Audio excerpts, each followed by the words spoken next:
Yo, just about 30 seconds more and then we're good to go.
Hello.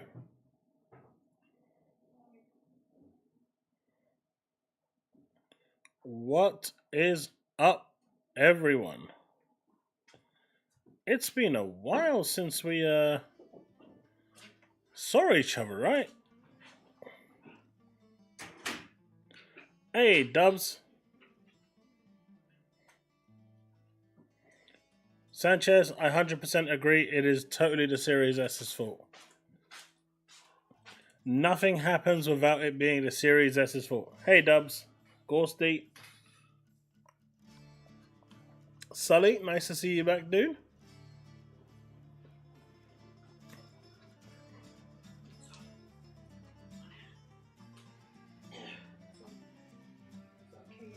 Yeah. How have you been, buddy?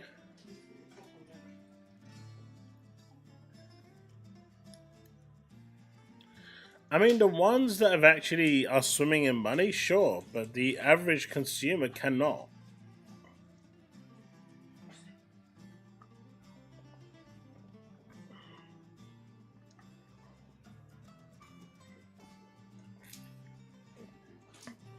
Hey, Paul. Ghosty, thank you for becoming a member. I appreciate you.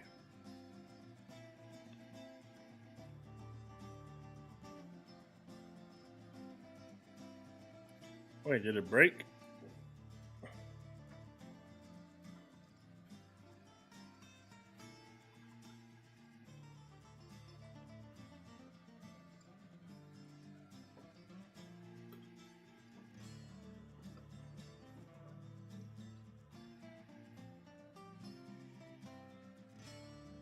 Thank you very much for that membership, dude.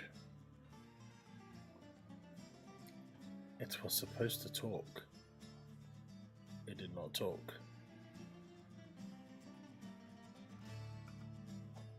I know what must be done. I know what must be done, chat.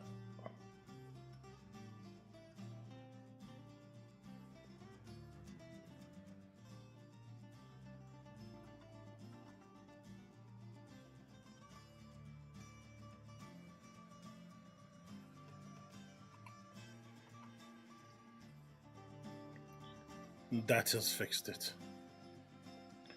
So, what do you all think about the crazy price point?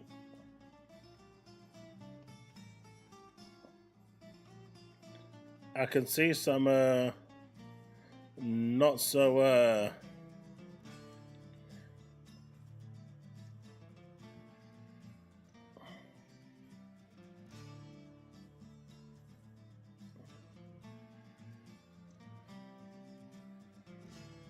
I have not yet, Dubs.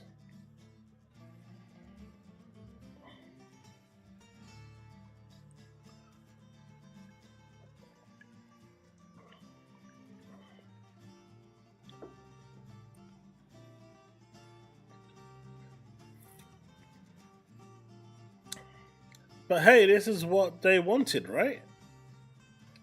This is what PlayStation fans wanted. That was the most delayed response I've ever heard. But at least it works.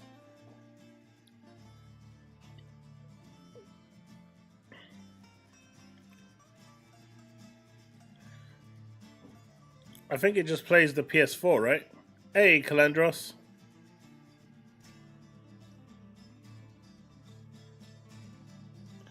The scalpers will definitely go after them.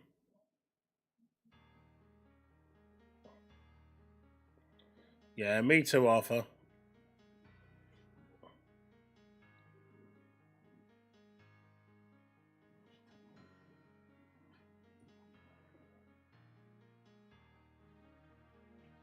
How are they selling it for 1K? You can't even pre-order yet.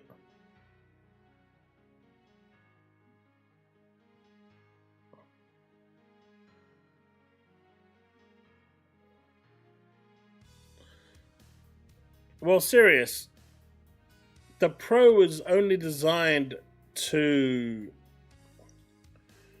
make the games look better.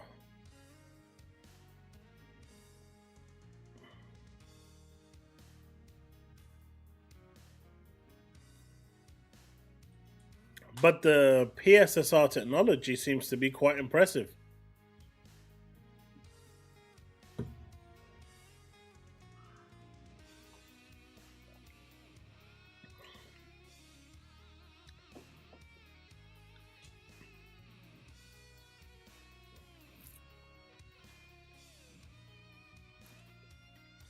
Yeah, the Pro is aimed at a different audience. It's not aimed at the casuals, right? It's clearly aimed at a different audience.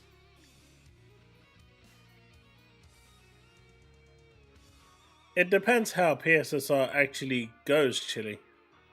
In the end, it depends how it's going to be utilized. If it's utilized well and it's actually powerful enough, then it will be.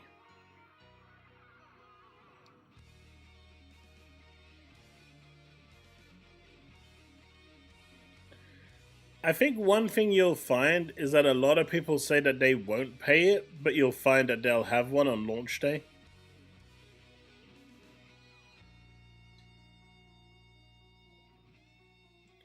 It's designed for those people that want to get the best possible piece of gaming out of their console. Nah, it's no way aimed at the PS4 people. Hey, Plumleys. Feeling like a 32X moment? Nothing should feel like a 32X moment. That came and died like instantly.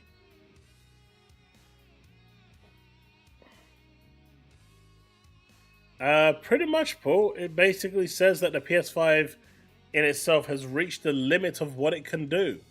And games are now starting to drop as low as 720p in order to run properly. It's, technology moving at a really rapid rate. When you've got games like Final Fantasy 16 running at 720p, that's when you know you have problems. When you've got Final Fantasy Rebirth running at 720p, sub HD, you have problems. So that's when the Pro comes in. But in my opinion, they should have just foregone with the Pro and just went straight to next gen.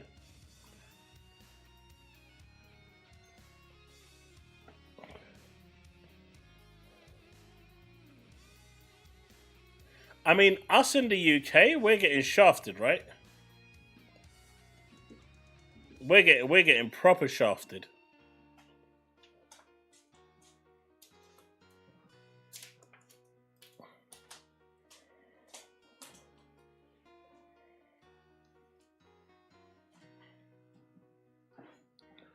Yeah? What is it? On what? Oh, yeah, it's fine.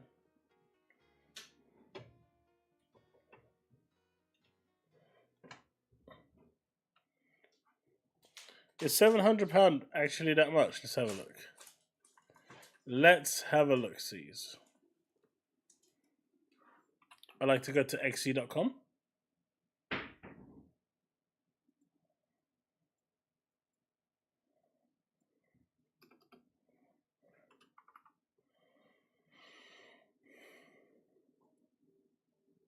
It really is.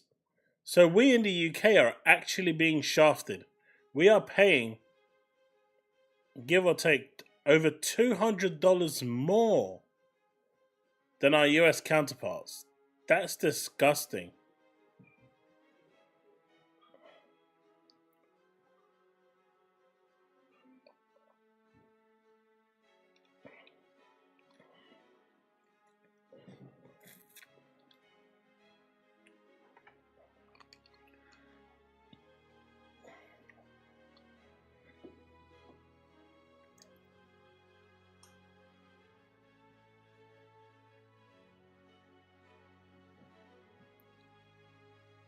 Yeah, I just did it. It's $915.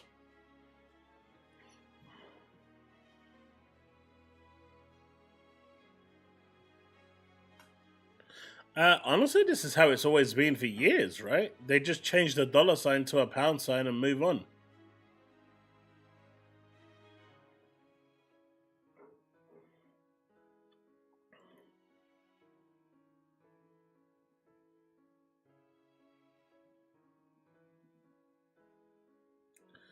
More. At this point, like, honestly, there's literally no competition for Sony. They can do what they want and get away with it. It's absolutely crazy.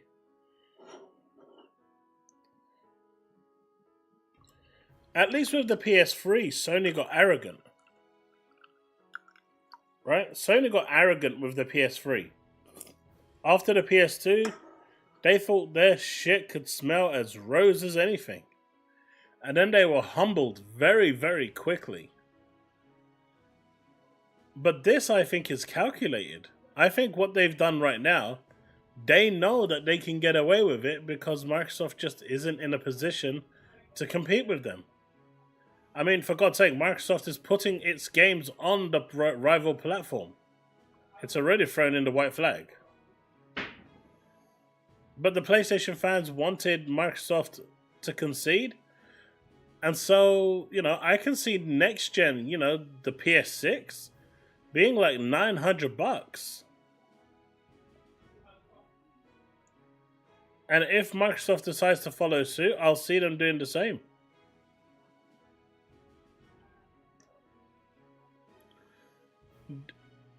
I think that's the worst part, Chille. That is the absolute worst part. You can stop rubbing it in. That the worst place to, once the Pro releases, the worst place to play Xbox games will be on an Xbox platform. That's wild. Right? That is wild. The worst place to play Xbox games is on an Xbox console. That is freaking wild.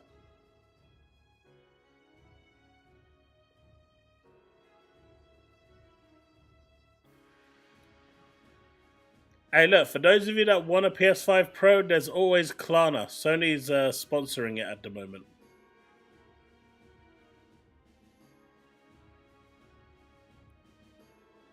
Hey, John, it used to be better than playing it over the PlayStation. PlayStation used to play at 0 FPS.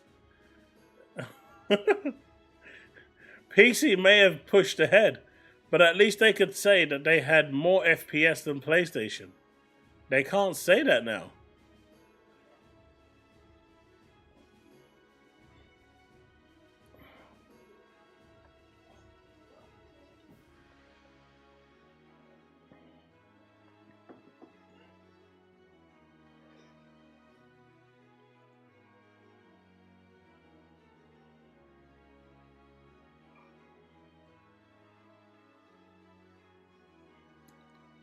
That's crazy, right? 699 Actually, I want to do a yen conversion. What does that come to?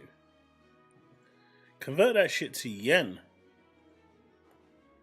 Whoo!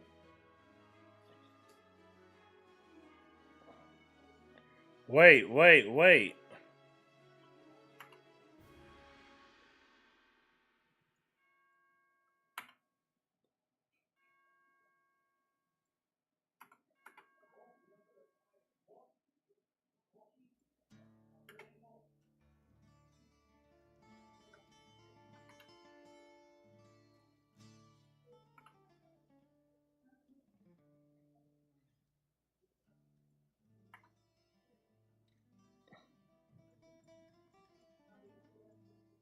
Is this for real?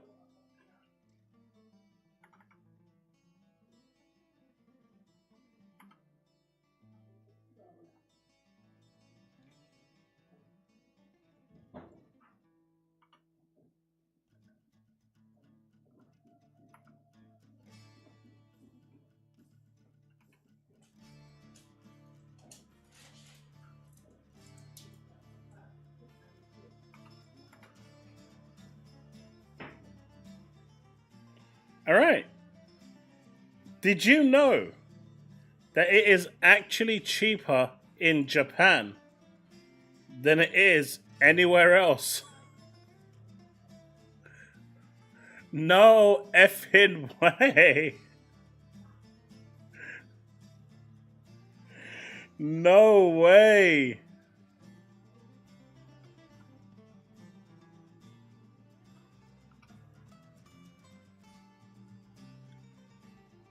So in Japan, it is £644 and 24 pence.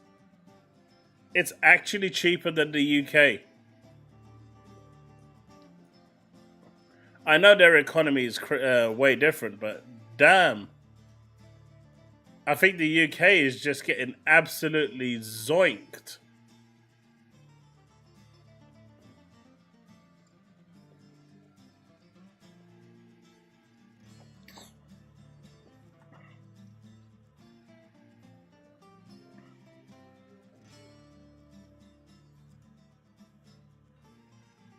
By the way, chat, something happened earlier when I was streaming, and it was a little distasteful. And I just wanted to apologize. I didn't mean to react that way. I mean, I totally did, but it came out a lot harsher than I intended to. So I do apologize for that. But that dude won't be coming back.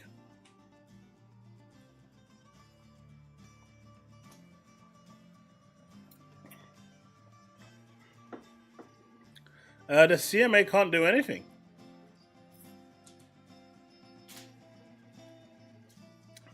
The CMA can't do anything, and the FTC created this.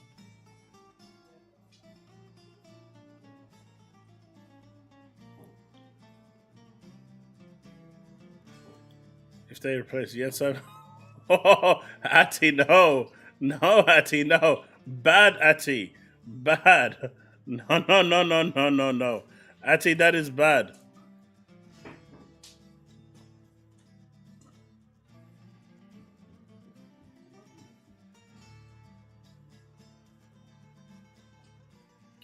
Chaos, what were the specifics PS5? They can, well, GT7 can actually run 8K now. 8K 60. That's mental. It finally can do it.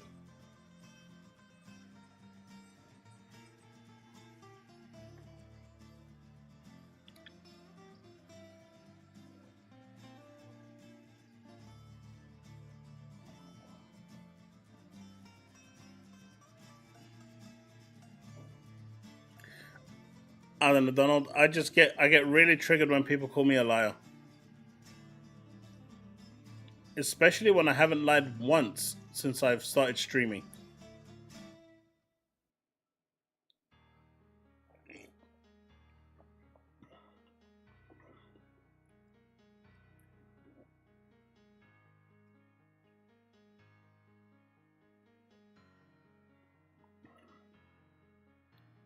It don't need to be consumer friendly, my dude. All it needs to be is there competition. The Xbox console still exists at $250, so there's competition, and the FTC will say, "Well, look, Xbox is competing." Well, kind of.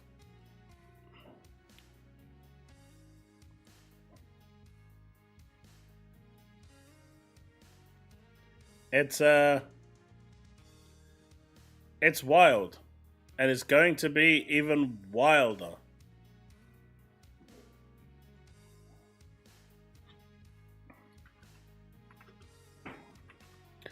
Did everyone actually see the PS5 Pro reveal? Or is it just that they've seen they've just read about the news? It's not very long, so we can sit down and watch it if people want.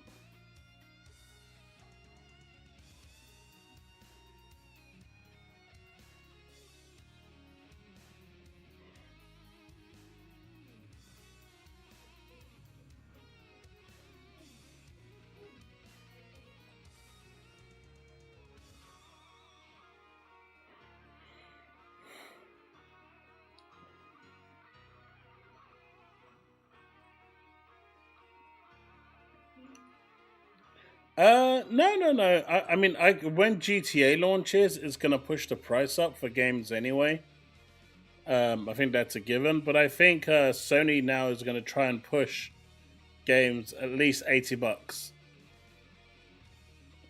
Yes, Woodpit, £800 if you want it with a disc drive. I mean, it's $829.99 if you want it with the stand as well.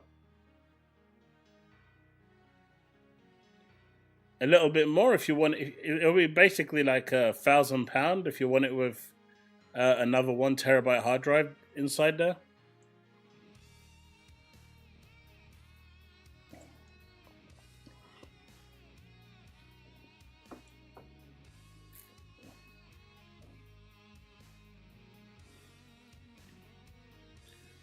I'm seeing a lot of people now, even just calling saying, does Xbox need to react to this?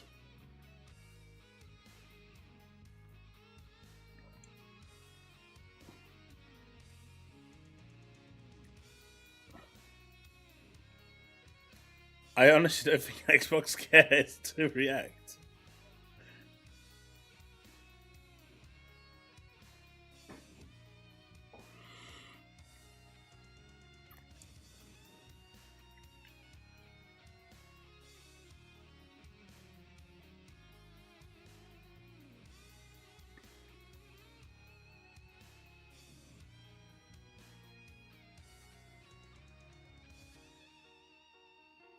I didn't see much of a difference. I guess it looked a little better.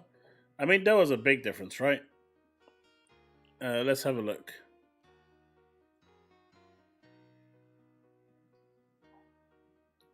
Let me see.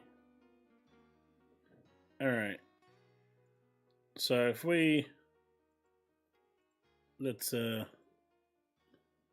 Will this even run at 4K? It will. Okay. Good shit. We don't need the audio. So if you're looking at this, this is fidelity. And this is performance ray tracing. This is with the fidelity. Right? If you're looking at the foliage, there's almost no difference between fidelity mode now and performance. And so that's where things are actually getting a lot more interesting.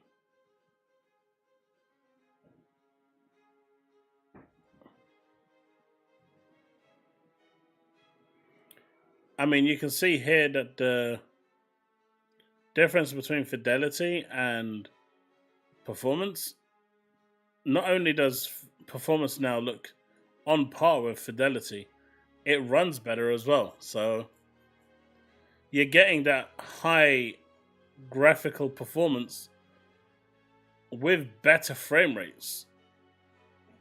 So it's a decent difference, right? And this is just showing you that there's almost no difference between the two. That's the point, John. That's the point. You've got performance, which is running at 60 FPS, and fidelity, which is running at 30. The point is, performance now looks the same as fidelity and runs double the frame rate.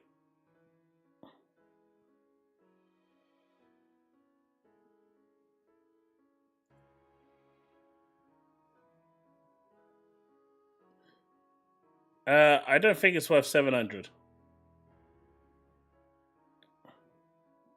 But just look at that one there, right? That's the standard performance mode. That's the That's the pro. Everything here just looks sharper and cleaner here. Again, these are older games getting boosted just without any work. This is happening just by default.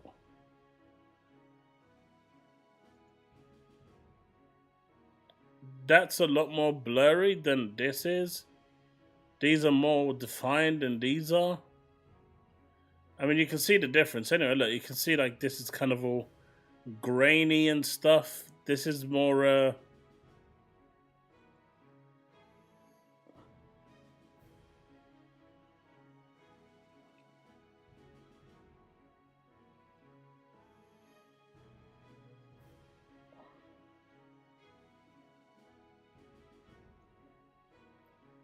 absolutely Panforus. And thank you very much for that $4.99, dude. I appreciate you. But I honestly thought it was going to be 600 max, right? I did not think that Sony would have the balls to do it. I didn't think they'd have it, chat. I didn't think they'd have the balls to do it. But I was wrong. They had the balls. They had the balls.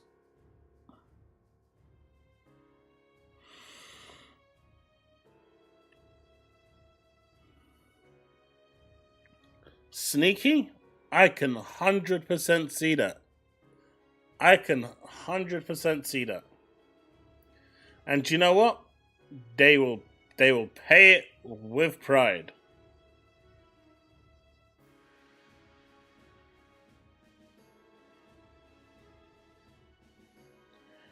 They can't stop me. I was thinking more along the lines of $99.99.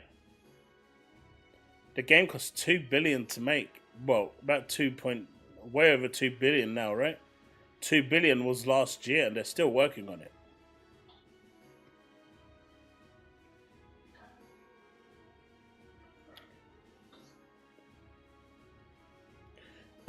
I don't think we'll see a PS7. I think PlayStation 6 will be the final console for Sony as we move away from consoles entirely, or at least in the traditional sense.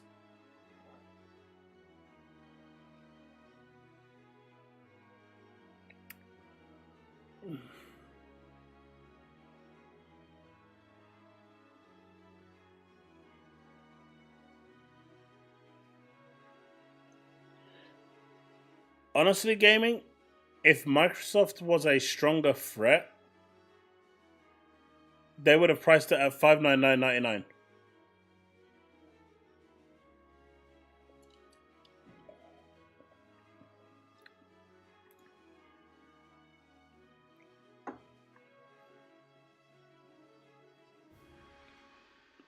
Why is it saying it again?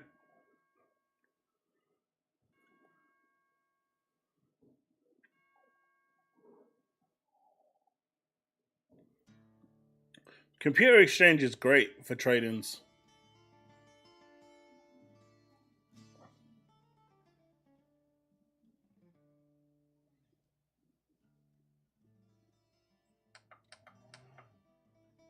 The Xbox show, I think the 28th of September. You're talking about the Tokyo Game Show, right?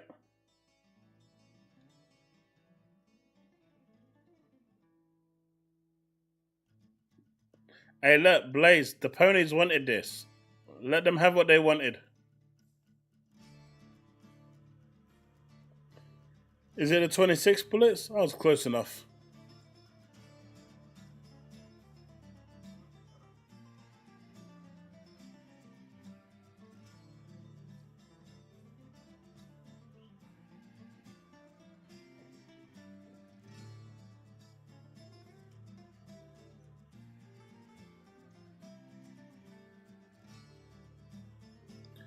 I don't think they spoke about teraflops. Did they?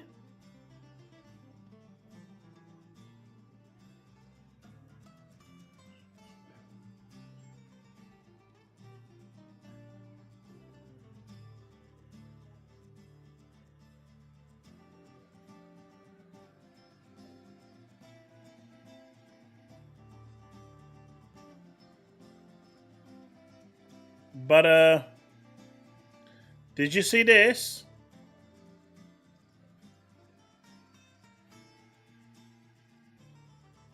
After all this time, Sony kept quiet. They finally came out and said the age-old argument that PlayStation doesn't have RDNA 2. It actually does have RDNA 2. So finally, that myth has been put to bed as well.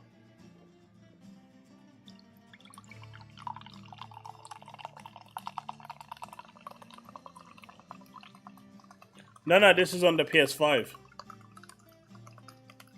People were saying that the PS5 don't have RDNA 2. That's what Digital Foundry said. You know, the one that's always true and never wrong and speaks the gospel of all things. Well, apparently Mark Cerny just came out and bitch slapped them and said you're wrong too.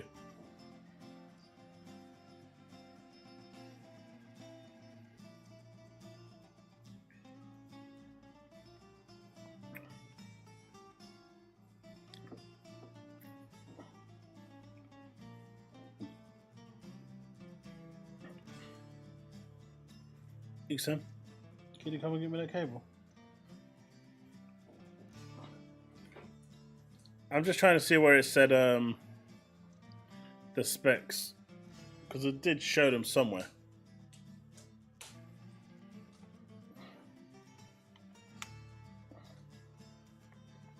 I think this is where it's going to show the specs. Or not.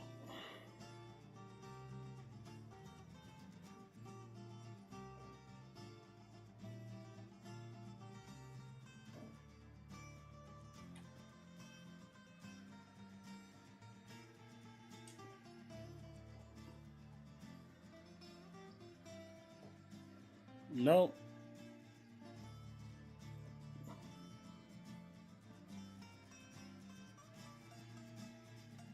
Ah, here it is.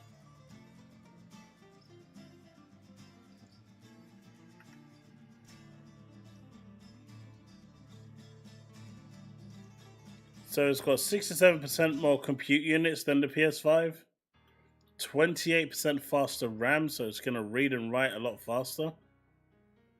And it's up to 45% rendering faster as well. And it's got a larger GPU, which means it can sustain more.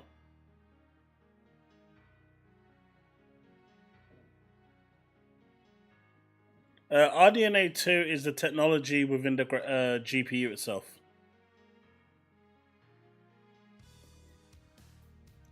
Calandros, I guess they only had 9 minutes, so they put it in a presentation form.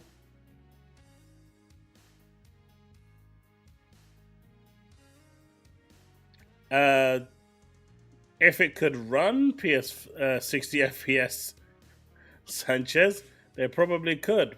Plus, Rockstar probably needs to give them footage first of it running on the PS5 Pro, right?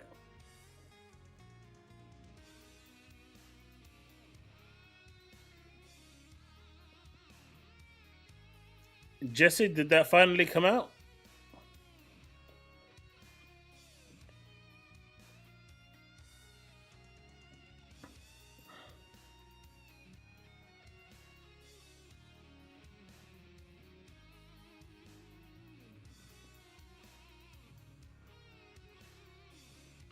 Oh yeah, you never actually know how much of that is usable in the real world situation.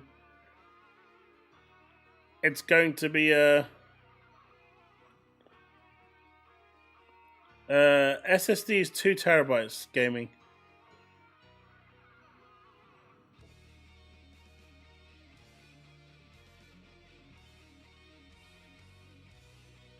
I mean, they use big numbers, right?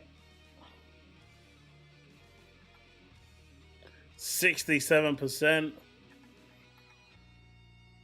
28%, 45%. These are big numbers.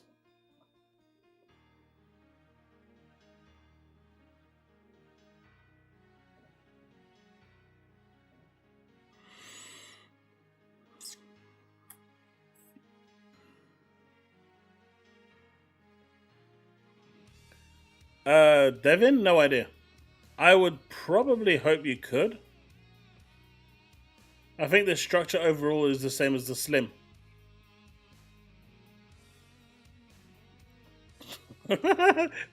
John. Hey, John.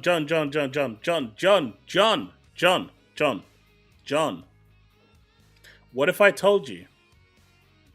What if I told you? Right? And this is a truth. This is true. This is very true. There is no lie in this. What if I told you that I know someone with a 4090 NVIDIA graphics card and a 1080p monitor?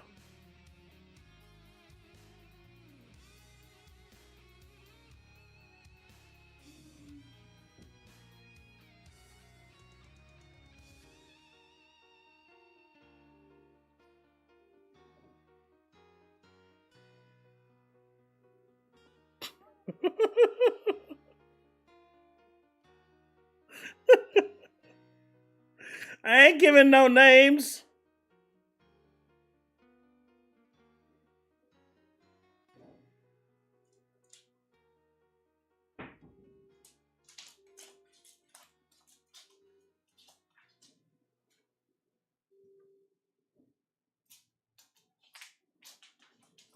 What if I told you, Calandros, that it's not?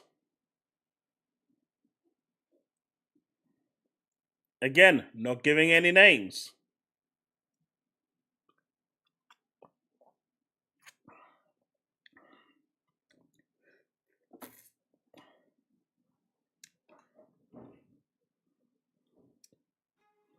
That's a bit harsh, Devin.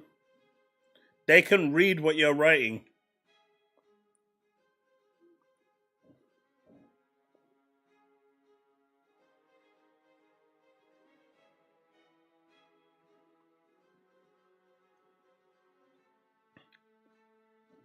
Oh, Calandros, it is 165 hertz.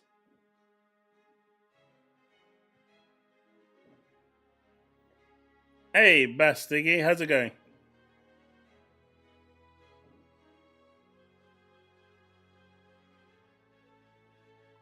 Oh yeah, that is the price point is just for me to upgrade for that price point just isn't it. I really think they price themselves out of the market. Where this could have actually appealed to a lot more people if they put it down to $599.99. I think the £700 price tag without a drive, $800 with a drive, $829.99 with the stand. It's gonna be rough.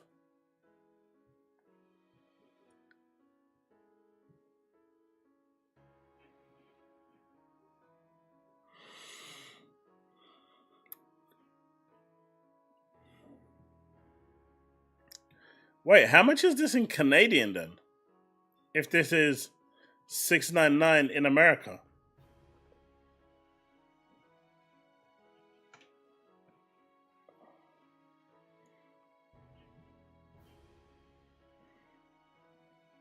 I mean, the Series X is the Pro.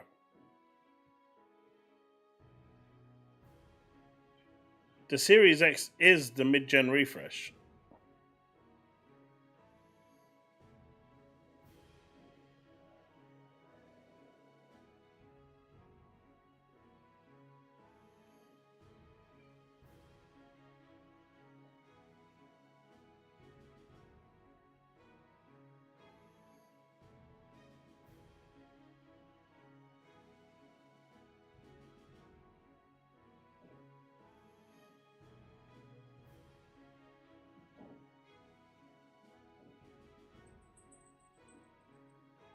That's the issue now, right, Bragg?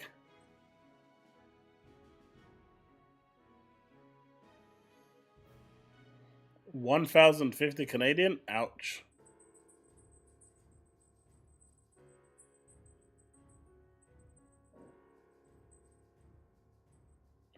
But yeah, I don't know. For me, the PS5 Pro is just.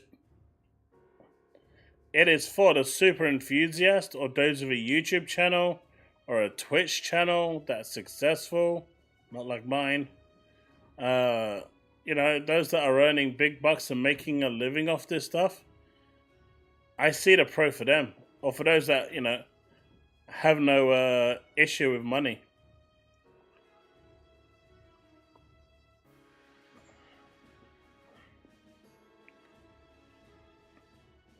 Hey, Panforius, thank you again for that $4.99 super chat. You made Sun and Bone.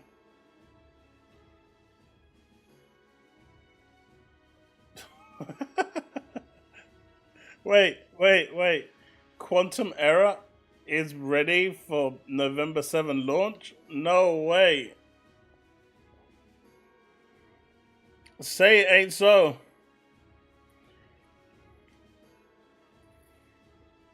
Say it ain't so, Panforius.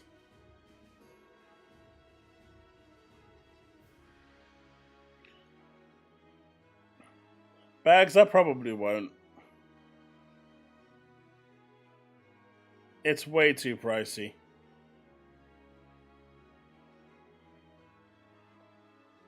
I mean, at this point, it's more expensive than a 4090, so I'm better off getting that.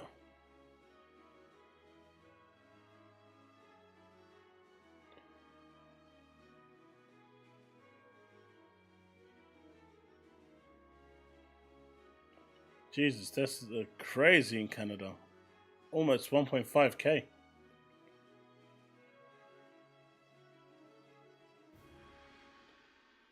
Susano, Concord is the game that would probably require it.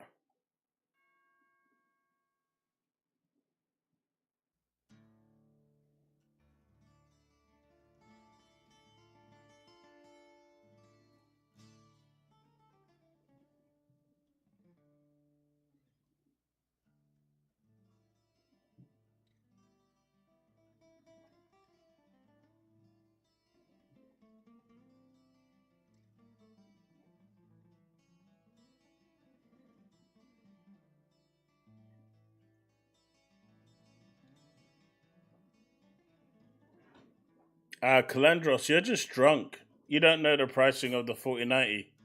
Clearly, it's way less than the PS5 Pro. We should all just get a 4090 under our belts. There goes. So Sony not so stingy with dev kits, especially when it comes to the Pro or PS ones. The big companies that are making games for the Pro will already have the dev kits. They already have them. They've had them for a little while.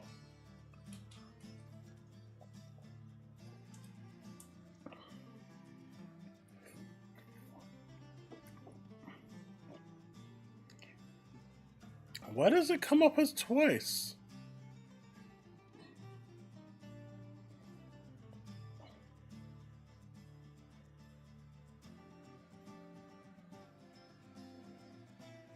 Interesting. Why is it coming up twice?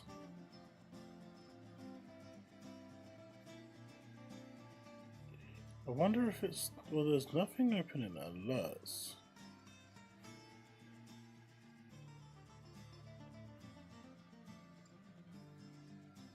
I don't actually know. Must be a reason. I know I broke it somewhere. I'll get it working eventually.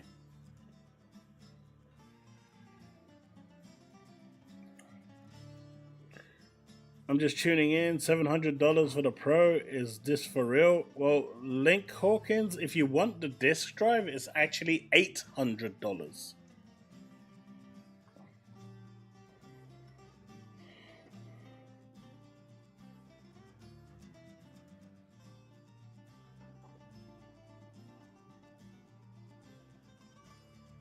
What makes it special that they made it 600 USD? In regards to what? If you're referring to the Series X, that price point only applies to the limited edition console.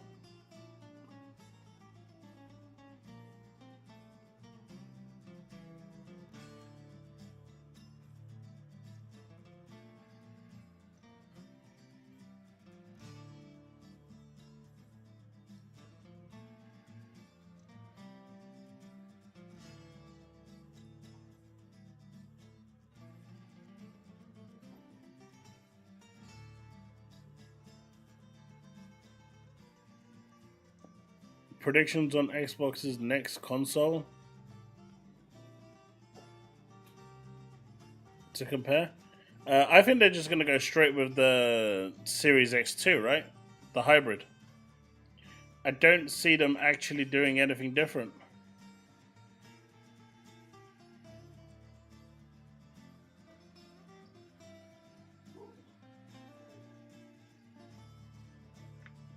The difference is that it will probably be able to run other PC launchers.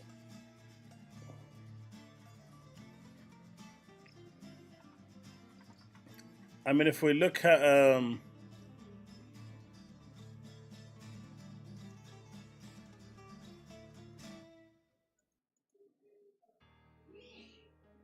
oh, what's this?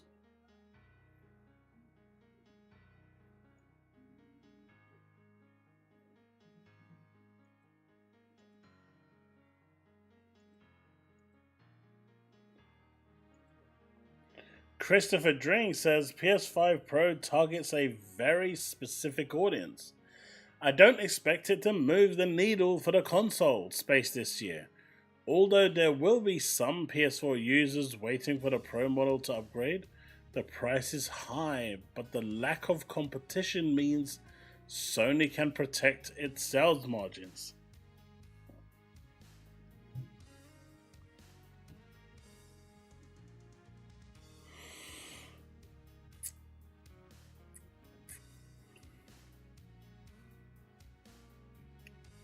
You think that's a bargain for $700, Object?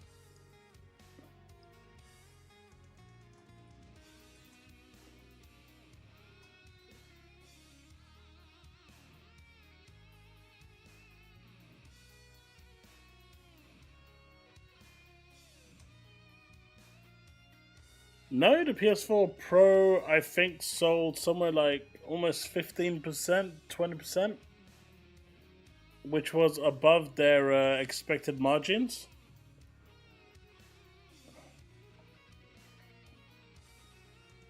I think I read that somewhere. I don't have it up anymore.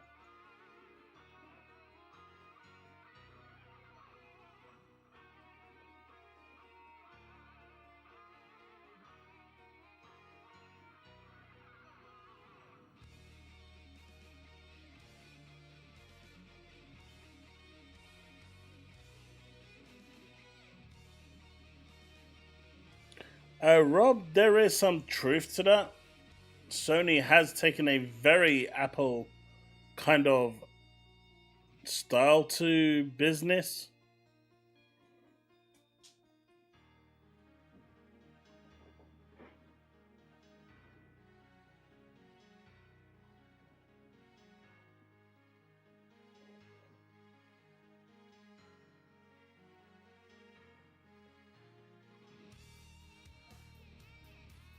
I was thinking no at 9599, at 699, and external disk drive. It turned into hell no.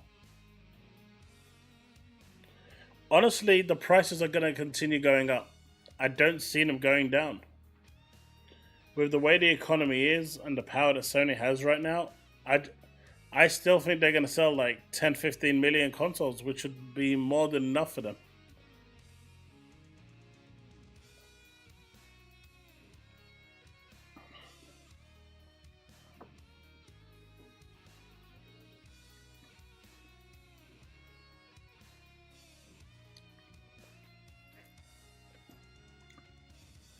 But the price point is just dumb.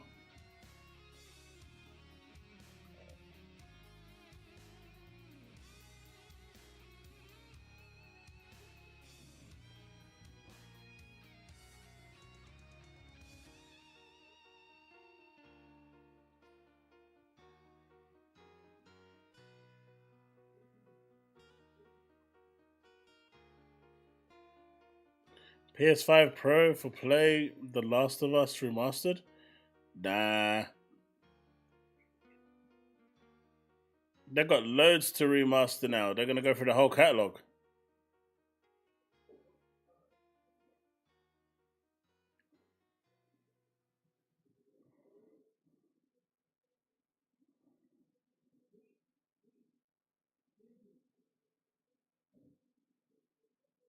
$129 in chat and only 35 likes.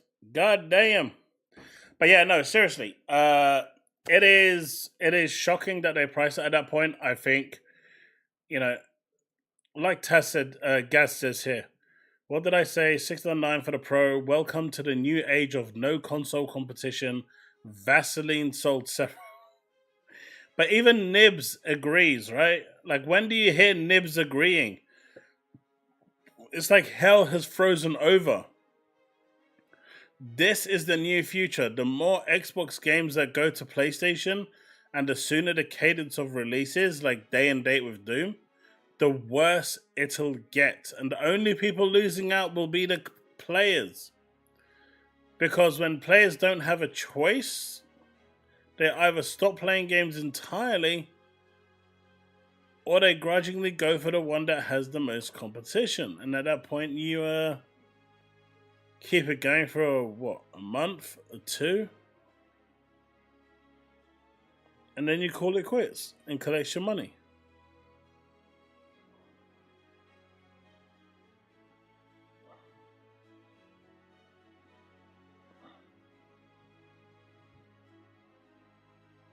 Thanks, Jesse. Concord 2 will be a PS5 exclusive. Ha ha!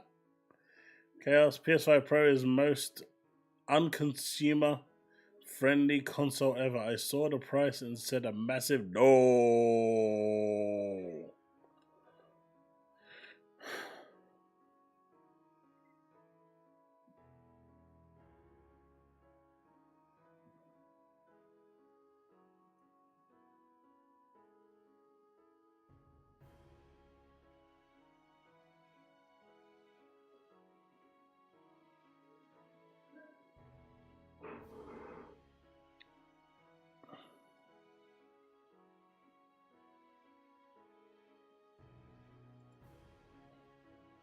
The reply from Nib reads like he's indirectly blaming Xbox. Well, it kind of is partially Microsoft's fault. They're not competing, right?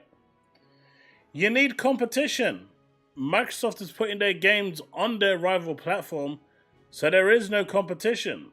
If you don't have competition and you've got the other one side completely and utterly dominating, you're essentially giving them a monopoly. They can do what they want, charge what they want, and you really can't say anything. So in some regard, I can see why they're blaming the two, together.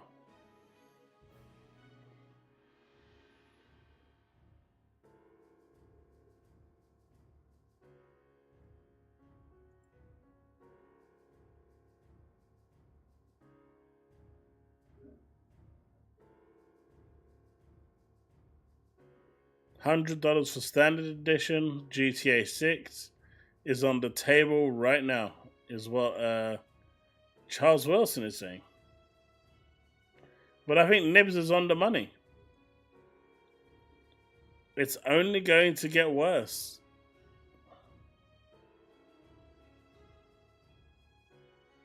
And that doesn't work even now, man.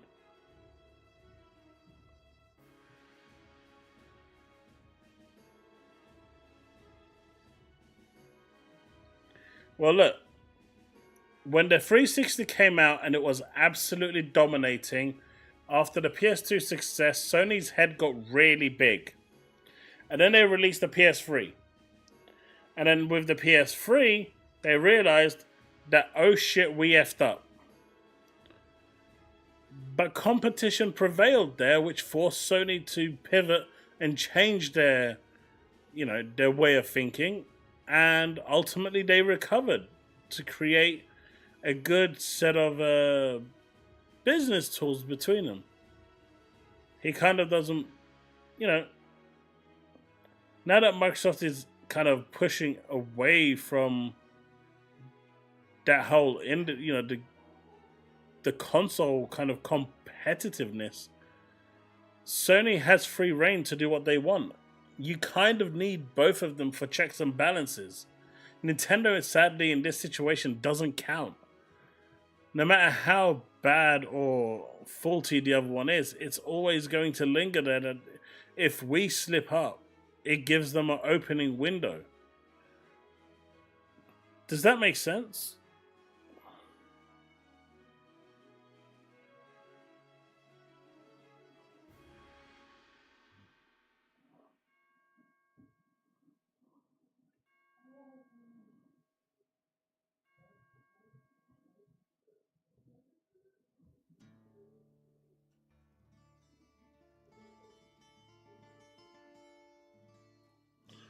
Serious? Which two items are you talking about?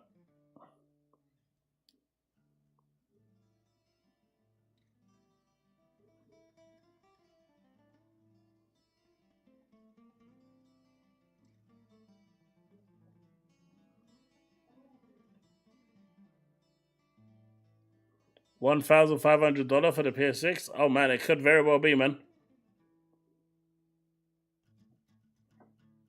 I don't think it'll be that high, but I think it'll be closer to the 1,000. Susano, it won't need a stand. You can put it on its side.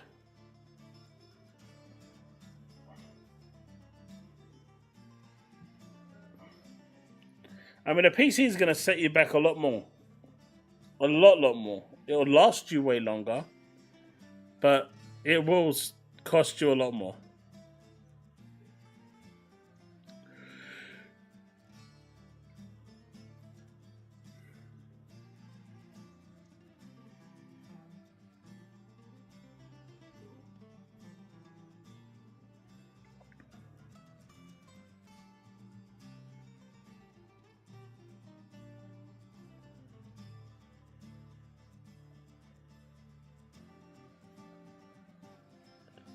I mean, Apple will always be Apple, right? The standard. It's 30 quid. The stand is not a must.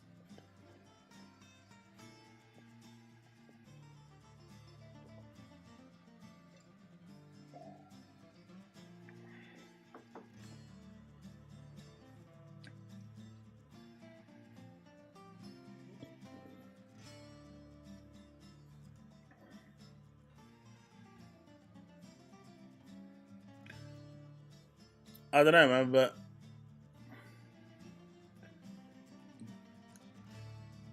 it's really weird to me.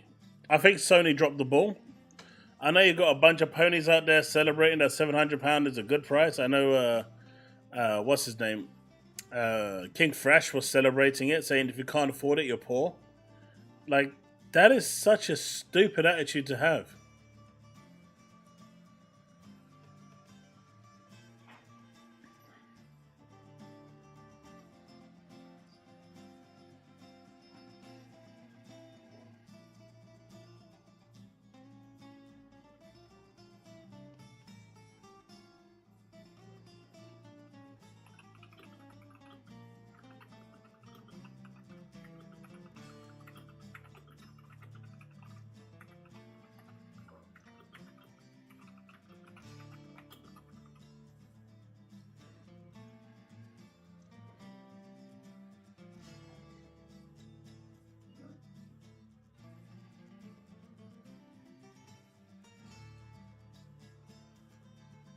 It is not. It is not, Paul. I reckon that the reason why it is so expensive is because they're not actually selling it at a loss. I think they're selling it at either break even or a very, very moderate profit.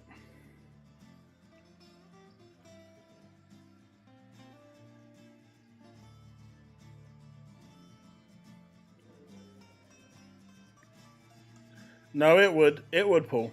It would, Paul. It would. The only thing that would bring the pricing down of the PS5 Pro, honestly, is competition, and they don't have any competition.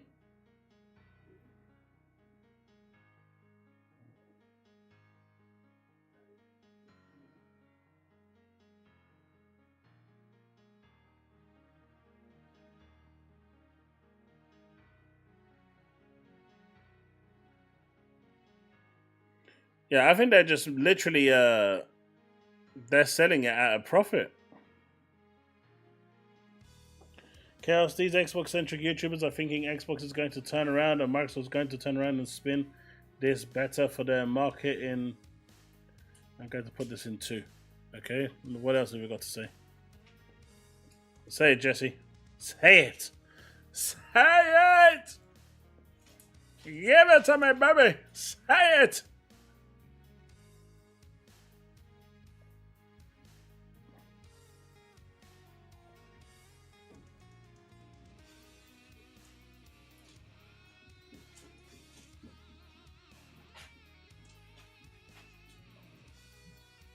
What I think is going to happen is Microsoft's going to turn around and shoot themselves in the foot and make themselves just as idiotic. Theirs will probably be a blog post somewhere, post game somewhere. Look, in my opinion, Microsoft should reply to this, right? I think Microsoft kind of has to reply to this, but not in the way you're thinking. I don't think. I mean, the Series X is the mid-gen refresh anyway, right? Phil Spencer already confirmed that the Series X Pro is the actual mid-gen refresh, which basically makes the Series S the de facto console for the Xbox this generation. That is the base console. That is what everything is built on, and the Pro is just the mid-gen refresh. What I think Microsoft need to do is hurry up with that handheld device. People don't understand how much a handheld gaming console PC will revolutionize and change your life and the way you game. That should be where Microsoft is pushing, and they need to make an announcement soon about this. I know they said they're going to make it at Christmas, around they said the fall, which is where we're at now. But I think they kind of need to push this ahead now and make it a thing and actually show the community this is what's happening. Honestly, since I've actually been gaming on my Steam Deck, I actually genuinely want the Asus ROG LIX, which is the same price as the PS5 Pro, more than the PS5 Pro. It's $800, but I know that I'm going to get way more use out of the LIX than I am out of my if I got the PS5 Pro. Because I can game with that wherever I go, and it's a decently powerful machine, whether I'm in bed or whether I'm somewhere else. I don't need to rely on the console. And with its cross-save features and functionality, with it being able to install native Game Pass, it's just massive. This is how Microsoft responds.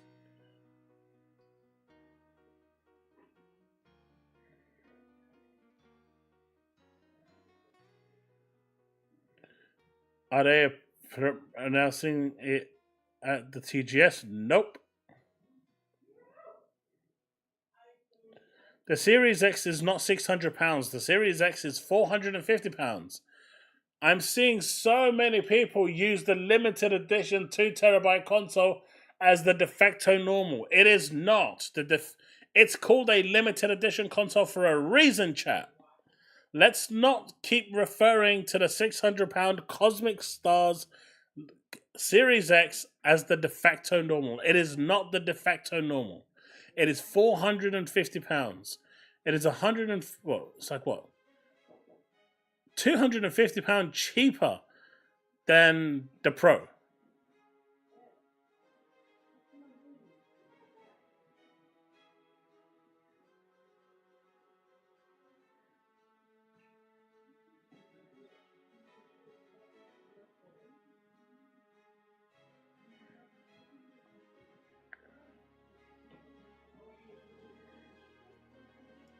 Sony don't have to sell the Pro in high numbers. They can now claim that the PlayStation is the most powerful console, which they can. You know, Xbox has lost that. As of November, Xbox will have lost that title. And every game that comes out until the next Xbox will be best on PlayStation. I think that's the biggest takeaway, right? I think that's the part that's going to piss off a lot of people. Because now when Microsoft release games on the PS5, it has to utilize the PS5 Pro's features. That is part of the deal. You can't release on the PS5 console without utilizing it. This was leaked in a document some time ago. So any game that lands from Microsoft on the PS5 will be utilizing, all the features that the PS5 offers. I don't know, it's a Nest Press. It's just not. It's not good. It's not a good outlook. It's not a good take. Microsoft, and there's nothing Microsoft can do about it unless they stop releasing their games on PlayStation.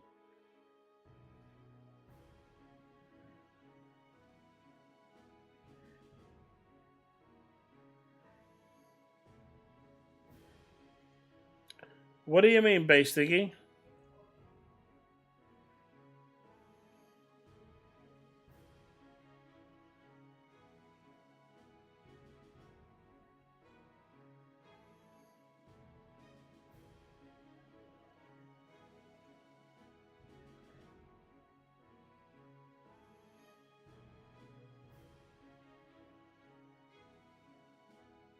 I mean, if you combine them together, Henshin a go-go, baby. What game is that from?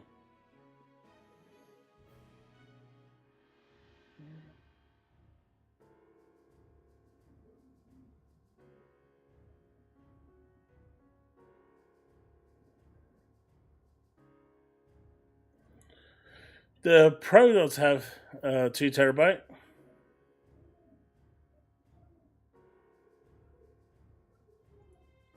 The Series X 2TB is £600 limited edition. Yeah, but that's limited edition. Right? You can't compare a limited edition to a standard edition. I know you're not doing that here. At least I hope you're not doing that here. But you cannot compare a limited edition to a standard edition.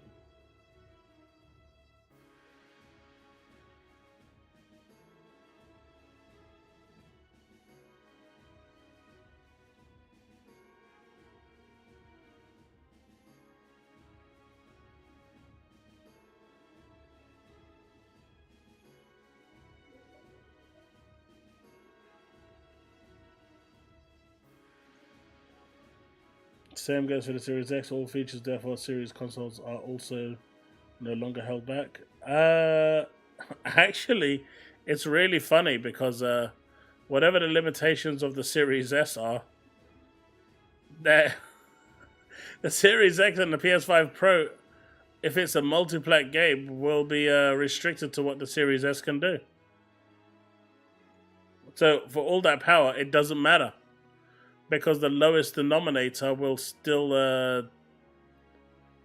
be the one that rules them all.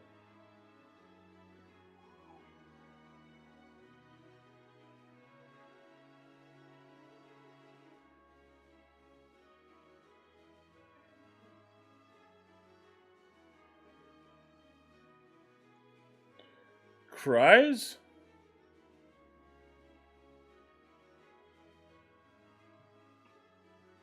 Why is he crying?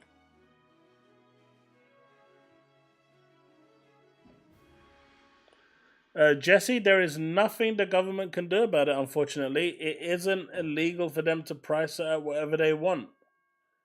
That's how capitalism works. If you don't want it, you speak you speak with your wallet and you don't buy it. The problem is enough people will buy it. Do you have a choice right now to go and buy an Xbox Series X for $200? Yes, you do. You've got competition.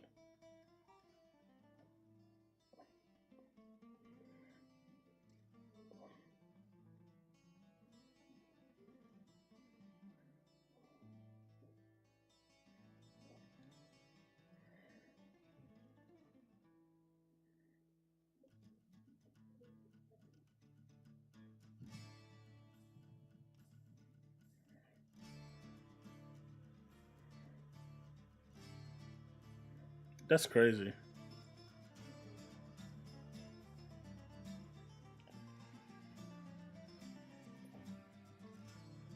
But why was he about to cry? Because of the... What? He was happy about the price? You know what? Chat, let's go check it out. I'm going to break my rule for today. I know I shouldn't, but you guys have got me intrigued. I want to check this out. It's very rare that I break my rule. I don't like doing this. But you know what? I'm gonna do it. I'm gonna do it.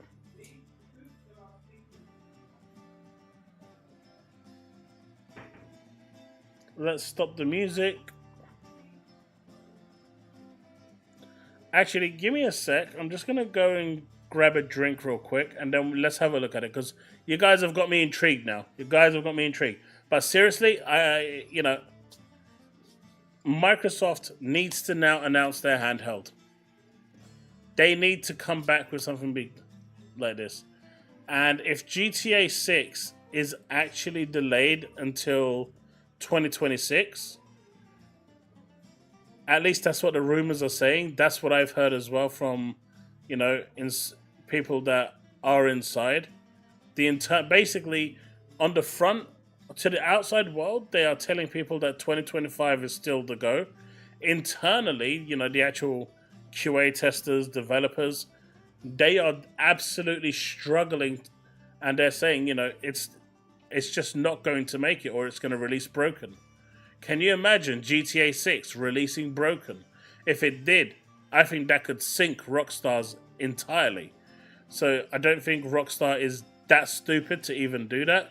But if it is going to 2026, Microsoft needs to make every damn effort they possibly can to make sure that their hardware that comes out in 26, if it is landing in 26, by all emissions, will play GTA 6 best. Everything hinges on GTA 6. Right, I'm going to be right back. I need to grab a drink because I am thirsty.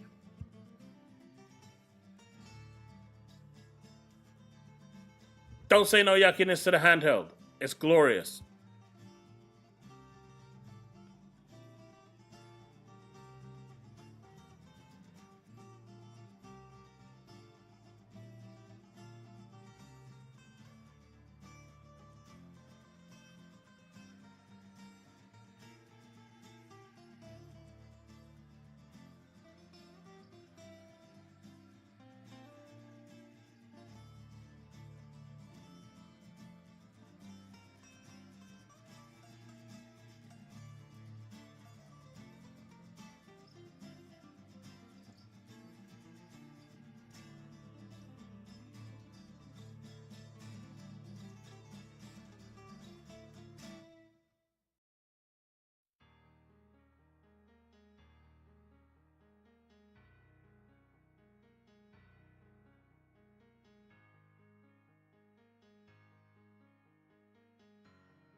I have arrived. I have arrived. I've got my drink in tow. And let's go.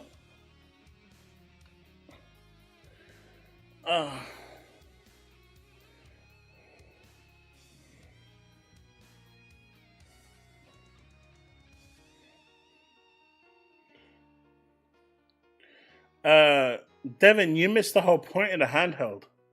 You're just looking at it as as a handheld only. That shit can be a PC for all you care. Wait. What am I emptying? What am I emptying?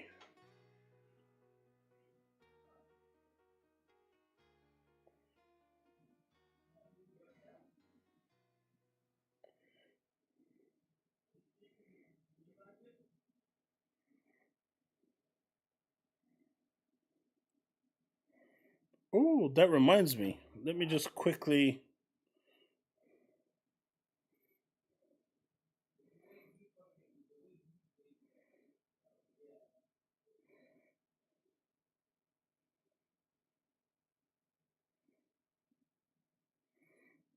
someone just sent me something.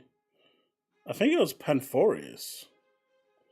If you are still there, Panforius, thank you. I'll have a look at that in just a second. Just need to send this to my brother.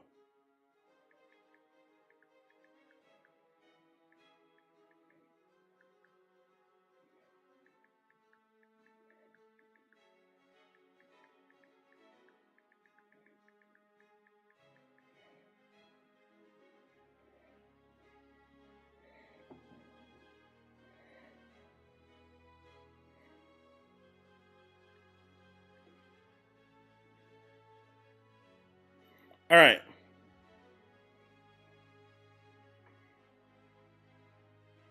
Quantum Break is an awesome game.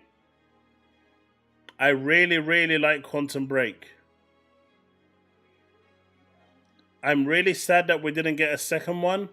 They actually wanted to make a sequel. They pitched the idea to Microsoft, and Microsoft said no. That sort of shit annoys me. Right, so before we see the video, Panforius has kindly tagged this to me. Jeff Keighley here now trying to damage control. Good old Jeff Keighley doing what he does best, chat. You know, here are inflation adjusted prices for mainline consoles. 611, 546, 778, 538. The PS4 Pro was 522, 606, and 700. No one cares about the inflation prices of yesteryear. Everyone cares about how much money they have in their pocket today, you dumb donut.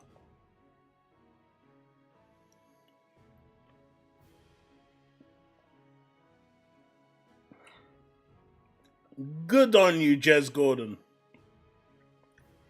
Good on you.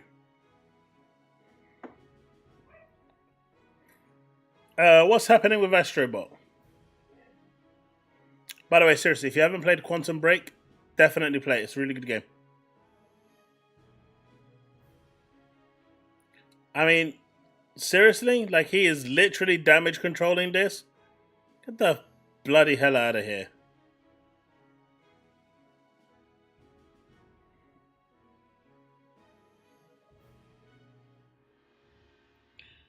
What did you think of Sun and Bone?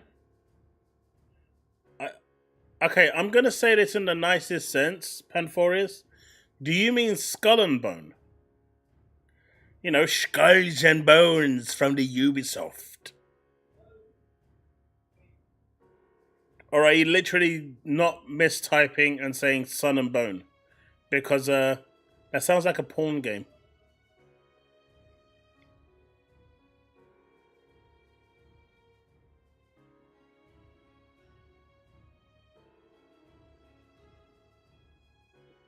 Alright, we're going to have to check out what Sun and Bone is because apparently it's not a porn game.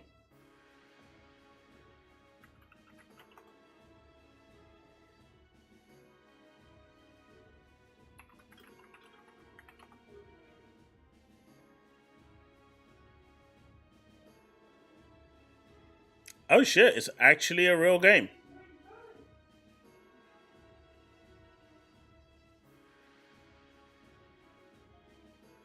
No, no, no, no, you're way too loud.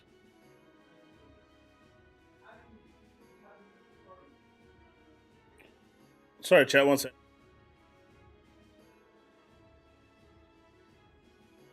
Alright, we're gonna share the tab because apparently this is Sun and Bone.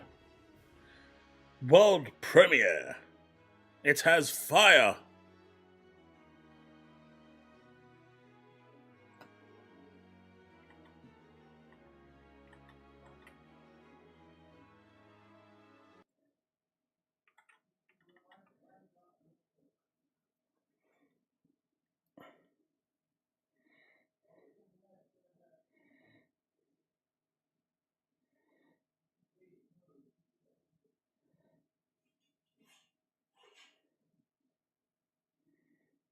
How do you take a game that looked pretty damn cool, Red Dead Redemption esque, to this?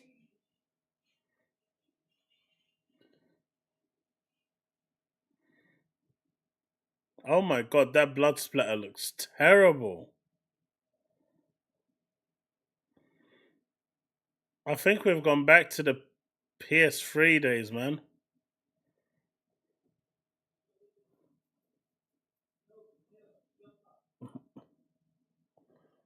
I'm gonna mute this because I am going to get copyrighted. This looks pretty bad, graphically anyway. That blood splatter looks like, arcade shit from the 2000s.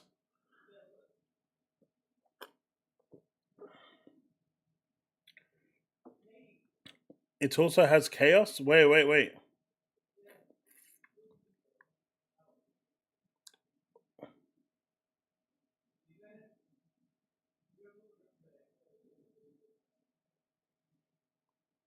Hey, Dwayne, how's it going? No, even though it kind of has my name in it, Dwayne, it is not a thing.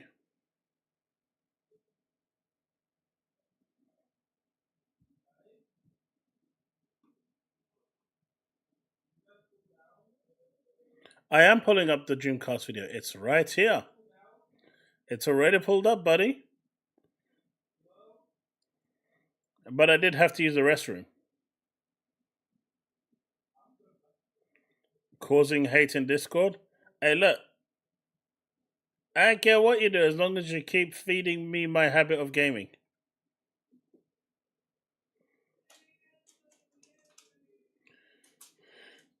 There is a future patch update coming for Sun and Bone. I mean, it might. I mean, if it appeals to you, Panphorius, great. I think I'm gonna have my. I'm gonna try and get a pro video out tonight before I crash for bed if I can actually stay awake.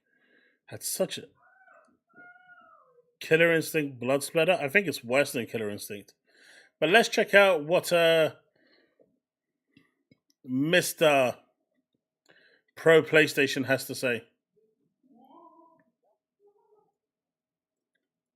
Okay, maybe without him sounding like a chipmunk, we already know he's, off his rocker. Although at 2 times speed, it probably sounded better. No audio? No audio? Ah, good. Now you have audio.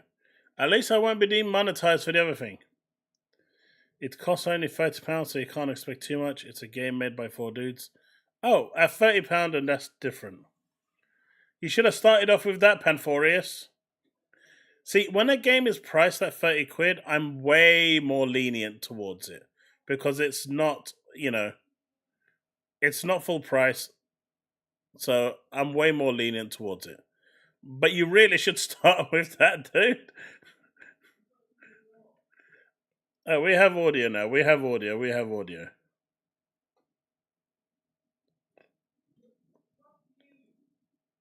All right. Fuck you, mate, is what he's saying right there. All right. My dude was like proper British there. Officially revealed it, and yeah, it's not great, but let's discuss. Okay, let's Hi, discuss it. I'm Dreamcast Guy, and if you enjoyed this video, be sure to give it a like and subscribe if you haven't already. So, No way. No way. No shot. Chat, did you see it? Did you see it? Now you know that this is not going to be a good video. Now you know that he is not happy. Do you know how you know he's not happy about this? Because he did not show that PlayStation controller. The fact that he didn't show his PS5 controller, now you know that he means business and he is upset. it's real. I just decided to do a live stream of the event of Mark Cerny explaining the difference between the current PlayStation 5 and this upgraded PlayStation 5 Pro. And to say I'm underwhelmed would be a drastic understatement. I think the PlayStation 5 is doing fine. I know a lot of people like to hate on the PlayStation 5. The PS5 isn't doing. The problem with the PS5 is that it's reaching its limitations already. You know, when you've got games like Final Fantasy 16 running at 720p, Final Fantasy 7 Rebirth hitting 700p, it's a problem. We are talking sub HD levels internal resolution.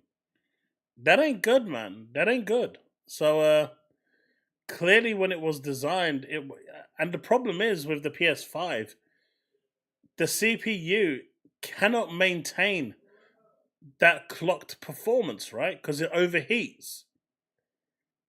Unlike the Series X, where when the CPU goes to boost, it has enough cooling in there to actually maintain that speed. The PS5 cannot do that. So once it starts to overheat, it underclocks, and that's when you get the severe frame drops. So, even by design, the PS5 is just bad. Because it doesn't have enough games. A lot of people are straight up saying, okay, so Sony isn't even doing that much, and yet they're doing a mid gen refresh. It just doesn't seem right. People saying, why are they releasing this? It's just something that people have to justify to themselves. I mean, Sony tried to sell a game no one wanted. Now they're selling a PlayStation 5 Pro that nobody wants. When I saw a lot of that, I initially kind of disagreed because I do like my PlayStation 5. I'm playing Astrobot. I'm doing some secret reviews right now of upcoming PlayStation 5 games, but this side by side comparison, they said this is more than just a standard graphics bump or improved amount of frame rate. Mark Cerny explained that the Pro has a 3-point plan inside of it: larger GPU, advanced ray tracing, and AI driven upscaling, essentially meaning that it's able to just make games where you're often having to choose between performance mode, which gives you better frame rates, and ray tracing mode, which gives you a lot better graphics. They said the point of this is to do both. And I think that in some ways they have achieved that. This does look a little bit better, but even after watching that stream in 4K and actually pretty much counting pixels with my own old man eyes, this does not seem like that big of a leap. And additionally, this is the biggest deal breaker: $700.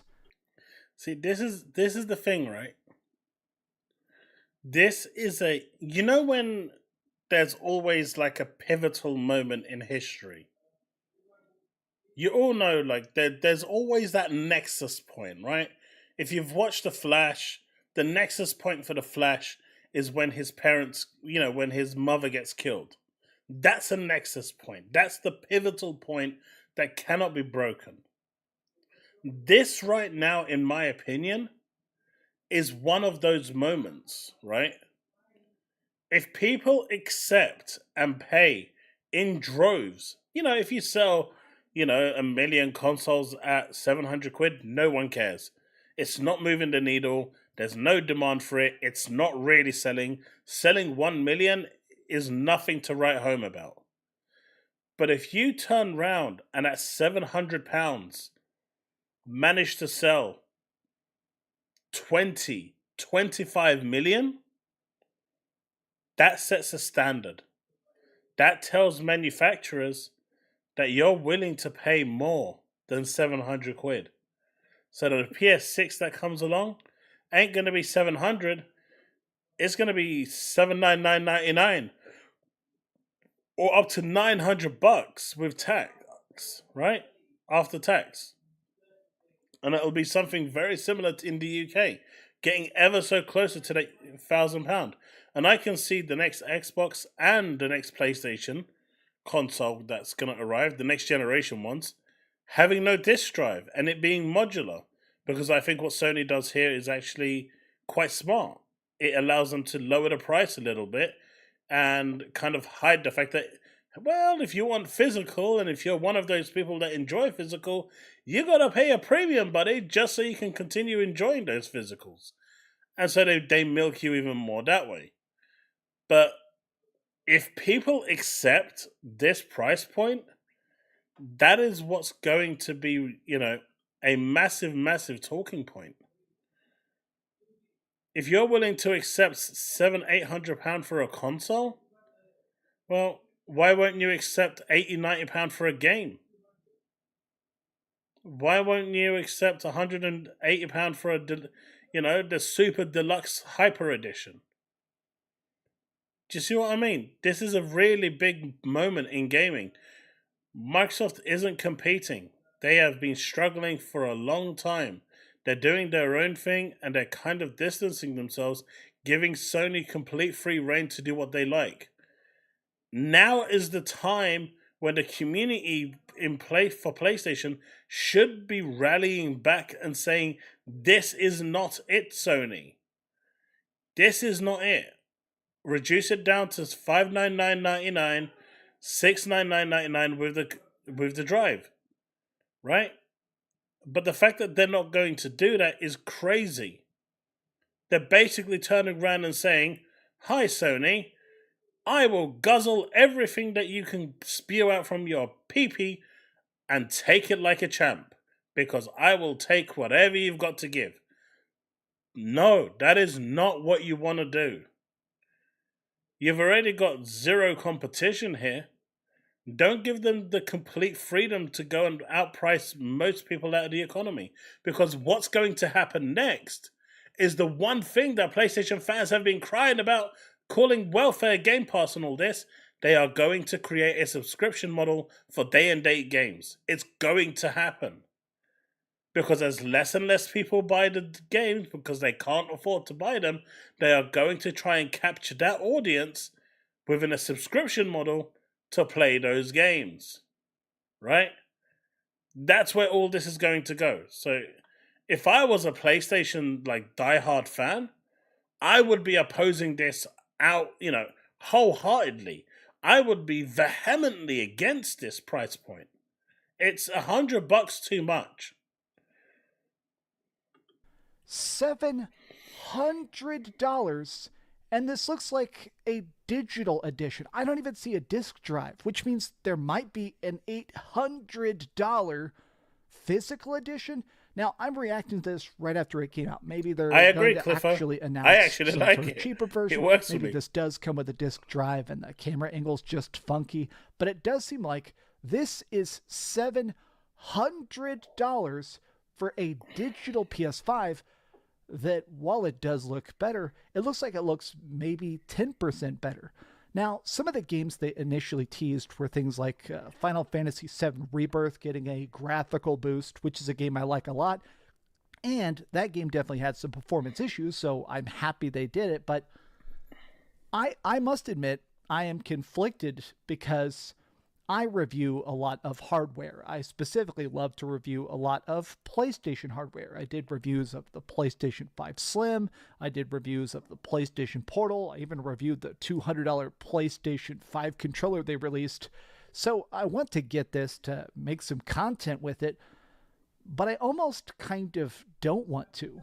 The same way I skipped the PlayStation VR 2 because that was like $550 and just didn't seem worth it. $700. I mean, more than anything else, I'm kind of just stuck on that price. I mean, what are the replies? Sheesh. Yeah. Skip. I mean, yeah, I laughed out loud. Hold on. I want to click Wario64 here and actually see if we're getting any sort of updated PS5. God, it's just so expensive. Disk drive for the PS5 Pro is $80. God. The PS5 Pro is a diskless console, includes a 2 terabyte hard drive. Pre-orders begin on September 26th from PlayStation Direct and retailers. So I guess I have 16 days to think about it, but I mean, I feel like I am the target demographic. Now, what I mean by that is I am a hardcore gamer that plays like 80 games a year. I'm constantly beating stuff and making content, and it's not only my job, it's my... Lies detected. Lies detected. You turned around and said that you don't have time to finish every game you play because of the way your YouTube career is. I totally get that because I sympathize with him. We get codes all the time, and with the way the games are coming out rapidly, it's very hard to finish 500-hour games on a regular basis. My passion. Literally every single day, I'm buying stuff and playing stuff. Even freaking Balatro and Vampire Survivors and just a trillion things from indie to mainstream. I care about this industry, and I love buying crap to look as good as possible. I like my wallet, and I like what best suits my wallet, and I like what helps me game with my wallet. So if my wallet is happy while I'm gaming, then I'm happy. Because you know why? The rest of the family's happy. So my wallet comes first. Not feeding these multi-billion, multi-trillion pound companies. Right? And let's face it, I play a lot on my PS5. I am essentially the target demographic of this.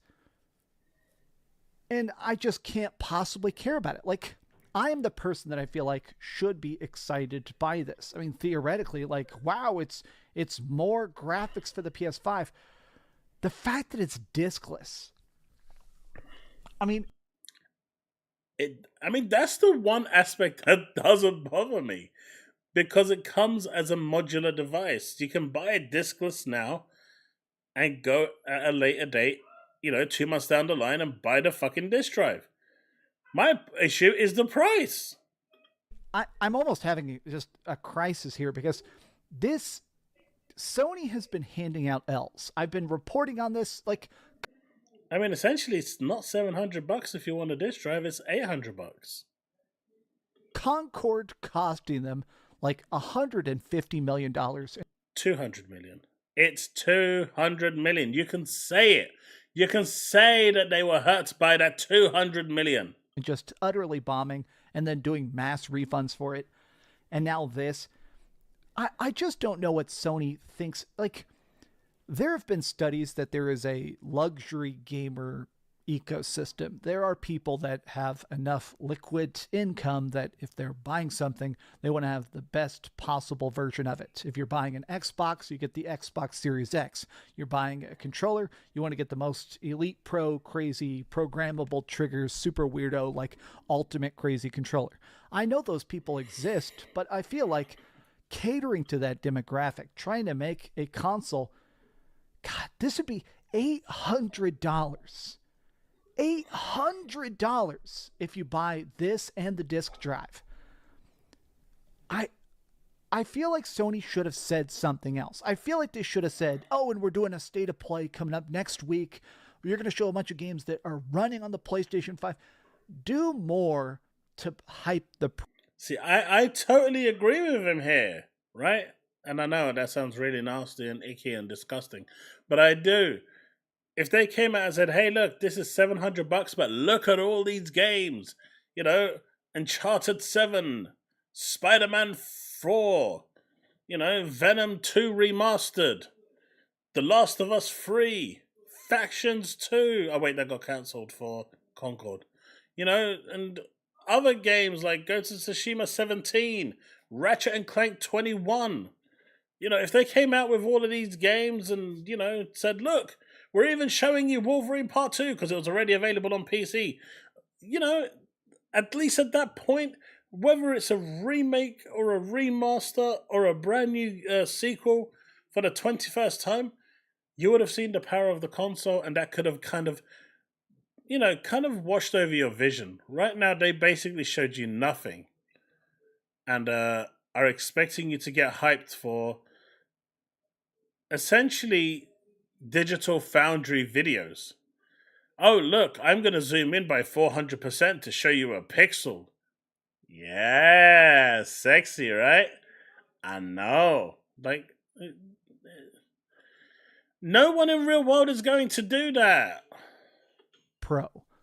This was a 9-minute presentation, so I didn't expect tons of like side-by-side analysis or crazy deep dives, but Sony, what was the plan? Maybe I'm just a boomer, but $700 seems so ridiculously expensive. Like, I can afford it, but like, as a person that has a PlayStation 5, when I went from the PlayStation 4 to the PlayStation 4 Pro, there was a noticeable change in performance. I'm almost thinking that when I get the PlayStation 5 to the PlayStation 5 Pro, will I even notice a difference? Mate, if you get a PS5 Pro and you don't notice a difference, you've been robbed. I've got a pretty big 4K TV that's in very good new condition and stuff like that, but even then, am I really going to be that wowed over the current, already good graphics of the PlayStation 5? I don't know who this is for. I am shocked, but let me know what you guys think in the comments down below. Maybe I'll still pre-order this, but as it currently stands, I'm more confused than excited. I can honestly say I don't think I'm excited at all. I mean, I feel like I have almost negative excitement. I feel like the excitement that I did feel has been sucked out of my slutty eyes. But what do you guys think about this? Tell me your thoughts in the comments down below, and please keep dreaming. I mean, Chris Jones, that's the key, and that's what's the worrying part, right? If people are accepting this price, that's going to normalize it. This is the sort of pricing that people should push back on for a console.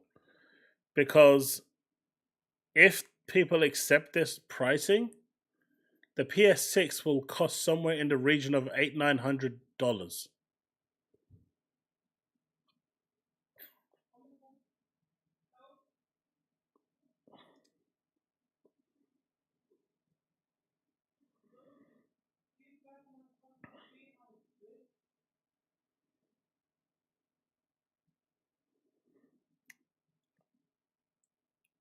So when the PS6 comes out and you're only going to get $200, you're still going to have to pay $700 for your PS6.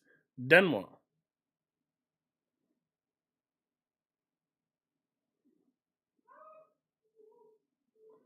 That is not a nonsense statement.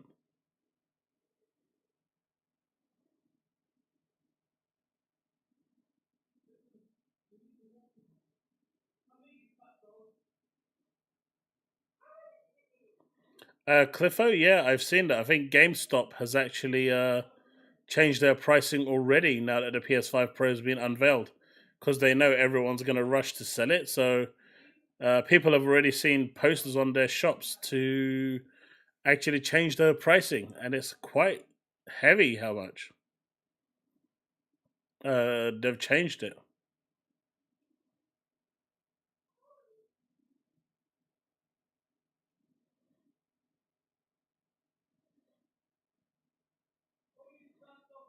You must live in Canada.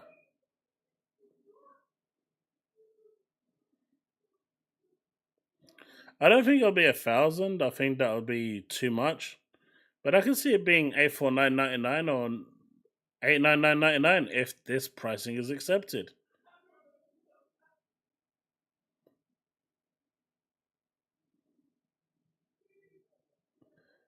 More than 500 with the new pricing structure that they've got with the trade in.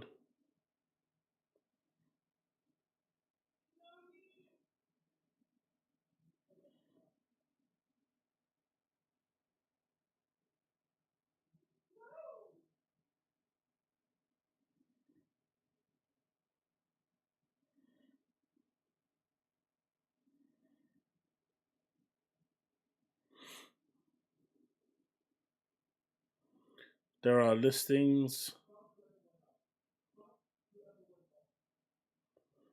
I mean, that's quite cheap considering uh, how scalpers normally price their things.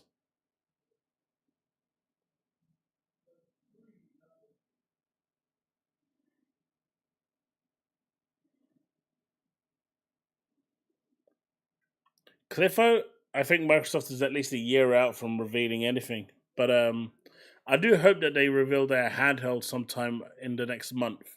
I think that is really important.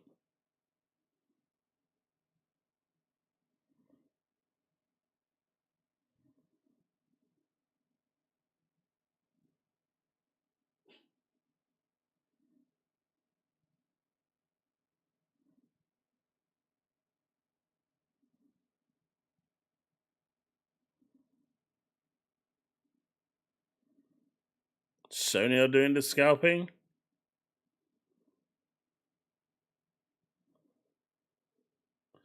It's still 357 for pro members at GameStop for the OG PS5.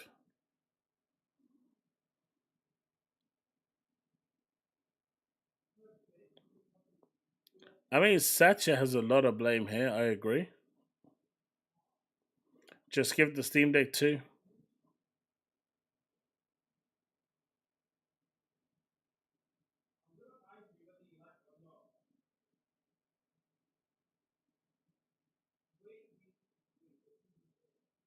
Hey, Penforius, thank you very much for that $1.99. I appreciate you.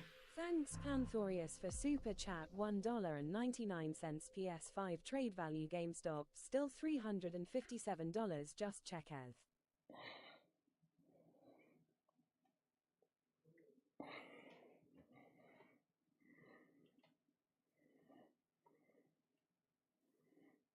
But it's crazy, right?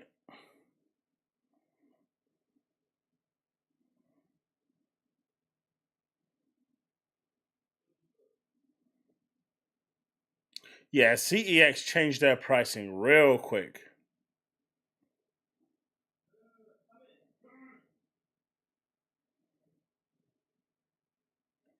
That's good for you, Chris Jones.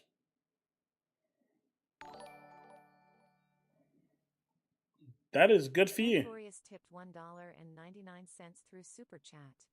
PS5 trade value GameStop still $357. Just check Ed. I really don't know why that comes out twice.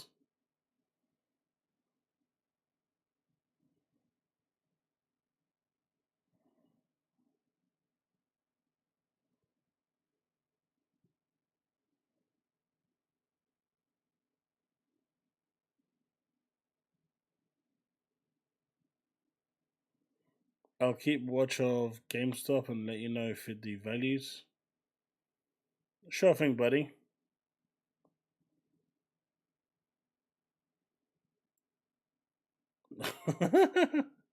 Zoom in on. I mean, that's what they pretty much did, right? They took the digital foundry approach. It's cray cray. What's going on here?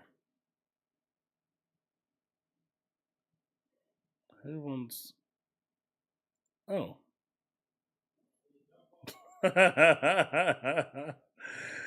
uh,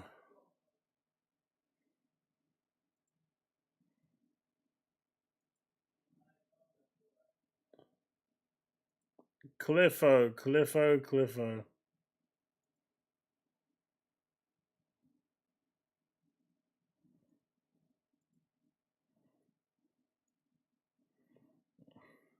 The true PS5 Pro.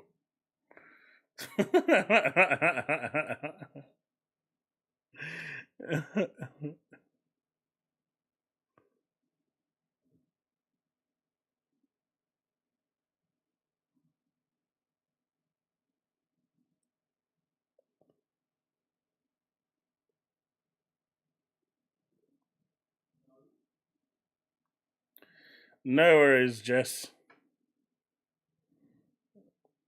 Sometimes rules are made to be broken. But that was interesting. Chaos, you reckon DCG had an epiphany? No, he's totally going to buy it. In fact, most of the YouTubers are going to buy it. It's literally their job to review on the best hardware and test on, the lesser hardware that comes, within the review territory. Hey, Punkalicious Romeo, welcome back.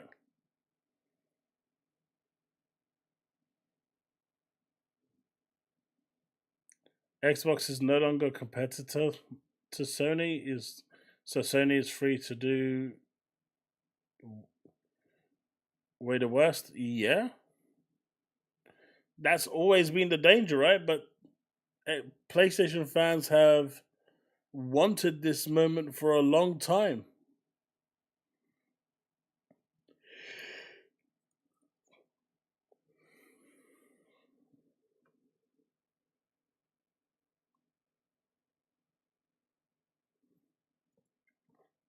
A guy from watching YouTube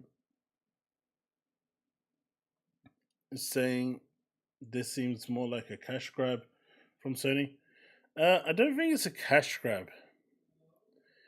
I think they've seen the limitations of what their PS5 can do, and they decided that they need a new console, or they could lose ground or favor with the developers because they're unable to push the technological capabilities of the hardware anymore.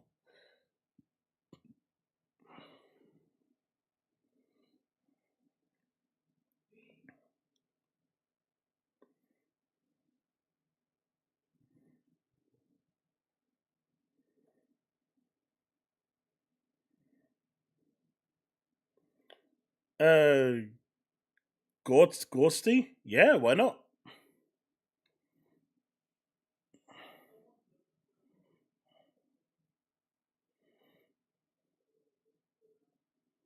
Play end of his video.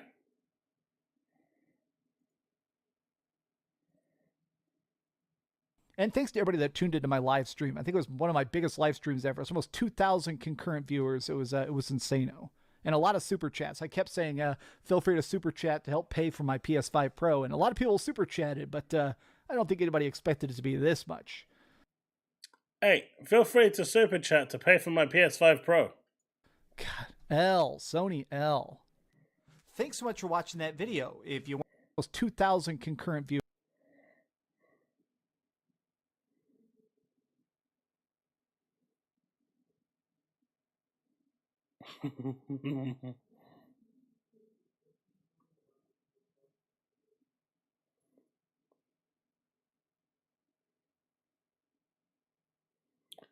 Silver, what do you mean?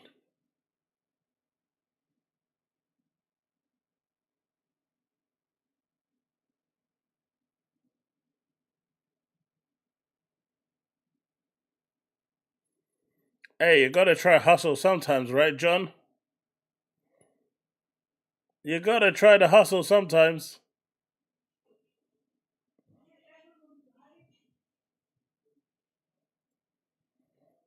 Damn straight. I'm thick as bones. But yeah, to me, the PS5 Pro is aimed at a certain audience, and that audience will pick it up without a shadow of doubt. But it is not for everyone, and ultimately, it is going to be a niche product.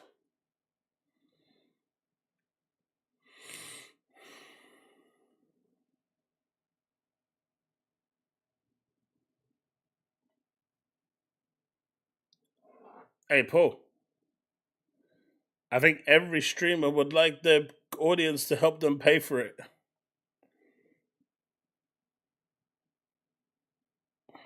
Why wouldn't they?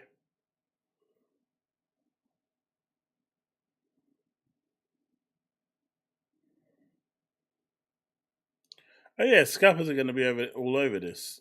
At least try it.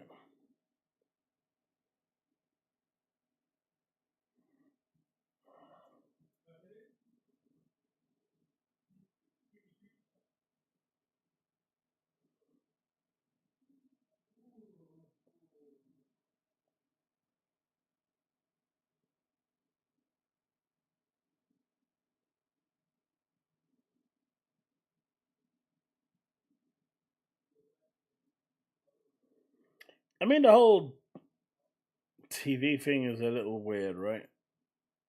I get we spent a lot of money on our TVs and stuff, but the concept of a console is to be affordable.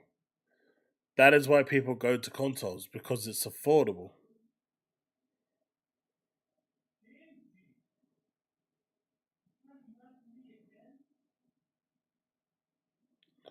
And honestly, I see a lot of those games coming over to PC soon anyway.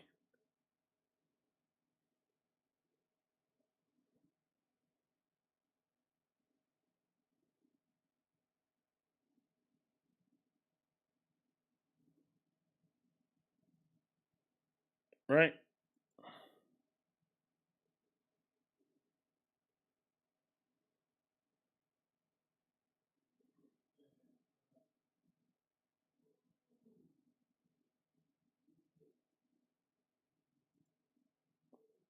Affordable and convenient. Exactly.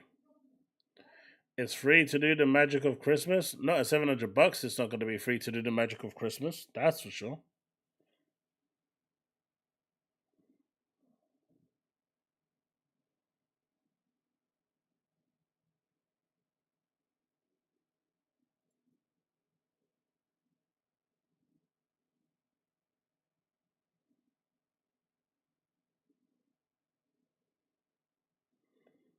The Master Race is more affordable in the long run. Oh, that's harsh. Chaos. If I can get a better PC for 1,000 US, why get a console? Timed exclusivity. Uh, Essentially, if you want to play the games day and date, that's why you get thing. And you saw games like Ghost of Tsushima took like what 4 years to go over, so that's a long time when it comes to timed exclusivity, right?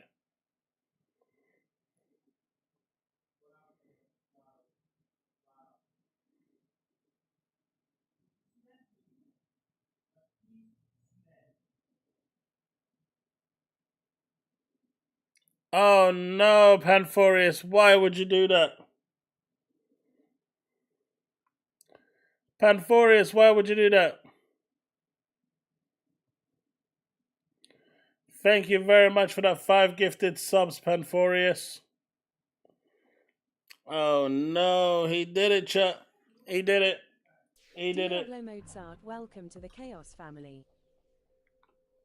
You know what time it is, boys?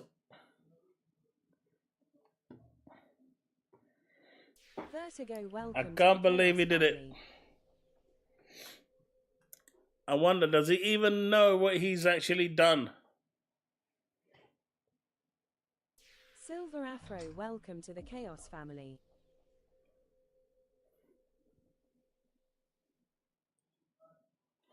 Does he even know? Nicholas Lund, welcome Well, apparently to I the don't Chaos have the eye family. patch, but it's probably for the best I don't wear the eye patch today, because my vision is all messed up. What are UK? I don't believe you just did that, Panforius.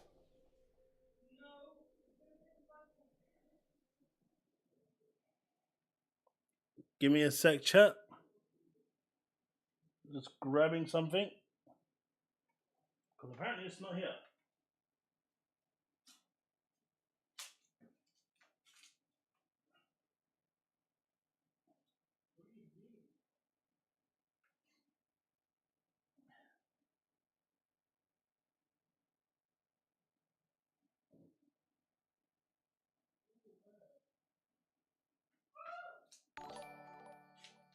Man, my kid is screaming like a little girl around there.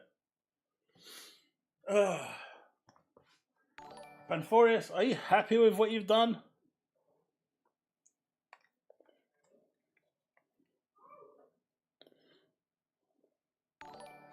What have you done, Panforius?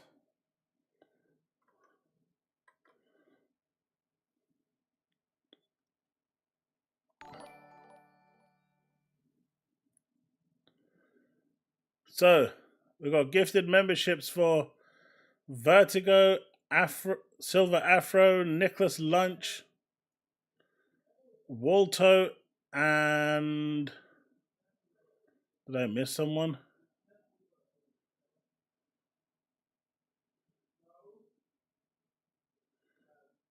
Did I miss someone?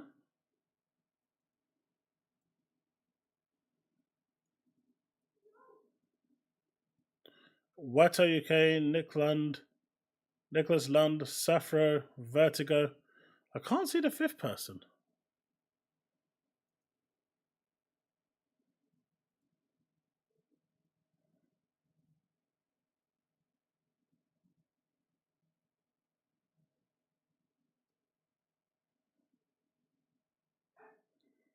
It's not showing me who the fifth person is. I can't find the eye patch. They've put it somewhere. So this is going to have to do for now. The eye patch was here. But it's not. Oh, here we go. I knew it was down here. Complete the set.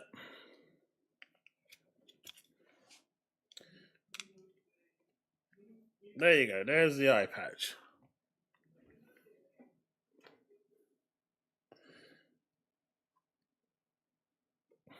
Thank you very much for that 5 gifted subs. David Brooking is the fifth. Oh, Devin, you're the fifth gifted? Awesome stuff. Oh, Diablo. Yeah, it's really weird. It didn't actually come up with his name. Interesting. But yeah. What do you think of this news over here? Fewer than 3% of PS5 owners have purchased a PlayStation Portal in the US.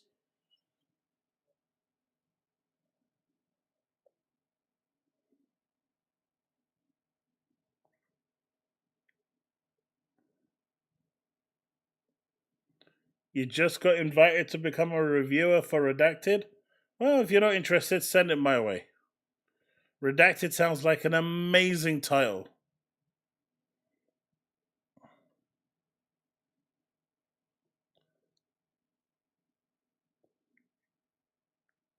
That's actually a good question, gaming. I was supposed to pick one up. I told my kid to order it. I've totally forgot about it. I'll have to chase it up.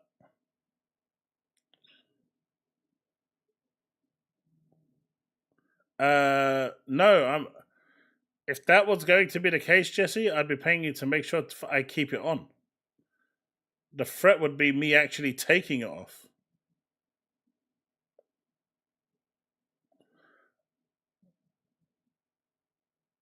It might work better now with the PS5 Pro.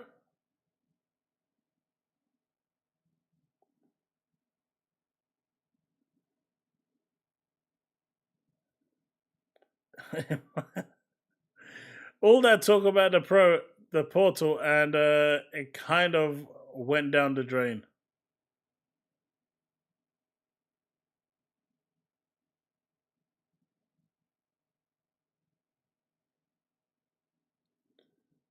Oh, okay.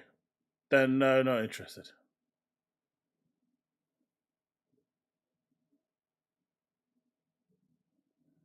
Well, Susano, the best way to prove something is good is by sending it to your worst critic. Because if your worst critic likes it, then everyone else will genuinely like it. That's how it works. So this is the chip that people have been talking about. AMD announces unified UDNA GPU architecture, bringing RDNA and CDNA together to take on NVIDIA's CUDA ecosystem. I think this is what people are saying that the Xbox handheld could use going forward. But from what I've heard, some places already have like a revision of what the handheld dev kit will be. So, not really sure.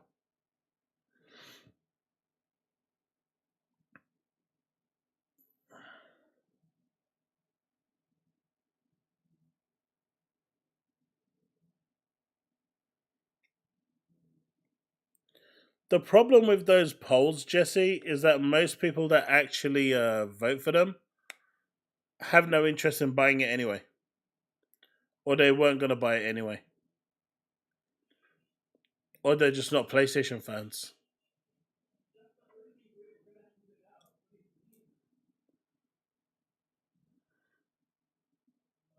Green Goblin, I don't think they can really increase the price of the Portal. It's not really doing anything. At this point, the Portal is pretty much just very basic.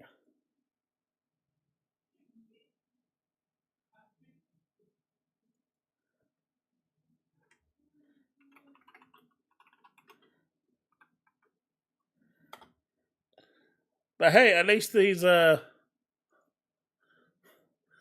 I said send me super chats for the Portal, I was joking, by the way. I was joking. Chaos Tenfold, Sony, he's a pirate. He's ripping you off. Oh. That's funny.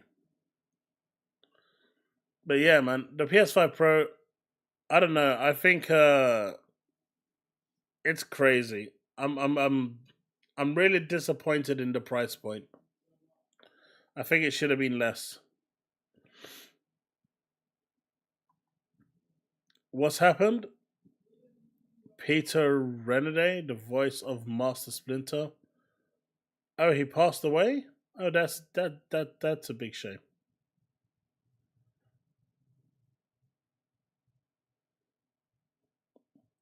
Losing Darth Vader and Splinter in 2 days, back to back.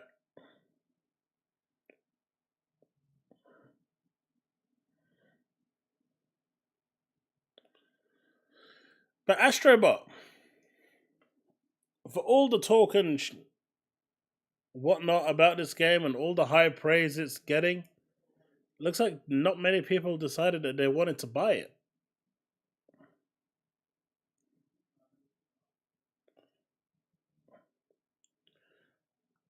Hey, Panforius, thank you very much for that $1.99 super chat. I appreciate you. You're going all out today. Make sure you don't drop all your money on this chat on the stream, dude. Come on, give the pirate a whitey thumbs up, all pirate flag, pirate flag. But I appreciate you.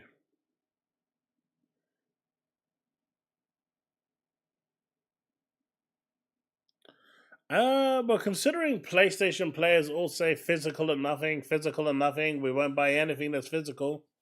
That's not physical, sorry. It still says some stuff.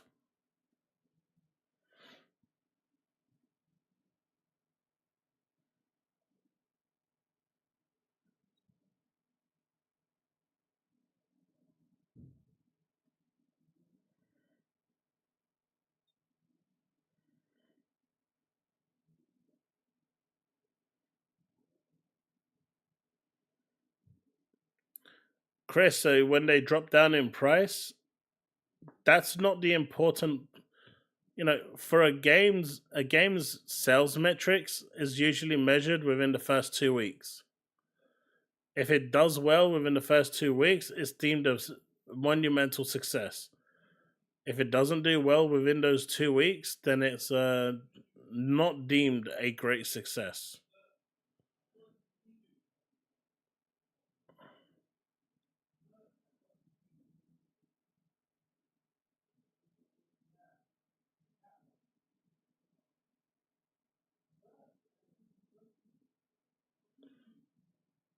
To me, gaming is life. No matter where you play, just freaking play.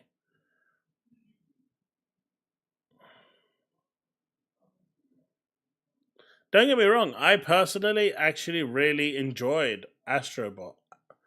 I found out later that they reused a lot of assets from Rescue Island or Rescue Squad, whatever it's called, the PS4 version of the game. They reskinned, well, not reskinned, they pretty much took like 2-3 bosses at least from the old PS4 game and just put them over with the same exact mechanics into the latest game. So I don't like that sort of thing. But as someone who was neutral to the game, I really, really enjoyed it.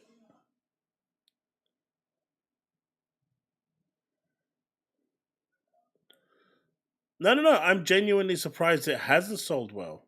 I was rooting for this game to sell well because I want more games of its kind to exist.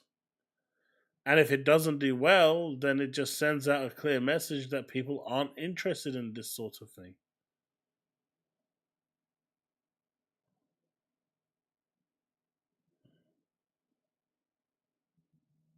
Gaming at 85, welcome to the Chaos family.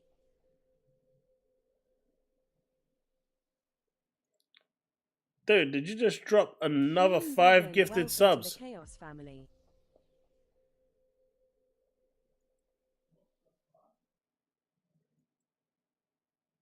Cryosia Gilbo, welcome to the Chaos family. Dude! Gaming, Green Goblin. John Always. John Always, welcome to the Chaos family. And Panforius gifted a membership to Panforius. Okay, that's actually happened. I've never seen that happen before. Panforius, welcome to the Chaos family. I've never seen that happen. Can you actually pick who you gift to?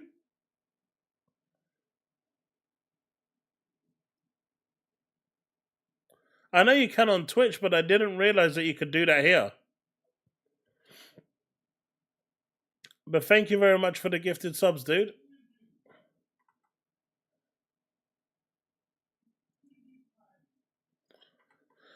But yeah, I mean, if you look at, did you guys see this? Double Fine are not happy. We love platformers here at Double Fine, so imagine our smiles playing Astro. No, it wasn't Double Fine. It was the other dude with the dog. Imagine our smiles playing Astrobot and seeing what seems to be familiar faces. In 2013, we collaborated with Japan Studios on the Playroom's My Alien Buddy, and it seems like a version of our green friend is still on the rampage. Now, there was another one, the actual, the rocket dog, I think it is, the propel dog that charges forward. That was made by someone working at Ben Studios, and they got really salty when they saw it being used in Astrobot.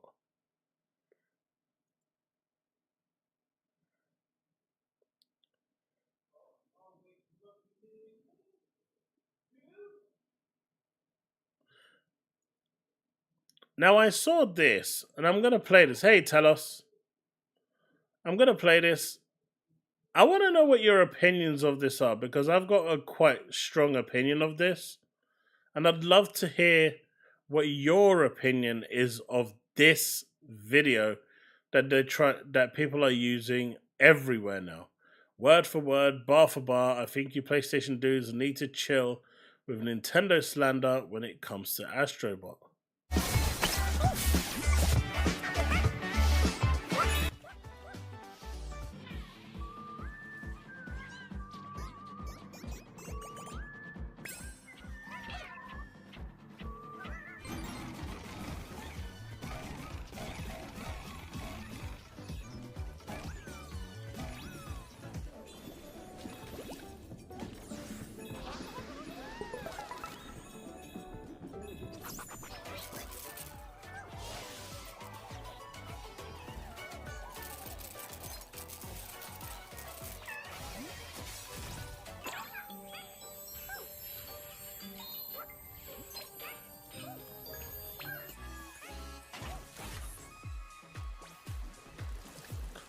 I think the Splatoon one was a bit of a far reach, right? Come on.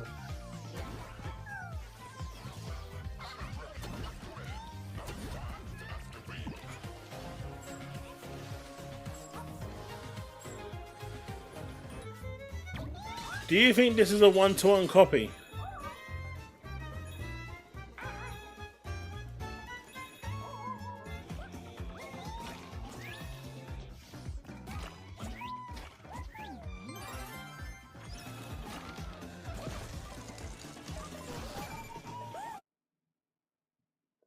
What's your opinion of this?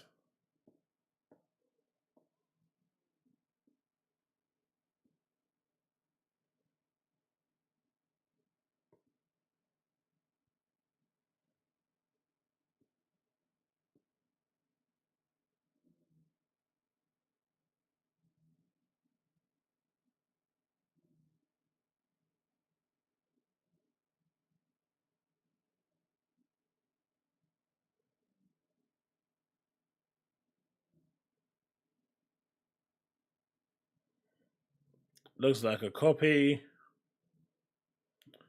Your opinion, Astro is better. I mean, you're a PlayStation fan, so you're going to say that. See, I agree with what Calandra says, and I think ultimately, uh, you know, imitation is the best form of flattery, right? If you see a game that does it exceptionally well, like Mario does, especially games like Mario Odyssey, which I think got 97 Metacritic, try copying that and, you know, taking ideas from them is like the best form of flattery. There is no real true uniqueness. I disagree. I think Astrobot is good. I'm actually recording my review at the moment, but I've actually given it 2 scores. If you don't care about the PlayStation history and all that nostalgia stuff that's in between it, the game is actually just pretty much a standard platformer. It's the nostalgia that makes the game so special. The nostalgia really adds an extra element to it.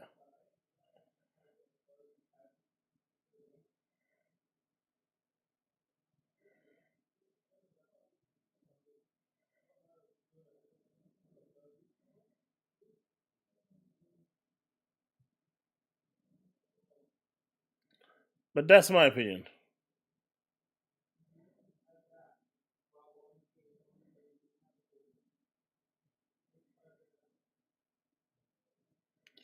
Derek, I think at $60 it was probably slightly overpriced, especially with the amount that was actually lifted up from the PS4 game and just one to one placed in here, like the monkey boss, like the octopus boss. Actually, the octopus boss in certain ways was actually inferior in this game compared to the PS4 counterpart.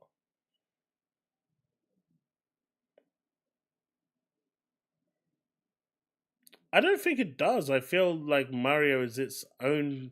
Each experience is not relying on anything other than the fact that it's a Mario game. It's not relying on 30 years of history. It's not relying on the whole life of PlayStation. See, the thing that makes Astrobot so special is that it's a love letter to PlayStation fans. It pretty much takes them through a journey from PS1 all the way up to PS5. If you've been along that journey, it's going to have a much more sentimental uh, feeling towards you of pure joy and bliss. But if you haven't been along that journey since the PS1 to the PS5 days, it's just going to be a generic platformer. That's why I'm going to give it 2 scores. One as a generic, where you don't care about the heritage, you don't care about the history of PlayStation. And another one where you do care about the history of PlayStation, because in my opinion, that history actually adds more than you can imagine.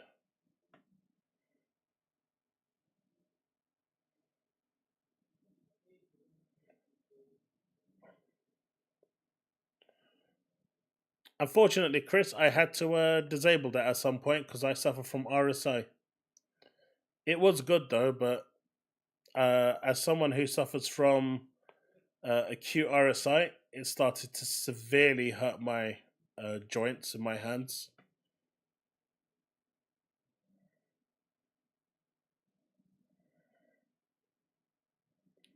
But I will say that Astro Playroom was the best game that utilized the PS5 controller. Returnal came along and tried to utilize it and make good of it, but I fell short. Astrobot, in my opinion, surpasses what the Playroom does. It's by far the best game to utilize the PS5 controller.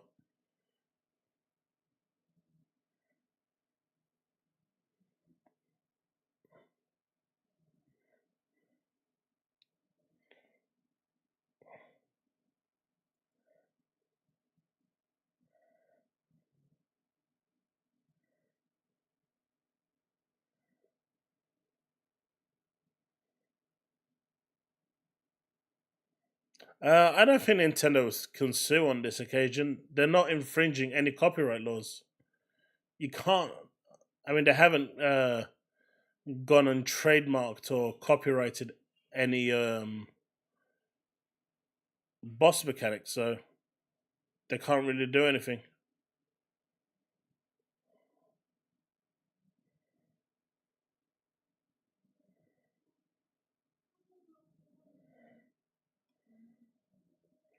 But like I said, the biggest form of flattery is imitation.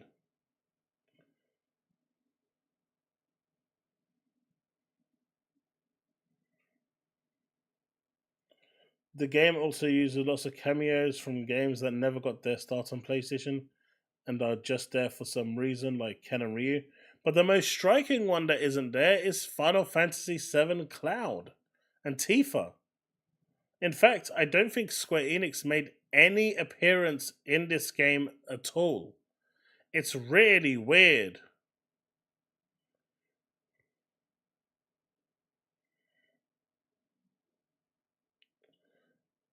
I'm not sure if Hasbro kept the license. Hey, Devin, we don't talk about that.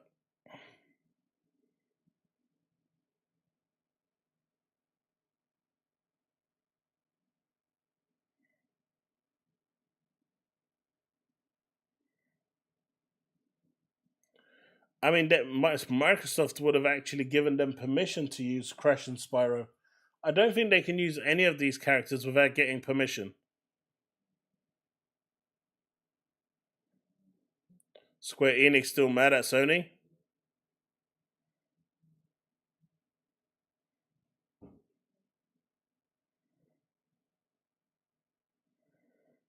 Diablo, that's my point. That was my point from earlier. I think this price point is a really big nexus point. If they see that 15, 20 million are willing to pay this price point, the next consoles will be more expensive.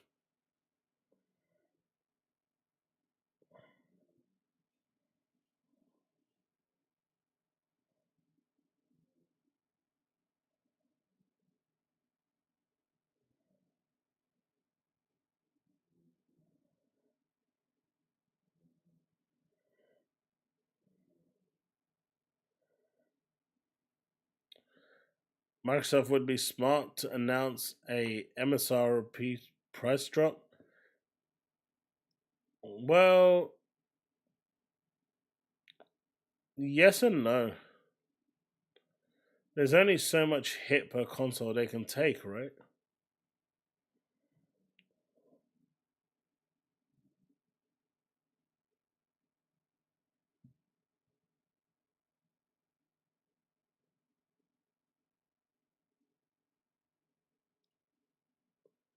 If Microsoft follows Sony, we are. Yeah. Did you see Sony give a shout out to. Wait, did they? At what timestamp, Devin? I did not see that.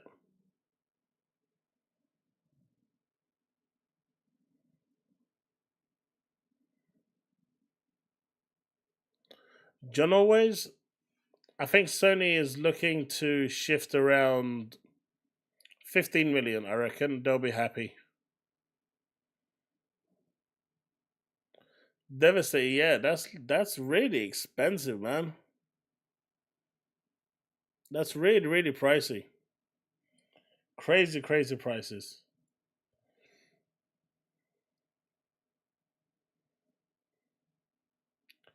Hey, Rebby, how you going? What do you think of the Ubisoft situation, chat? It was at the end?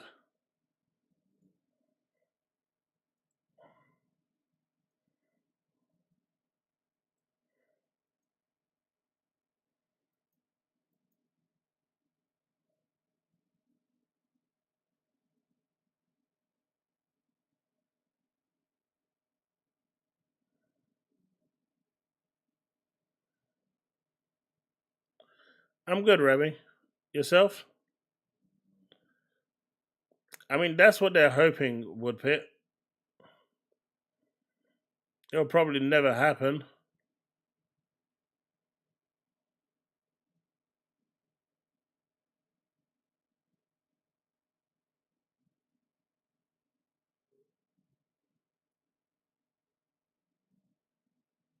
You're saving for the next Xbox now?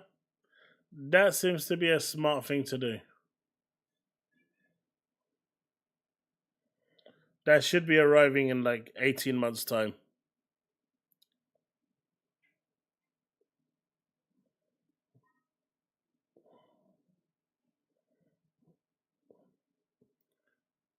Well, I mean, Sony, I don't think Sony actually owned Team Asobi.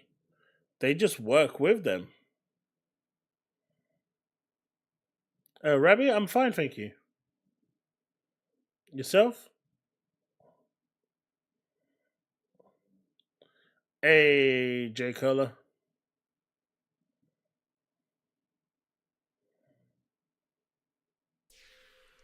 Thanks Devastator 2000 for Super Chat $3.69. Remember when Sony told FTC that Microsoft will price gouge if they got a BK?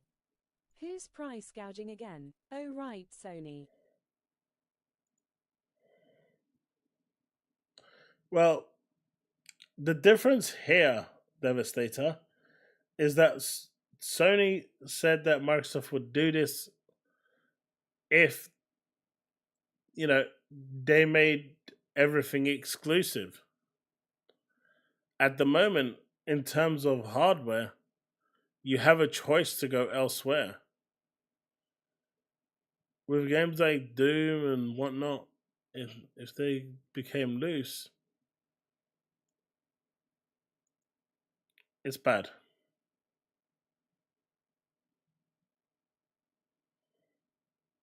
It's bad.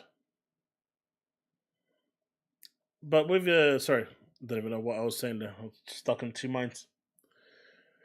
But with the series, Xbox has, there's a competition. The problem right now is with the FTC shackling Microsoft, there is no competition.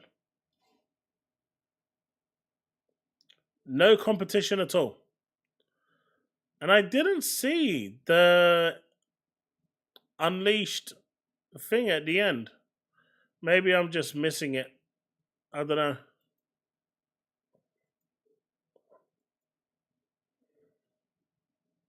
Maybe I'm just missing it.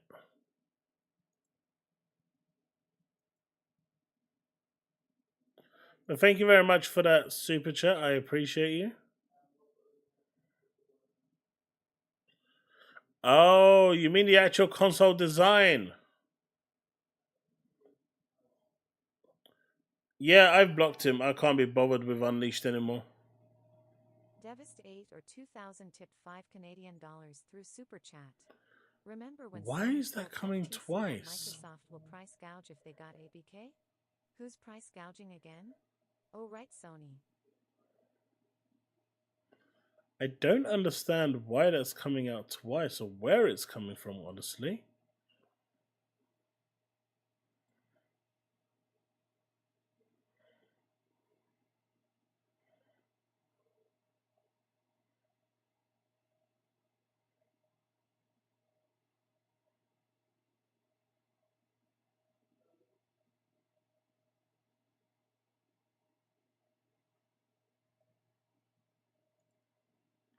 Have you seen a photo of the PS5 Pro in person yet?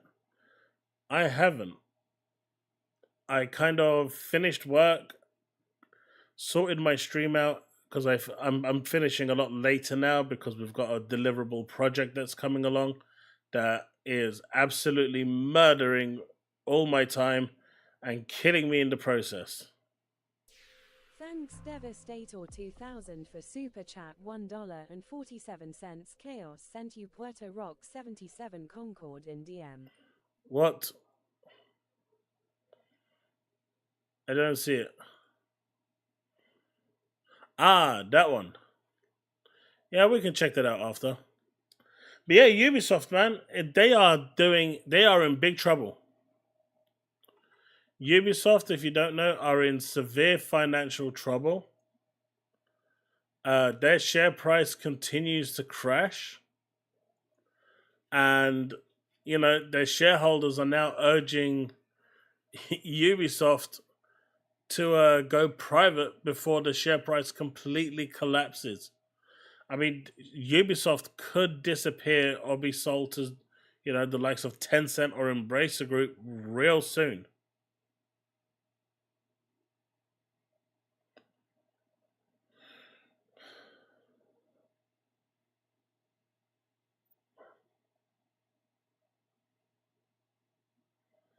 I mean, I think the last 3 games they released were actually really damn good.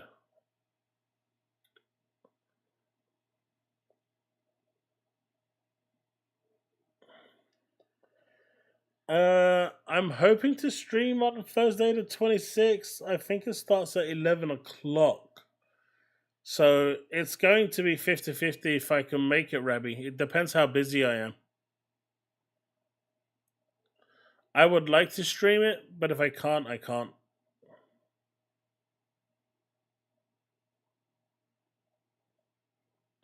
But I would like to, if I can make some time, I definitely want to check it out. I'll probably do what I did today, where I jumped on for like half an hour, reacted to the stream. I think it was online for like, 40 minutes? And then I bailed.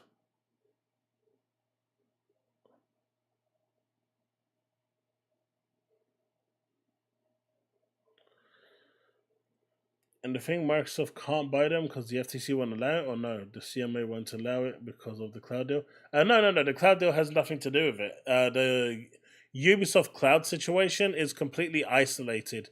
So the division that of Ubisoft that kind of controls the cloud is kind of now held. You know, the deal that they made makes it separate from Ubisoft. So even if someone else came in to buy Ubisoft, that cloud kind of service remains isolated, so they kind of stay away from any sort of merger deal. So that's got nothing to do with it. The reason why Microsoft can't buy them right now or do anything with them is because they're still in court with the FTC. And this is why I was saying in my video earlier, I think last week or the week before, the only way Microsoft can now avoid the FTC is by abolishing the platform and creating a hybrid PC with a reference that other manufacturers can build as well. Because then they can turn around and say, well, look, we don't really have a platform anymore. It's essentially just a PC that, you know, Asus is making, Lenovo is making. Anyone can make as long as they want to use the reference. They can make it as strong as they want or as weak as they want. The custom design is down to them. Here is the base model reference, so Xbox will probably create one. But if you want to create, if you want to have different ones for different situations, that would work too.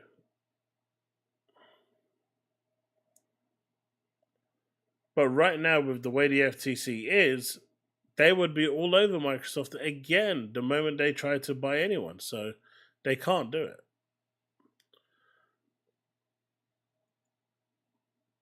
But now, Ubisoft are up right for the picking. Ubisoft stock has dropped 51% since this time last year.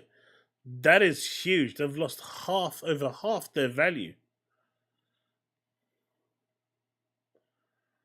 What do I agree with Rabbi?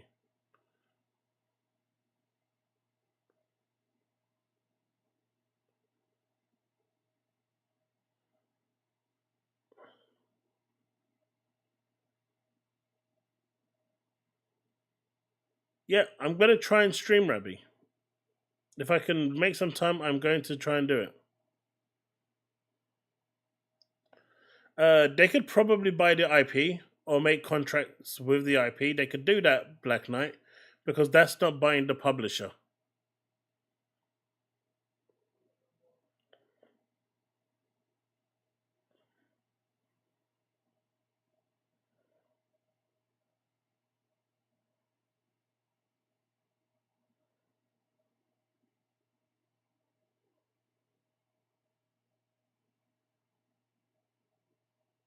Just get Splinter Cell. But yeah, I really feel sorry for Ubisoft because, you know, Ubisoft have released 3 good games back to back. They released Mirage, they released Lost Crown, and then they released Outlaws. I know some of you don't like Outlaws, but I really do. And in my opinion, they released 3 really good games back to back. And for the backlash to be this heavy because of the main character is astronomically sad.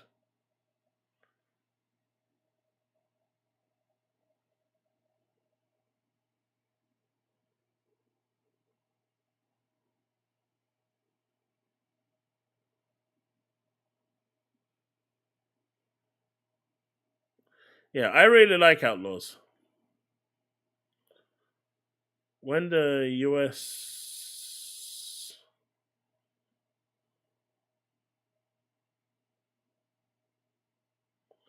J. Cola, that is correct. But I am not going to get into politics. Not on stream.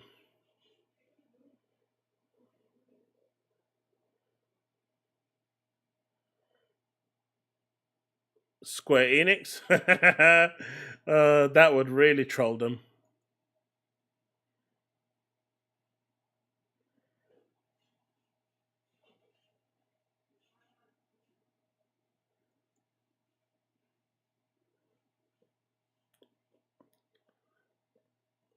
From what I've seen, Outlaws like stealth games.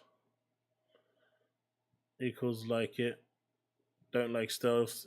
Equals don't like it. Thanks, Pretty much. 2000 for Super Chat. $1.47 FTC will be replaced this year, hopefully XD. I mean, the FTC has been absolutely moronic, so at this point, they are actually standard. What we're seeing now with the PS price point is because of the FTC. They are the ones actually doing this. They are the ones causing it.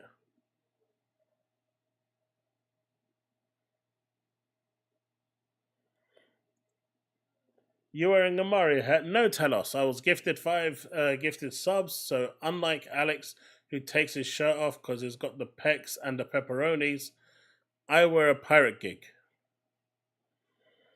And look absolutely stupid while looking amazing all at the same time. Devastator? Only time will tell.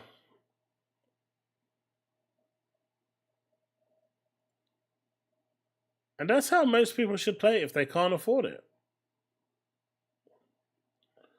And there's nothing wrong with that, right? I know people like say, oh, I don't want to do that, but if it's a way, it's a way.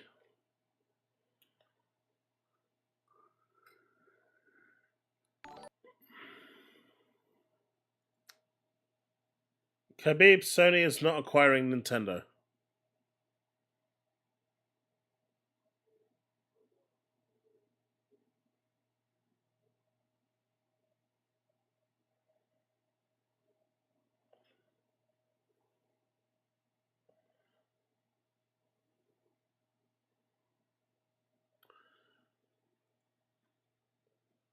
But yeah, I really do hope that Ubisoft managed to pull through.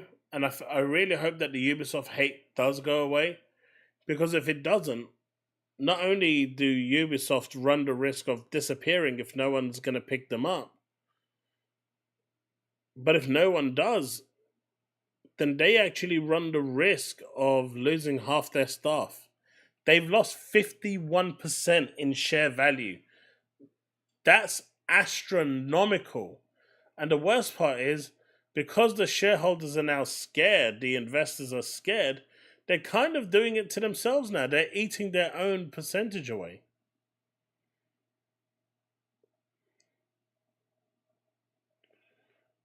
Yeah, but that's not owning Nintendo. And they don't own Zelda. They're in partnership with Nintendo to make a Zelda movie. That doesn't mean they own them.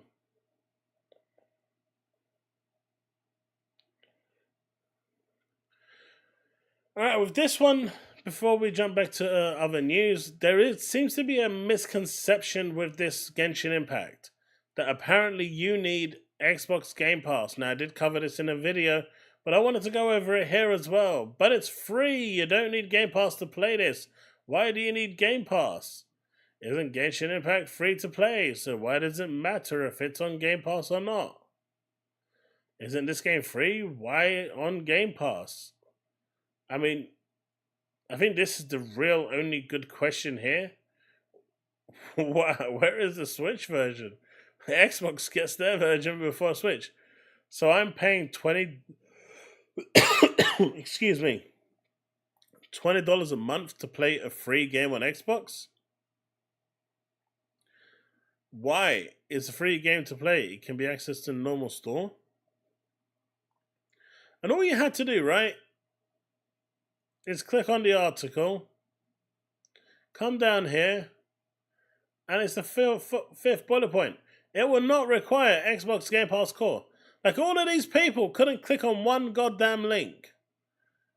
Genshin Impact is free to play, truly free to play on Xbox.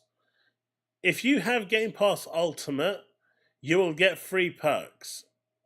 That's it. That's the difference between the Game Pass edition, people who have Game Pass and people who don't. But man, the amount of brain rot in this thread is astronomical. So if you are interested in this, it is truly free to play. It's always been free to play.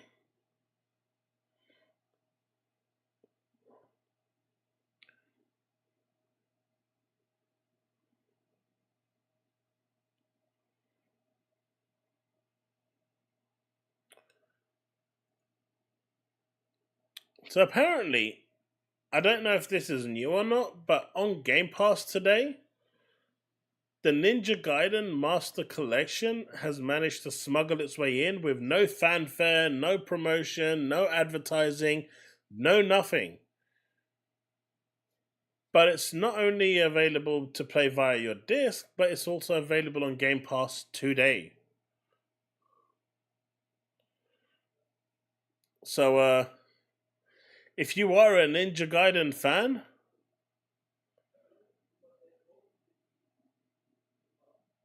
this may just be what you're looking for. So the $9.99 pricing on there, Jesse, is where they give you like a bunch of free stuff. It's not worth it. I've seen what they're giving you. Unless they've revised it since then, what they're actually giving you isn't worth the $9.99.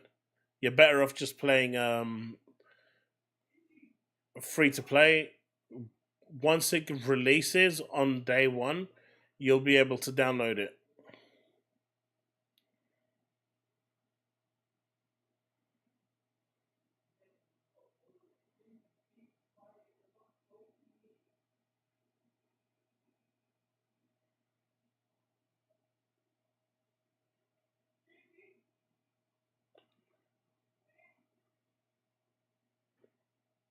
You're so close to beating Ninja Gaiden 2? Nice. Do you know what, Sanchez? I claimed those first Descendant perks. They never sent it to me. I feel so sad.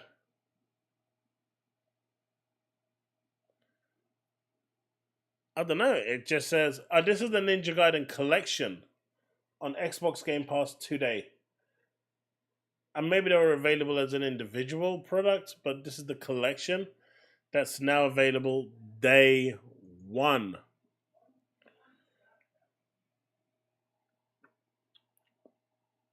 Oh yes, I'm picking that up tonight. So some bad news. Visions of Mana, which is actually a really, really good game, by the way. Really good game. I recommend it.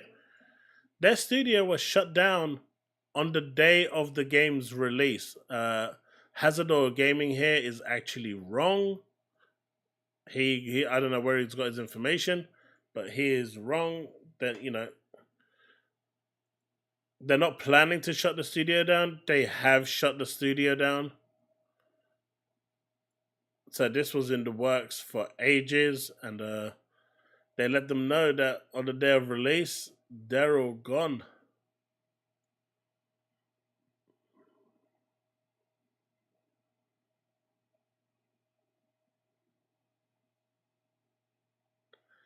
Pretty sad.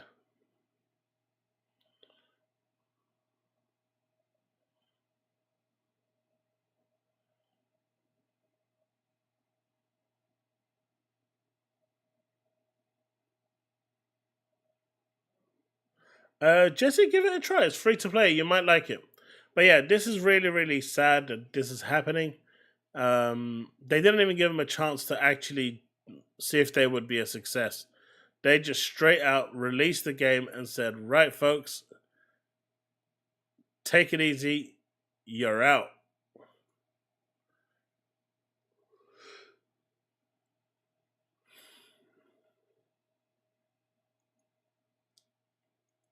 But yeah,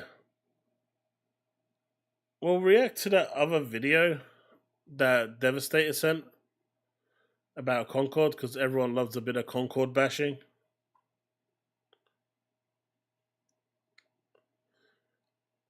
I mean, the ponies don't ever support the devs. They support Twitter and posting and console warring. We all know this by now.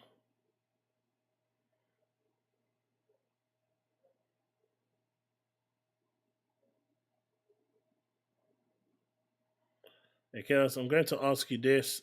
Are they giving people who bought the premium upgrade for Starfield the Shattered Space DLC too? Or do you have to buy it? Jesse, if you get the premium upgrade, then you get Shattered Space for free. If you did not get the premium upgrade, then you will have to purchase Shattered Space. The premium upgrade came with the first expansion. Now, the second expansion that's going to be coming along, called Starborn, at least that's what we know as it is from now, that one will be a paid version, deluxe or not. But Shattered Space will be it's part of your deluxe edition.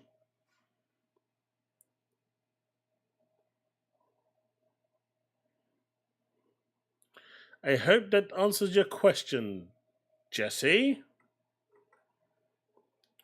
Alright, let's check this video out. But yeah, man, I'm still shocked at this price point. I'm still shocked.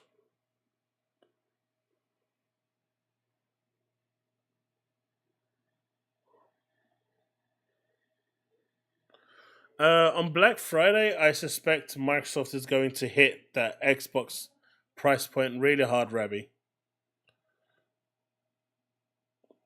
I can see it.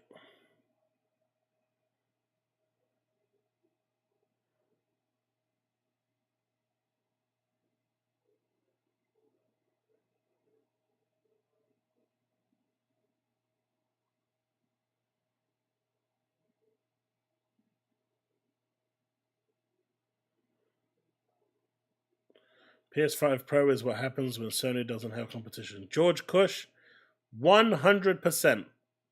100%. And unfortunately, the only one that doesn't see this is Microsoft.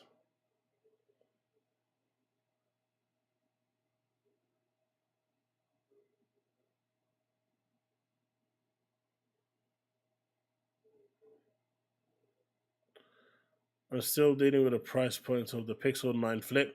Dude, I really want that phone. That's the first phone I've seen since the Nokia N-Gage that I've really, really wanted. But I can get a 4090 for that price point and then have some change as well. I can't justify the Pixel 9 Flip.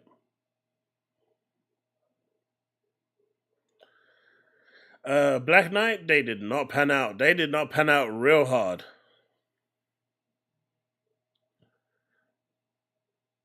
Uh, who knows, Rabbi? Who knows? It just depends if people take light to it and want to play it. Although they are burying themselves behind the point.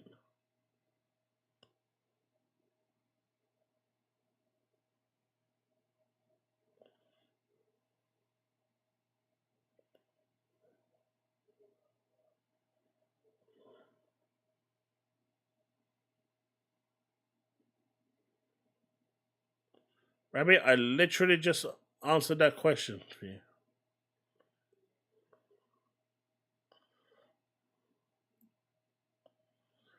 I mean, Sanchez, even if it was Puerto Rock, would be there day one saying, yep, this is what I'm talking about. Yeah, baby. That's exactly what you'd be doing, right? That's what I'm talking about.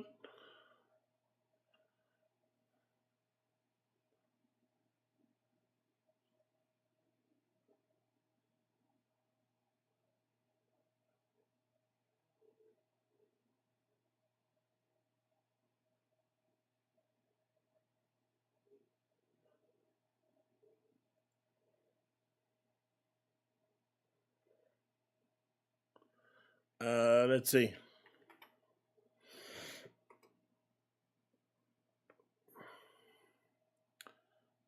I mean, you can build the PC, but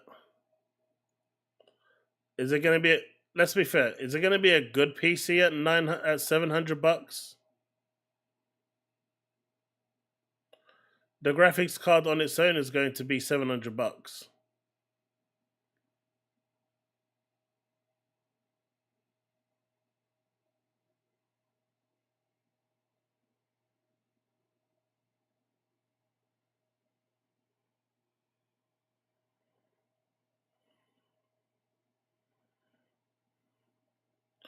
Unless the Series X comes bundled with COD Black Ops 6, Flight Sim 2024, and 3 months of Game Pass Ultimate for that price, it's still not going to sell as much as people expect in Europe. The interest isn't there. You're not wrong, Gorsty. You're not wrong. Microsoft needs to go on a heavy advertising campaign. Really pushing Game Pass, really driving it home, and really showing how the Series S or X is the best way to get into gaming at a low price. Now, one of the cheapest in the industry. And, will they do it is the question. I don't think they will.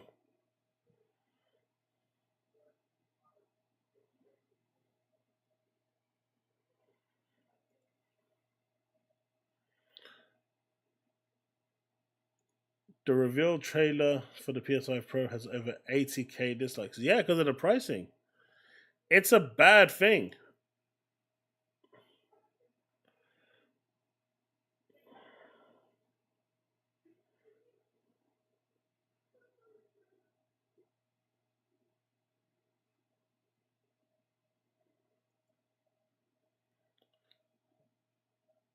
That's funny, Devin.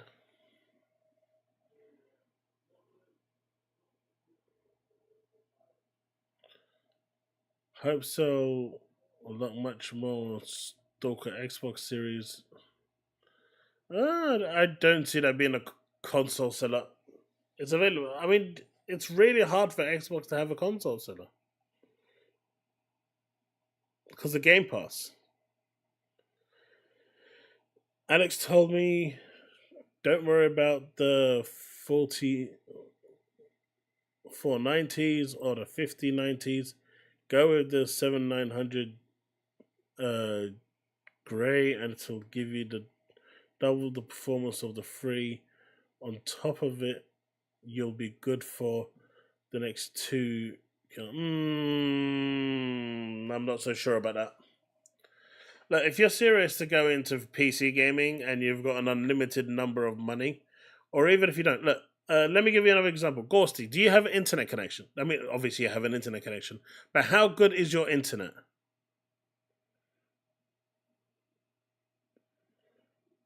What's your upload and download, if you don't mind me asking?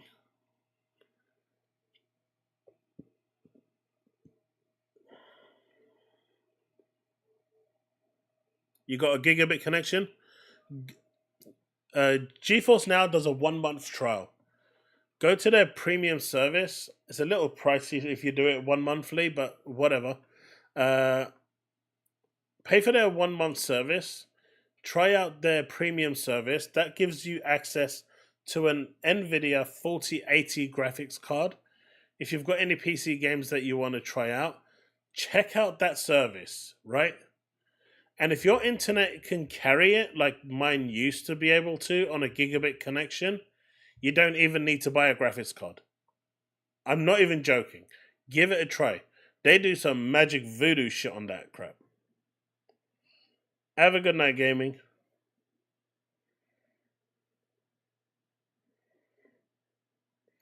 Give it a try and you'll come back and thank me.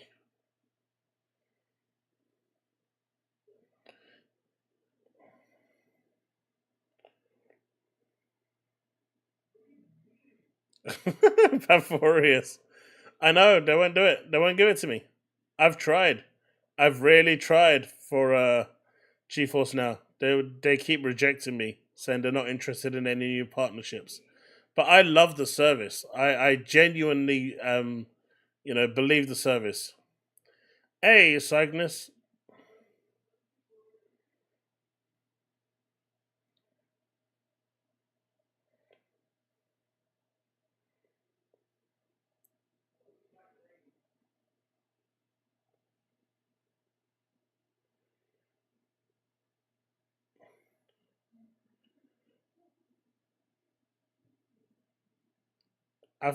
What is the price of the 4070? I think that's a better card.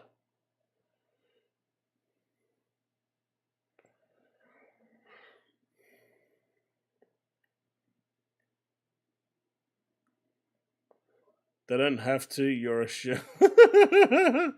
I know, but it's such a good service that Your wallet is salivating to pre-order that PS5 Pro ASAP. I know.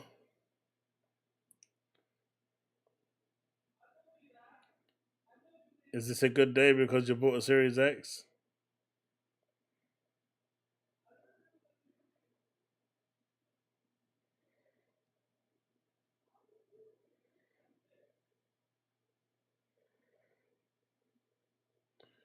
Hey, Force Ones. Nice to see you around.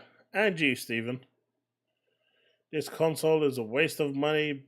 Just buy an Xbox, especially if you play predominantly sports games. Well, in one way, now, I mean, the only part of the PS5 Pro that annoys me is their policy where every game has to utilize the PS5 Pro.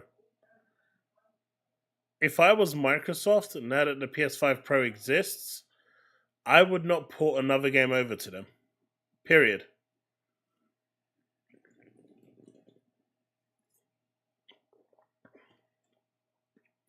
I mean, what sort of message are you going to be sending out as as the head of Xbox, saying the best place to play your Xbox games, if you're not a Game Pass subscriber, is on PC and PlayStation. They will outperform your Series X in every way, shape, and form. That's not the image that you want to be portraying, man, but Phil will be Phil.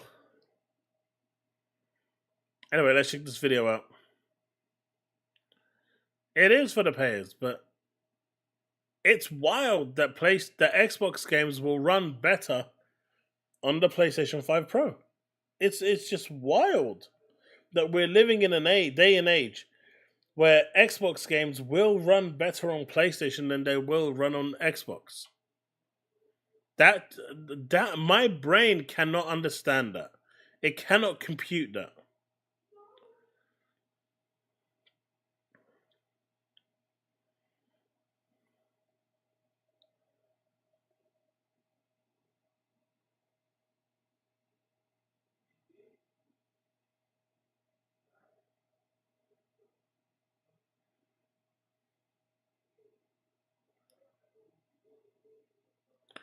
Nick, you're not wrong. To a certain degree. I think they are interested in the platform, but to them, the platform is Game Pass and not the hardware.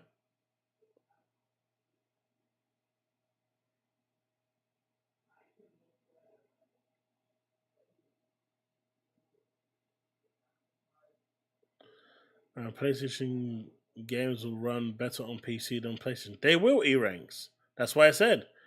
But PC isn't, well, I call it a rival platform. Or 2000 for Super Chat, $1.47 Nadalia, and investors want the PlayStation ports. You're probably right, Devastator. Thank you very much for that $2 Super Chat, dude. I appreciate it. You're probably right. But as I was saying, PC will run it the best, right? You're not going to compete with the PC if you have, a relatively powerful console.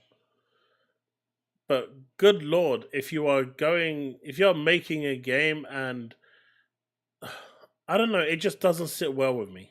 That's the one part. Awesome stuff that England won, let's go. But that just doesn't sit well with me.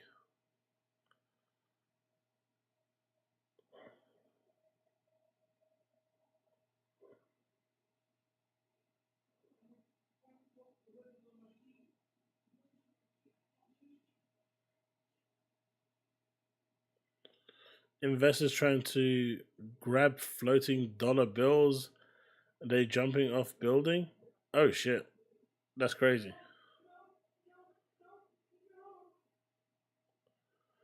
I know my internet right now is having problems. I'm supposed to be getting at least 500 MB more because it's supposed to be 1 gigabyte and Verizon 5G, but it hasn't been working for months.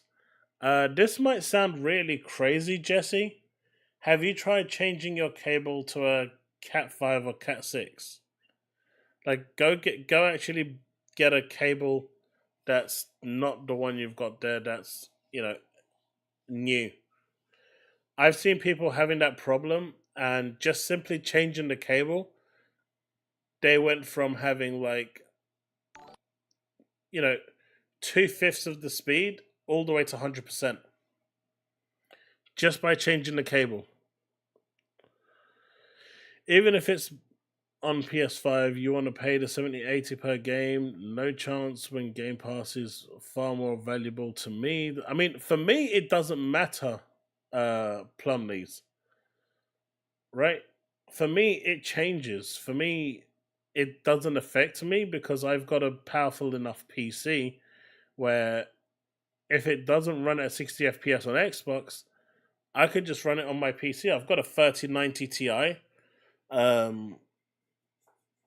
So for me, I don't need the PS5 Pro to play the game. I'm just saying it's the principle of the matter that Xbox games will run better on the PS5 Pro, and that's just something that doesn't sit well with me. Do they need to say anything in the first? Leave that duty finder. Xbox don't need to say anything. Series X is more powerful, but it wasn't allowed. It works in both ways. Oh yeah, no. I don't think Xbox needs to react. So I think Xbox kind of does need to respond, but it doesn't need to respond in the way, like I said earlier, with a Xbox Series X2 or Xbox Series X Pro. I think the way Microsoft has been going, they've got this vision, this plan that wants to take them everywhere. So I think right now is the perfect time for them to overshadow the PS5 Pro announcement by announcing the handheld console. They don't even have to do a release date, just show the bloody thing. Give a rough price point of what they're looking at, probably maybe $299.99, $399.99, and show its integration, its capabilities with both Windows and Xbox, and how the cloud saving works and how you can start on your Xbox and continue on your handheld that will run all of your already owned Series X games through the cloud or natively, because as we know at the end of the year, they're working on getting the cloud system working. So every game you purchase will work on the cloud, which eventually will lead them to the partnership with Nvidia, and xCloud will probably kind of become bolted onto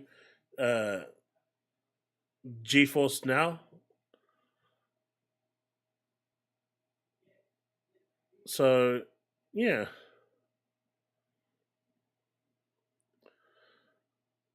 But right now, Xbox needs to get that handheld unveiled. Like, now is the time to do it, to overshadow what Sony has shown. Because I guarantee you, if Microsoft shows the handheld and it delivers, and it's just not some crap piece of hardware, but it actually does deliver in performance. I'm not expecting the Series X type of performance. I'm not, probably maybe the Series S style performance, but that's really it. I think the handheld is just way too important, and they need to get that out. Ron Slusha, 100%. I've never said anything different. They don't even know who I am.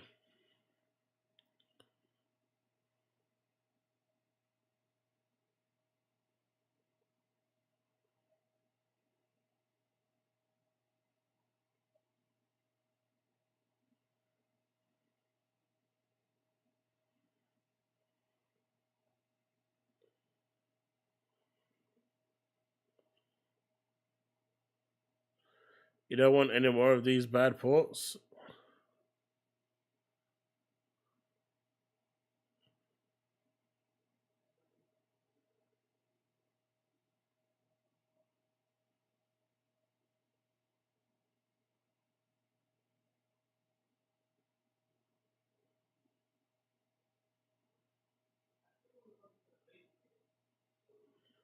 All right. No, I've just been trying to make a start on the video. But here we go. I've just been reading chat because there's a lot of messages. Redfall will run at 120 FPS, okay? No!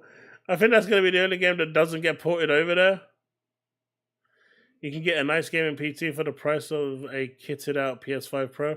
I mean, for $1,000, you probably can. 700, and it's kind of pushing, I think. It's my family, my fellow gamers. Your only friend is YouTube Streets Porter Rock 77 with another video. Hooking you guys up. To my PlayStation brethren who enjoy Concord, don't do this. Don't do what you're doing right now. Don't chastise gamers hyping Astrobot or upset at gamers for not supporting Concord, all that stuff. Let's just cut that out. Listen, I enjoyed Forspoken. I know it's not a PlayStation first party, but Raiden, you will notice it because Microsoft cannot release a game on the PS5 Pro or on PlayStation, which will include the PS5 Pro, if they do not utilize the PS5 Pro features. So whether that is, they have to use PSSR, they have to use the ray tracing, they have to use all the, machine learning and whatnot features that make the games look better, and run at a higher fidelity. Well, at least what we saw from the tech demo. It's a parity requirement. They have to do it. It's not a case of they can choose not to utilize that hardware. They don't have the choice. They have to. Unless they don't release games on PlayStation. And maybe that's what they're planning on doing. Maybe the wish for age find it was a bit too much. Anyway. nonetheless, I completely enjoyed it, right? But it flopped. Studio closed down. Never coming out a sequel. Why so serious? Was it Keys of being a pony? I didn't go out there and try to bash, make a message saying, oh, people want single player games, but they don't support Forspoken. I'm not doing that. In fact, I already said this multiple times. I hate that term. Yeah, Jesse. Support the devs. I really hate that term. The term support the devs, I never liked that term because it seems like you're obligated.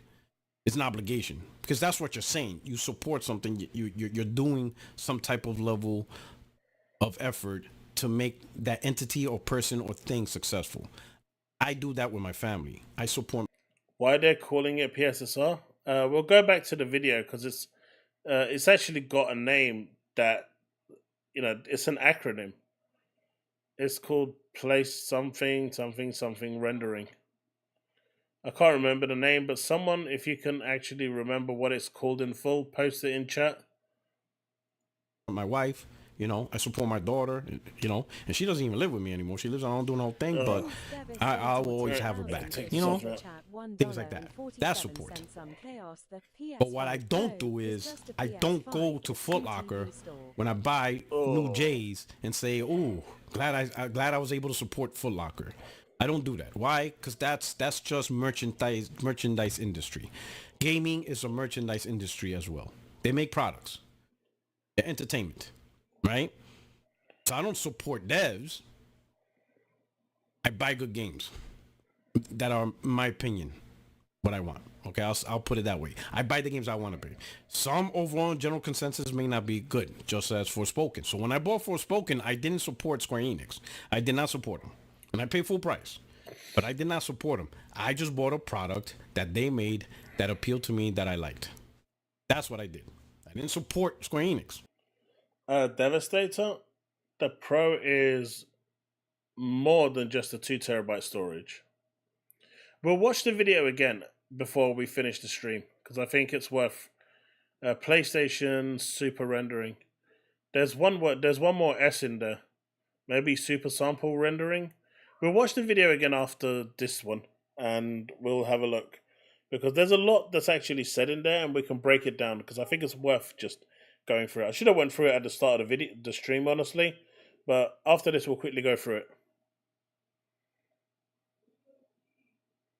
It's not just the machine learning, Raiden. Bought the product that I liked. When I buy a PlayStation first-party game, I'm not supporting PlayStation. I'm just simply buying a product that I like, and they're making it.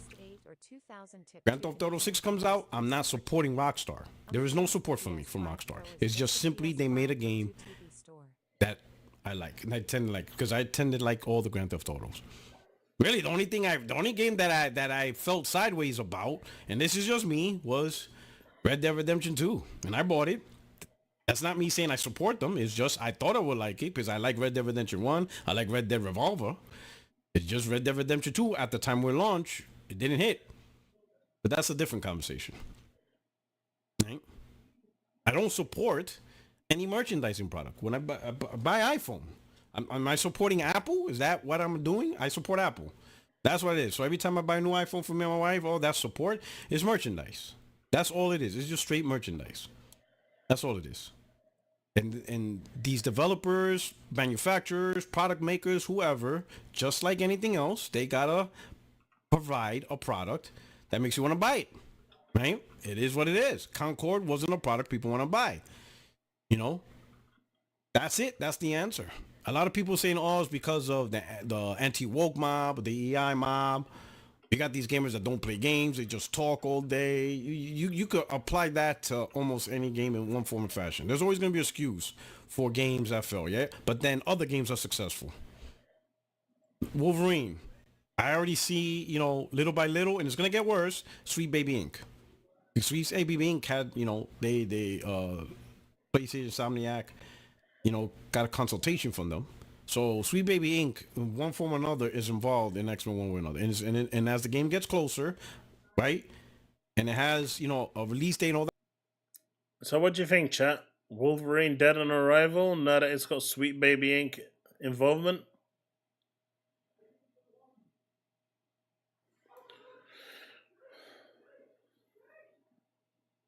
Did Jesse ask a question?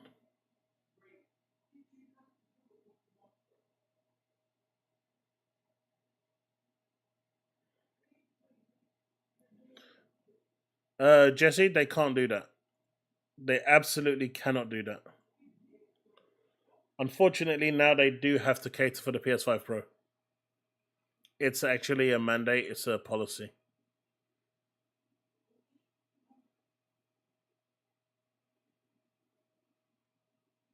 All that stuff, you're gonna see a lot of vitriol or Sweet Baby Ink, woke, and all that. You're gonna see it, and it's not gonna do nothing. Wait, George, who's another boogeyman for conspiracies?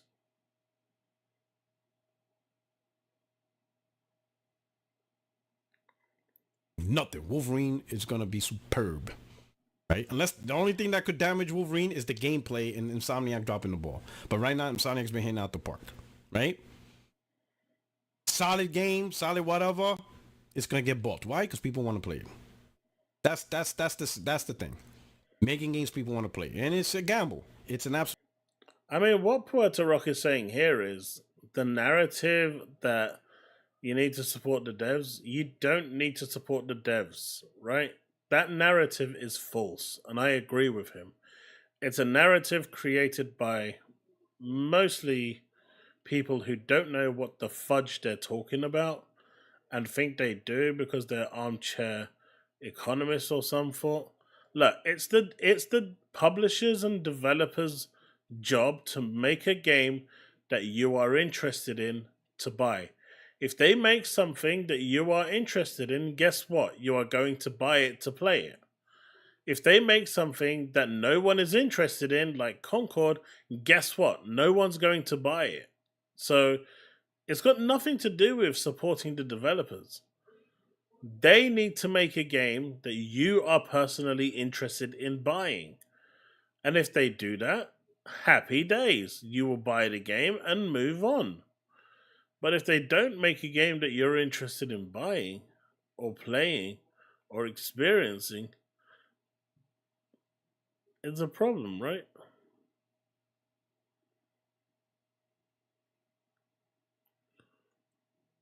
That's my opinion anyway. Absolute gamble, right? When I saw Concord, not the first reveal trailer where it's just like sandwiches or burgers, because there's nothing you could really know about the game. But when they showed the trailer of the actual game and the actual characters, actual playing, I think it was at a state of play, if I remember, whatever. But when I first saw that trailer, it only took me 60 seconds to say, yep, this game's dead in the water. I mean, George, that's been the case for a long time, right? You know, and it wasn't even DI, because I don't think like that. I don't think of DEI or anti-woke. I don't care about that. When I first saw a hero shooter, this looks like Overwatch, and I just said look like Overwatch. Whether it actually plays whether it actually plays like Overwatch is irrelevant, because the only way to truly know if it plays like Overwatch or doesn't play like Overwatch is you have to buy it. But that's the problem. People ain't gonna pay money without certain guarantees. People want some guarantees first before they spend money. Because once you bought the game, then it doesn't matter at that point. Once you purchase the game, it doesn't matter what it plays like, whatever. You already gave the money up. Some people want to prevent wasting their money on something they may not like. So the first impression, the first look is what people go by. And that it is what it is. Whether people like it or not, that's... I appreciate that, Panforius. You know? I think if more people do that, maybe they will actually reach out to me. Some people go by Metacritic. Some people go by, you know, some good friends that gives them some good advice. How people determine the... Because bottom line, if I become an affiliate, then I can pass on that discount to you guys, so you guys can get a nice discount while you're giving it a try and whatnot, right? I just want more people to experience it because it's such a great service.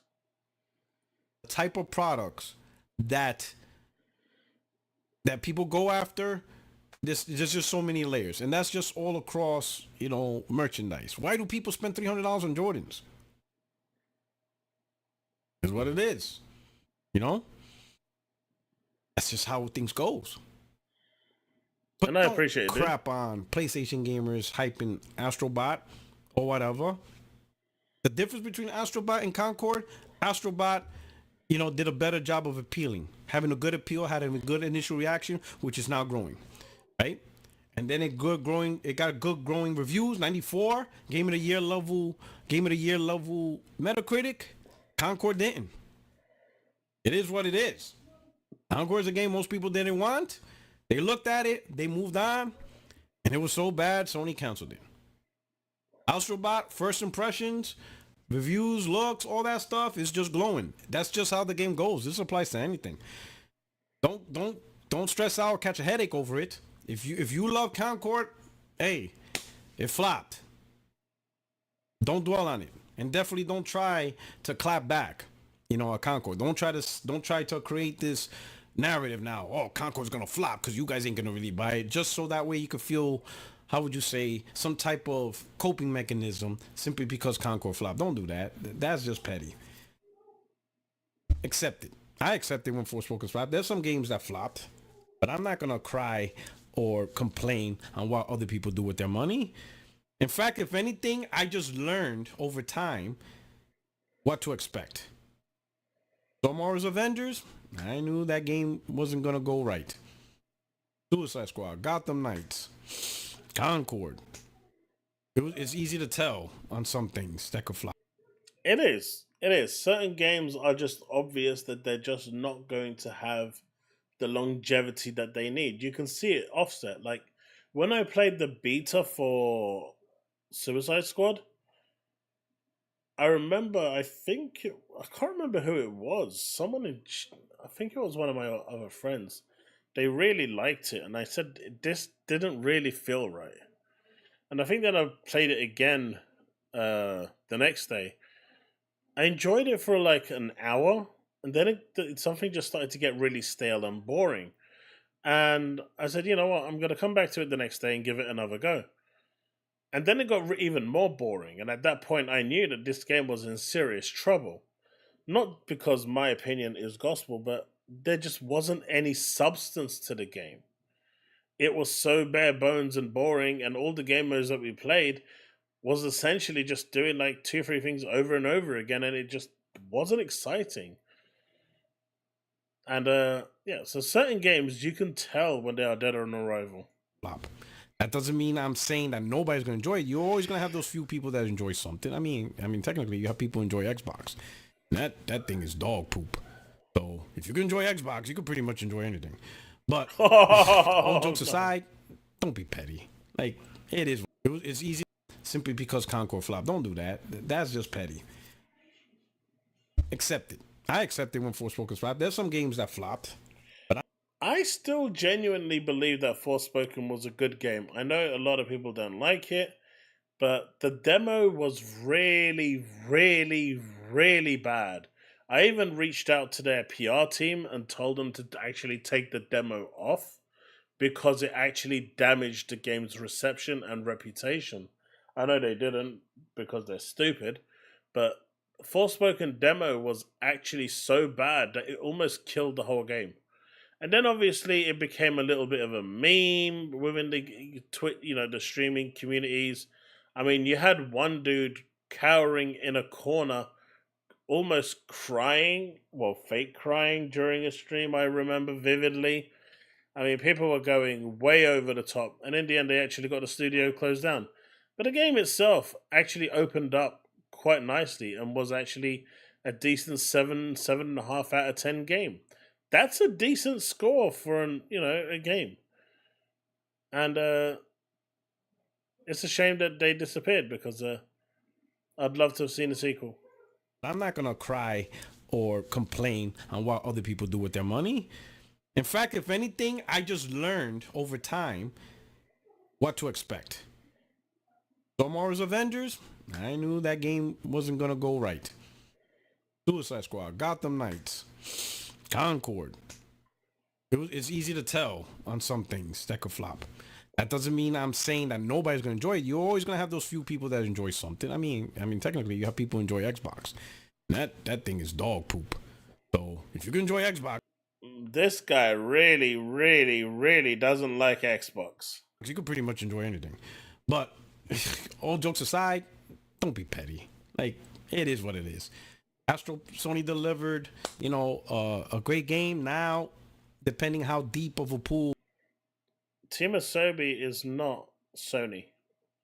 Team Asobi delivered a great game, not Sony. Of PlayStation having platform guys, I enjoy Ratchet and Clank and stuff like that. There's a few people that enjoy platformers. $3.69 PlayStation Centric put up polls where people said overwhelmingly no, they're not going to buy PS5 Pro, so it's unlikely to sell more than 5 mil at best. Do you know, Devastator? Here's the thing, right? I put up polls all the time asking people what they want me to stream on, say, a Wednesday. And I will get maybe like 40, 50 votes on what people want me to stream. But only 10 people turn up. Polls are useless. But maybe on this occasion they're not. But generally they're useless. Do I think it's going to blow up like Spider-Man? I don't think so. But they made a great game. It received well. Metacritic score is off the hook. It has all the formulas to be a successful game. Concord didn't. It is what it is. Don't be salty about it. It's easier to just say, you know what?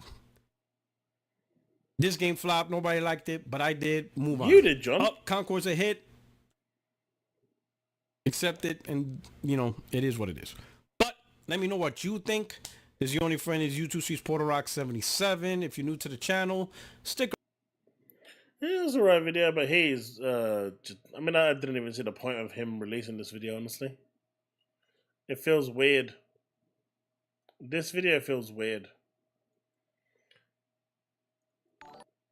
It felt weird.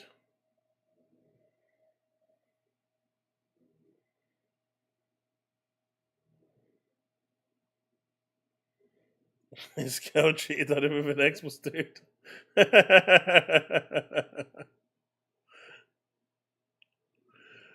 I mean, yeah, exactly, right? Debbie Petty takes a dig at Xbox. Exactly. Devastator, thank you very much for that $5 Canadian, though. I appreciate it. It's going to be interesting to see how the sales for PSVR 2, PlayStation Pro actually happen, right? Because I actually am really curious to see if people will actually reject it as much as they say they are. I already know a few people who want to find a way to pre-order it day one right now. And they can't wait to do it. But, it's going to be interesting. He's a pony, what did you expect? I mean, I didn't expect him to become another Dreamcast guy, right? I didn't expect him to become another Dreamcast guy that just randomly pokes at Xbox for no reason, even when there is no context.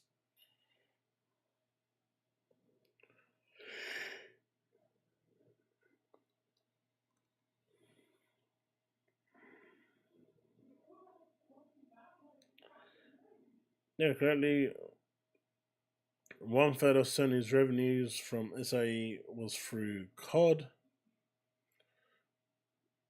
Or was it gas game revenue? It was probably Call of Duty, but thanks to Xbox, they get a whopping 10% more. With Activision, they only got 20% of the revenue. With Xbox, they decided to give them 30% of the revenue. So they're actually getting more now with Microsoft than they were with Activision. All while using that money to try and money hack more games to keep it off the Xbox platform, while taking more games from Xbox to put on their platform. You can't make this up.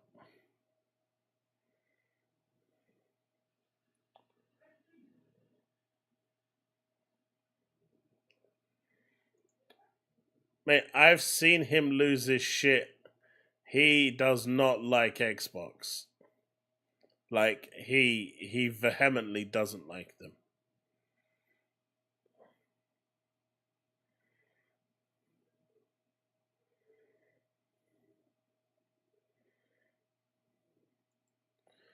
It won't work.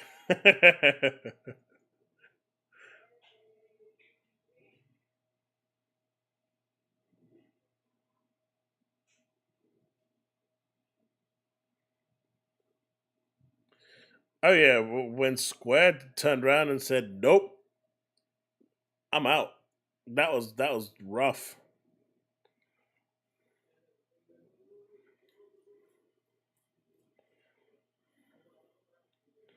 I mean, they should have at least added that in, right?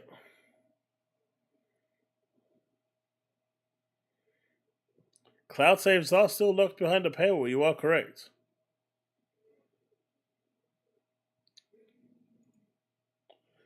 The thing you overlook about PS5 Pro is Sony isn't honest about their consoles, and the PlayStations are usually much weaker than they say. Two things. I see Sony as Apple. They can release a brick, i.e., a portal, and people will buy it. It doesn't matter what they release, people will just buy it. Even if it's just a brick, they will just buy it. And that's the issue.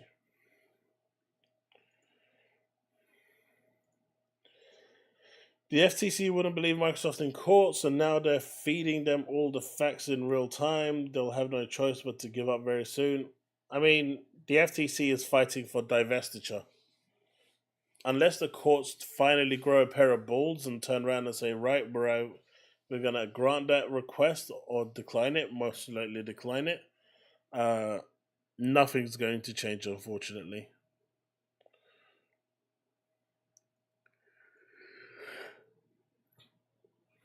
No. I mean, in reputation, they're Apple.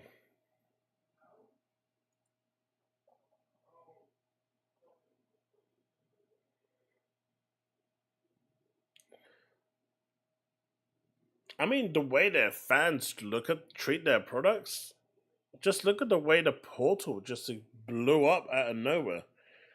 Their fans go crazy over the dumbest things.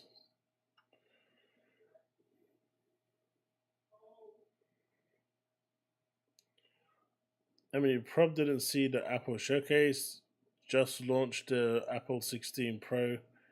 I did, and it goes up to something like 1500, right? Depending on the memory size and whatnot.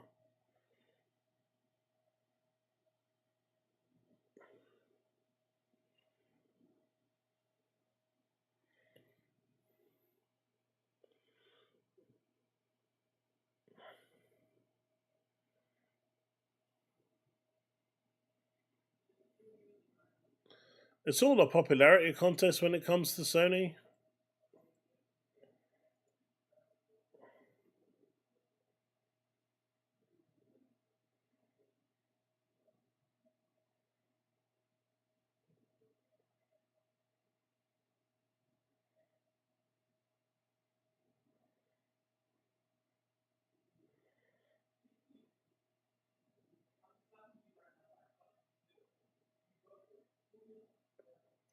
That's awesome, Panforius. Didn't expect them to respond so quickly.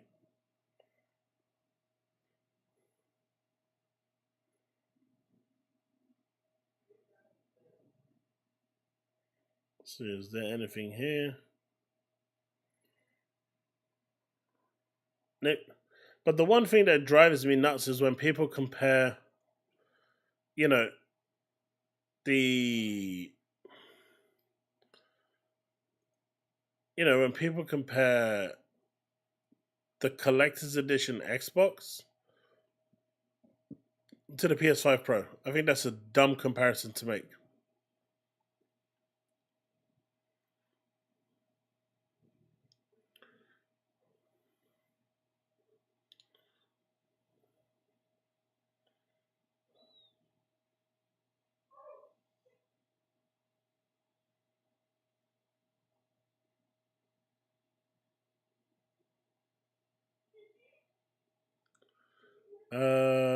Did you guys want to quickly go through quickly break down the actual PS5 Pro technical for those that didn't actually see it?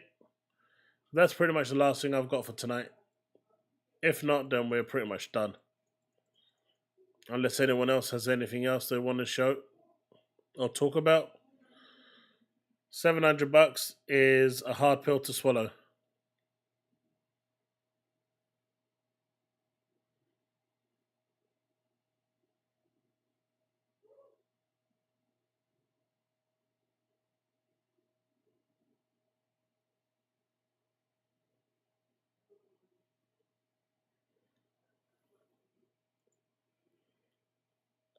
If you have it, yes.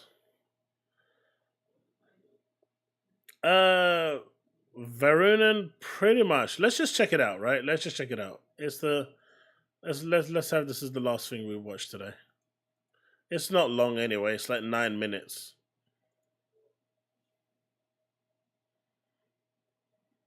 Hi, I'm Mark Cerny.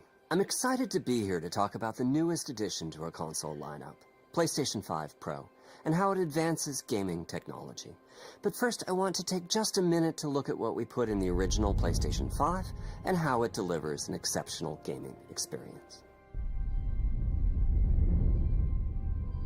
When PS5 debuted in 2020, it brought a lot to the table. 8 Zen 2 CPU cores form the brains of PlayStation 5 and enable high-speed complex gameplay, with character counts reaching into the hundreds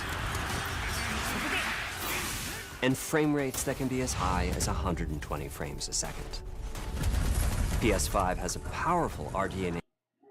So, do you remember Digital Foundry said that the PlayStation 5 had an RDNA 1.5? So they've been wrong about this for 4 years of the PS5's launch. The PS5 has an RDNA 2 GPU, the same as the one in the Series console. For the longest time, everyone said that the PS5 has an RDNA 1.5. And this is where they finally confirm that Digital Foundry were full of shit. A2 GPU, which can render anything from... I mean, all three of them were saying it was 1.5. But here you've got Mark Cerny confirming that it was RDNA 2. Intricate details to fantastic worlds with vast panoramas to explore. Ray tracing allows for dramatic visual improvements, including reflections off of water or glass, and the realism that comes from real-time global illumination. A custom SSD can load data at breathtaking speed, resulting in ultra-fast transitions between game worlds and data streaming rates so high that traversal speeds are essentially unlimited. You okay? I'm working on it! Tempest 3D audio tech brings an unparalleled sense of immersion to the sound of the games. With audio so real, you may not even need to see the enemies to know exactly where they are. Finally, the DualSense controller has haptics that let you feel through your hands what your character is experiencing inside of the game. It's wonderful to see such variety and richness of game experiences. Creators have made amazing use of the hardware capabilities, but when I talk to them, I do hear about their desire for more graphics performance. The dreams of the developers are bigger than can be supported at 60 frames per second, and that leads to an aspect of modern gaming that we're all familiar with: graphics modes. It can be a difficult choice for players. Fidelity modes emphasize the visuals, typically through higher resolution rendering. These modes might also have enhanced detail or use more ray tracing. But the games only run at 30 frames per second. The visuals can be choppier, and the controls less responsive. Performance modes emphasize frame rate and interactivity, typically choosing to run at 60 frames per second, mainly by reducing the graphical detail until those frame rates can be achieved. When asked to decide on a mode, players are choosing performance about 3/4 of the time. Removing that decision, or at least narrowing that divide, is one of the key targets for PlayStation 5 Pro. We want to give players the graphics that the game creators aspire to, at the high frame rates that players typically prefer. To do that, PS5 Pro substantially improves over PlayStation 5 in 3 ways. Here's what we call the Big 3. First, we made the GPU much larger and increased the speed of the memory it uses. The result is rendering that's up to 45% faster.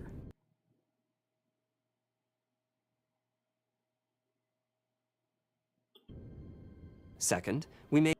I mean, if we're looking at this, right? If we're just looking at this over here, we made the GPU much larger and increased the speed of the memory it uses. This is, you know, whatever, but the RAM being 28% faster is huge. The way they can cycle that information in and out really quickly is crazy. The result is rendering that's up to 45.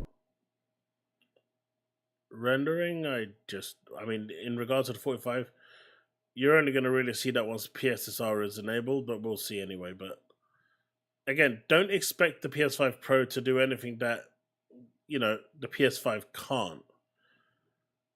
It kind of falls under the same situation now as the Series S and Series X. The PS5 is the base console. % faster. Second, we made major upgrades to the ray tracing, taking a streamlined and accelerated approach that allows calculation of the rays at double or even triple the speeds of PlayStation 5. And finally, we added custom hardware for machine learning and an AI library called PlayStation Spectral Super Resolution, or PSSR for short. There you go, PlayStation Spectral Super Resolution. But I think the CPU got like a 5 or 10% buff, but nothing drastically huge.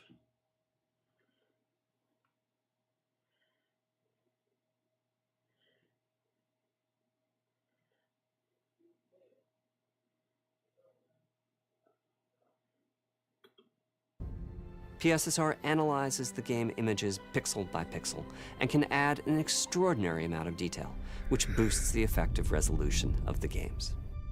Game creators are adding PS5 Pro support to new and existing titles, and with the big 3 involved, the results can be pretty amazing, with graphics showing something like fidelity levels of detail, but at double the frame rate. Here's The Last of Us Part 2 running on PS5 Pro. It has huge amounts of detail and targets a super smooth 60 frames per second. Let's compare this to the fidelity mode on PS5, which is only running at 30 frames per second and is therefore much choppier. This goal of delivering almost fidelity-like graphics at performance frame rates has been achieved for a broad set of titles, including Marvel's Spider-Man 2 and Ratchet & Clank Rift Apart. We can see that PS5 Pro is close to doubling the power of PlayStation 5. Close to doubling, Jesus. I don't even know if that's even remotely true. I can't even imagine that is remotely true because, well, it's upscaling, so it's not really rendering at the native resolution that the PS5 is. PS5 on fidelity is actually at 4K. The PS5 Pro in performance is actually a lower resolution. Another way to compare the two consoles is to look at PS5 Pro versus performance mode on PS5, both of which target 60 frames per second. What we see here is a difference in detail. The RAM is PS5 28% Pro is much faster sharper and crisper than PS5. Even if it's the same size, For this, my favorite is the parade scene from Ratchet & Clank. Distant details are much clearer. And here we can see Marvel's Spider-Man 2 is noticeably higher resolution throughout the scene, including the trees and procedural cars. So overall, some remarkable improvement to the games. On PS5 Pro, we can see increased sharpness to the graphics or smoother and more responsive gameplay. This is the big 3 showing their value. As you've been seeing, machine learning via the PSSR library is being used quite broadly to add pixel detail and boost frame rate. But there are as many approaches as there are game engines. The increase in raw GPU power is being especially effective for Horizon Forbidden West. Apart from the detail boost, that extra graphics power is allowing for improvements to lighting and visual effects,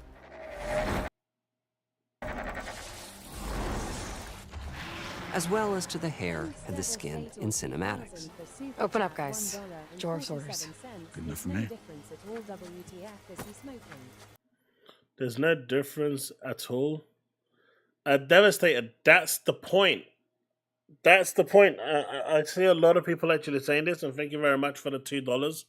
The point here is you've got performance mode on one side and you've got fidelity mode on the other. The performance mode has improved so much that you're getting now fidelity, style graphical performance at 60 FPS. Obviously I would have much preferred them to show a game like Final Fantasy 16, which really suffers from the actual performance, or a game like Final Fantasy 7 Rebirth, which is really mucky, I think at like 720p or 700p in certain areas. That would have been a lot more interesting to see how that is reconstructed. But the whole concept of what they're showing here is that their performance mode is now, as you say, the same as their fidelity mode. That means that they can pretty much have a fidelity type, full fidelity experience at 4K-ish, but using PSSR is upscaling while giving you that same performance, better performance and better graphics. So it's actually doing a lot more, even though you don't notice it. Am I streaming at 4K? It might be. This is 4K, yeah. Am I personally streaming at 4K? No. I don't think I am. Am I streaming at 4K? I'll have a look after this. Ray tracing is finding broad usage as well, particularly when the But the games fact that are you guys are focused on saying higher it's the frame same rates, the faster is actually hardware a in PS5 compliment. Pro can make a real difference. Allowing Gran Turismo 7 to add ray-traced reflections between the cars in gameplay, while continuing to support their targeted 60 frames per second. That boost in ray tracing is also delivering big wins for Hogwarts Legacy, allowing not only for better reflections and a greater variety of reflective surfaces, but also for further realism in the casting of shadows. I hope you've enjoyed this run-through of the technology behind PlayStation 5 Pro. Simply put, it's the most powerful console we've ever built, and a worthy addition to the PS5 family. Let me wrap this up by giving you a quick look at a number of games running on the new console. You'll never Nope, that's going to demonetize me straight off the bat. But yeah, so that's essentially what they are showing off here. It's 1080p? Okay.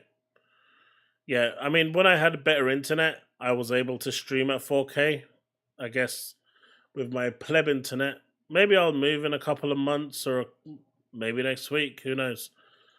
I mean, that looks a lot better than what I played in performance mode when I played Rebirth and I saw this scene.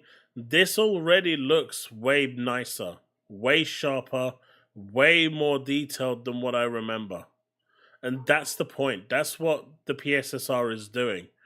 It's giving you, in performance mode, fidelity mode graphics while maintaining 60 FPS. That's a good thing. Thanks Devastator 2000 for Super Chat $3.69. Chaos odds for both were on performance mode, and Sony is being dishonest as usual. They are usually dishonest about their consoles. Thank you again for that $5 super chat. That's always possible, Devastator. But I've played most of these PlayStation games that they've shown. In fact, I can openly say that I've probably played more PlayStation 5 exclusives than half of the ponies out there with podcast channels that are, capping and batting away for these games that they keep talking about. And I probably own more exclusives than they do. But Pixar's game, not Pixar, Ratchet and Clank in high fidelity is absolutely gorgeous. It looks like a Pixar movie. And watching it, I mean, obviously this is a compressed, YouTube is compressed, right? It'll be interesting to see how it is in the naked eye view. But like you can see here, it's compressed. This video is compressed. You can see it around here. You can see it over here. You can see it all on their fingers that it's compressed. Right? It's not giving you that clear, crisp picture that you absolutely want. But regardless, the fact is they're releasing a mid-gen refresh. It's supposed to be more powerful. If Microsoft cared for it, they'd do the same. Clearly, they're happy with the Series X. But what this means is that, you know, the things that were not being utilized. I mean, what game at this moment has utilized velocity architecture or direct storage? Has a single game actually used velocity architecture or direct storage? I know, what is it? Forspoken on PC actually utilized direct storage, and it improved the loading times astronomically. Like, without direct storage, the loading times were like 12 seconds. With direct storage, the loading times were like 3-4 seconds. That's huge, right? That's a huge boost. But has any game on Xbox actually utilized those? I don't know if no, because I think Hellblade 2 used Unreal Engine 5, so it's not really utilizing velocity architecture. That's kind of different stuff. But maybe now, you know, maybe now we're actually going to get better performance from Xbox because they're not being held back. Like, that looks insane. That's what I expect from high fidelity. You can see the fur on him. If you play in performance mode, it loses that kind of strand of fur that you see around him. You don't see that on the PS5, but you're seeing this now. This is what you see in high fidelity mode.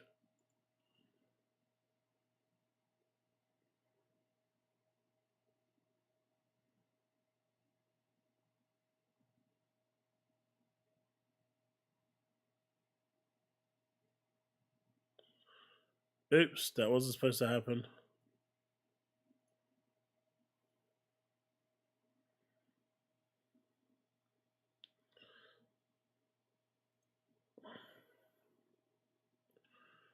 Compression available on PS5 and Pro will have oodles texture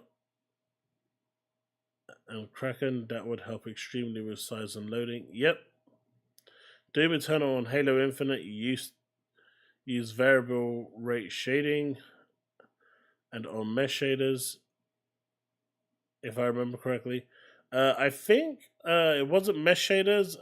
It was Alan Wake 2 that used mesh shaders.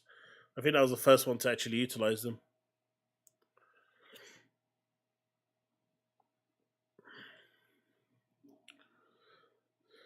I think if this doesn't sell well, I can see the next Xbox being $599.99 as a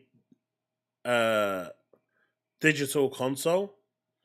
And then I kind of like what Sony did here.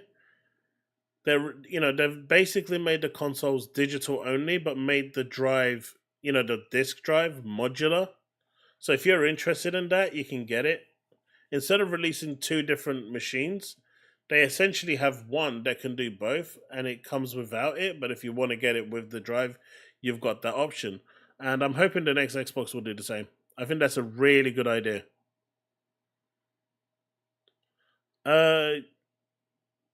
Yeah, Mikhail, it is, because it is doing all of this in a compressed video.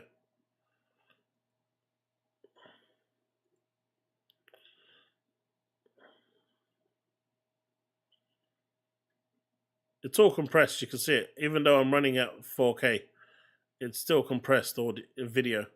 It looks muddy a little bit.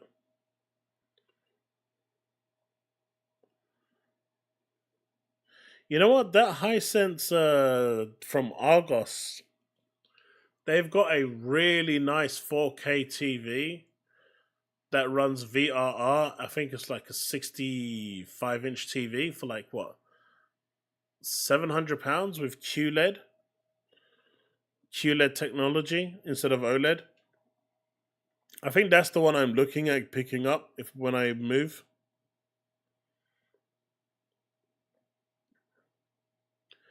Well, Varun, the Xbox Series X is the mid-gen refresh.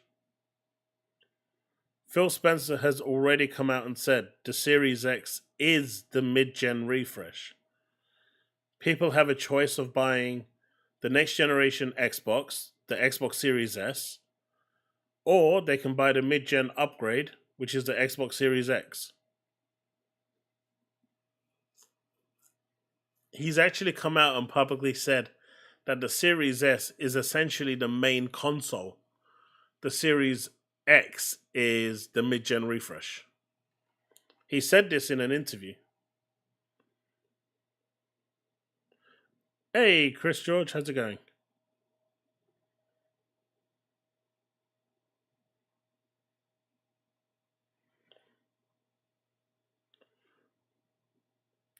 Chille the Pony is gonna get himself one, gonna get me one, and gonna get a couple of other people one as well. My dude just is swimming in money. But you know, when the next Xbox comes out in 26, it's gonna be the best console out there. And the fact that now they're releasing their consoles out of sync is really dumb. Because the next PlayStation that's going to arrive is going to arrive as the next best thing, and then it's going to force Microsoft to release, you know, a mid-gen refresh to be better than PlayStation, and that cycle will continue. I kind of preferred it when they were all synced up and releasing it around the same time. I don't like this all being released outside, you know, off sync. Hisense can kiss my ass. What's wrong with Hisense? You don't like Argos?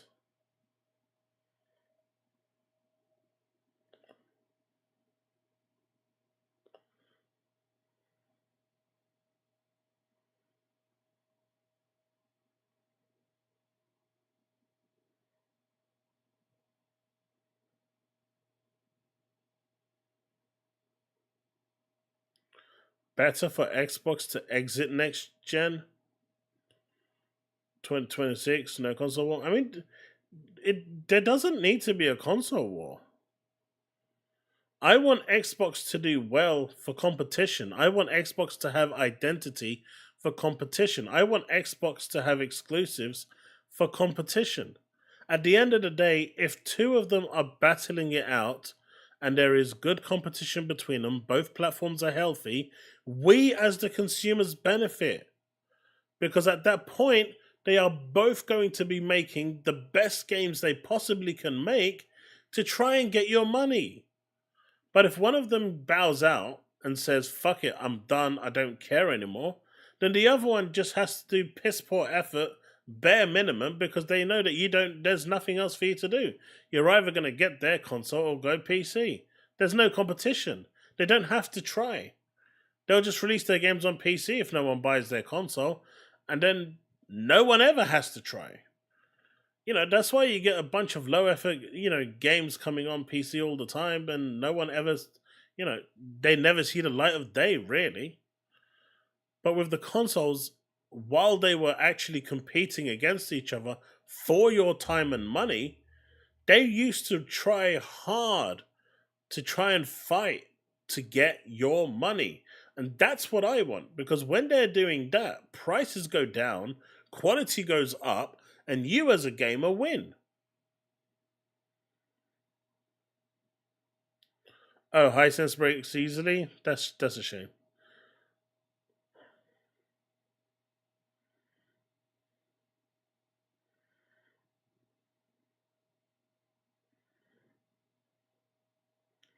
Does that make sense why I kind of really want Xbox to do really well?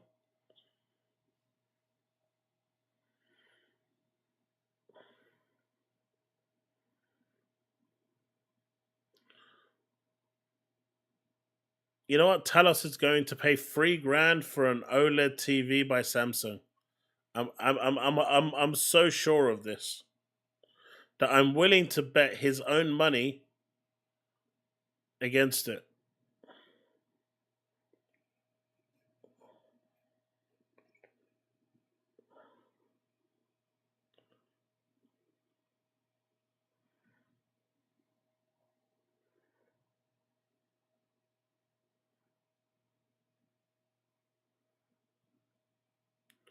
Diablo, that's because they were extremely arrogant after the PS3 success.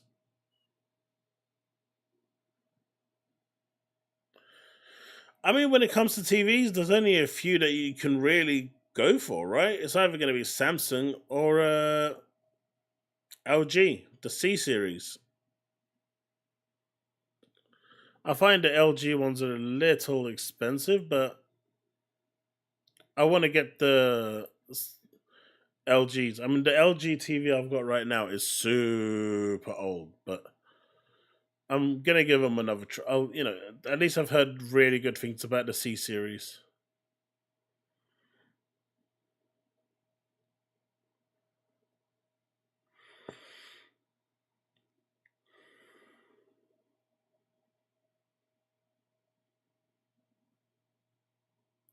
Take it easy, Punkalicious Romeo. I think I'm pretty much done myself. Of course, you have a Bravia TV, Chille. Full on pony. PlayStation 5, Bravia TV, Bravia phone, Xperia phone. Probably has a hi-fi that's made by Sony. Walks around with a Walkman instead of, an iPod or something to listen to his music because he wants that retro Sony feel going along. I know. See, I told you he's got an Xperia phone. Fucking called it. Sony WMX4s. Yeah, I knew it.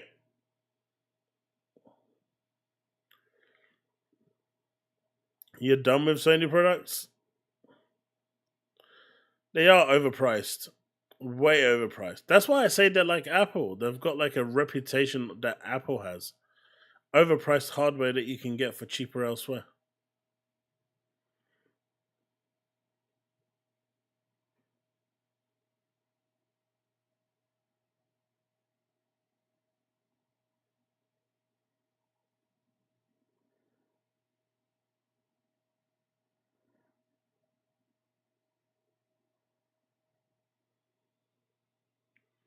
Chille certified pony? Of course. Did you guys see Persona's meltdown earlier today? Freaking glorious. Apparently, if you play Final Fantasy 14, you're not a console gamer. I'm sorry, Chille. I know that's your main game, but apparently, if you play Final Fantasy 14, you're not a console gamer. Especially a PlayStation gamer.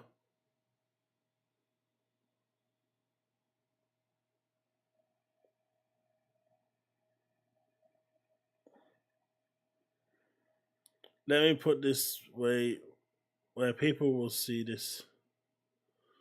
Xbox Series X, 299 GPU, 15-month plus GeForce Now, which works with Game Pass. Always on 4080. Yeah, that's through cloud gaming. I mean, through cloud gaming, you can do pretty much anything you want.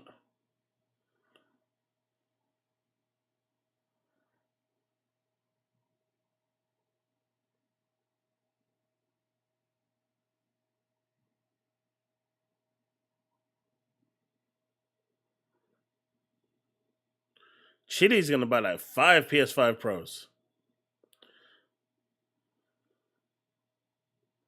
I think I'm at the end of 16 now. I know I started the DLC. I'm really sad that you can't transfer your save between consoles. Between PlayStation 5 and PC.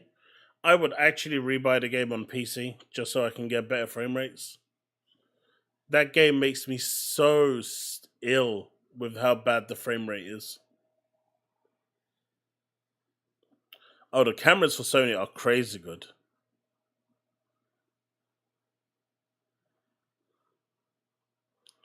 I really wish. I keep reaching out to Square Enix to please just let me, create like cloud save options in the games and let me save my game to the cloud. Like Ubisoft does. It's such a cool feature that more companies should utilize it.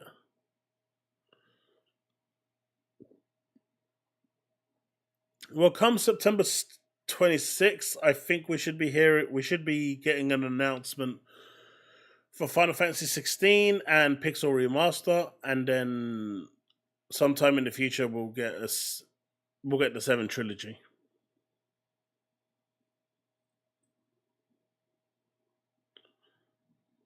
Specific pro games? No. You're gonna get enhanced pro games. So like let's say they released I don't know, Ratchet and Clank 24, because there's been so many Ratchet and Clanks. You'll have the standard PS5 version, but like it says on Xbox, enhanced for Series X is going to be enhanced for PlayStation Pro.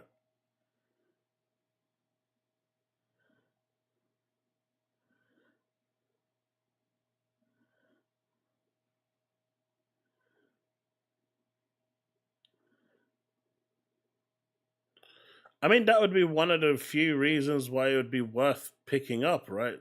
To play those games with better performance. If you can't wait until the green team pick it up.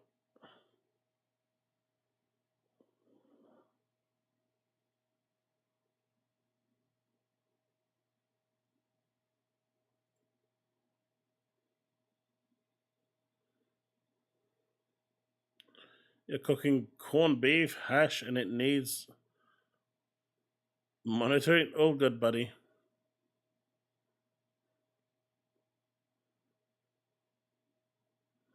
I mean, my PC is just on my side here. It is big. My PC is like a full tower.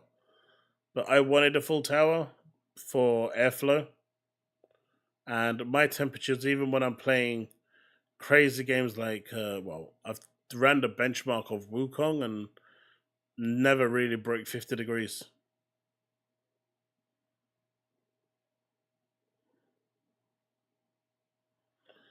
I don't know, he reminds me of the Grinch more when he smiles. He reminds me of the Grinch.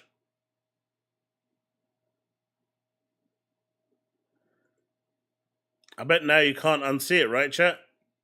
Now you absolutely cannot unsee the Grinch.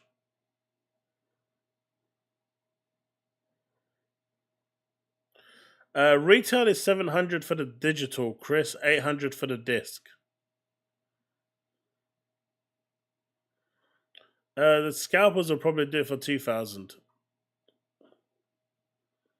Honestly, on this occasion, if the scalpers actually take it all, I think on this one time, PlayStation fans are just not going to bother.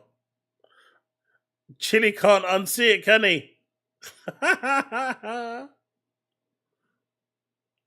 Garth from Wayne's World?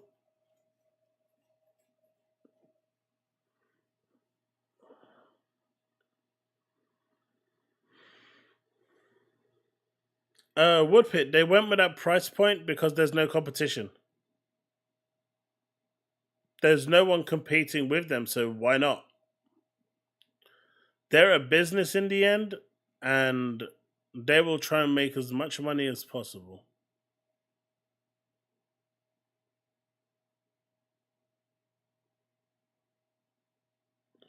No competition means that they can price it whatever they want.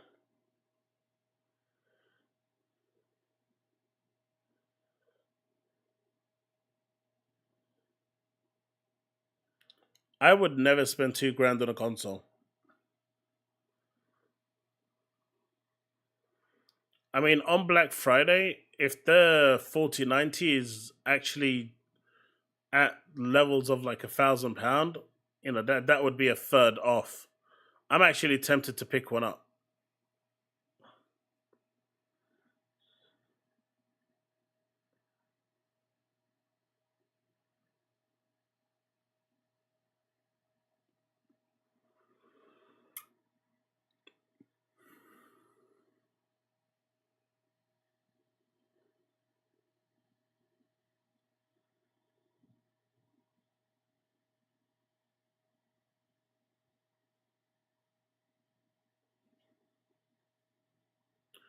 Please don't buy the PS5 Pro. Keep the standard or slim so they will understand that the price will drop. Like I said, if 1 million buy it or 2 million buy it, it's not going to make any difference whatsoever. That's going to be regarded as a massive flop. What will matter is if you start seeing 15 to 20 million. When you see that level of purchases, that's when you can start worrying. A couple of million isn't gonna... That's not going to even cover the R&D cost of the console. Right? They're not even going to make back the money that they actually spent on research and development for the Pro. Because there's a lot of structural changes that are present in like the UI and everything else.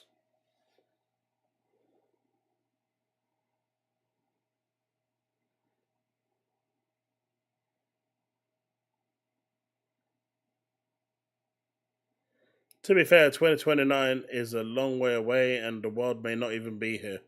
Especially if, you know, these crazy leaders actually have their own way.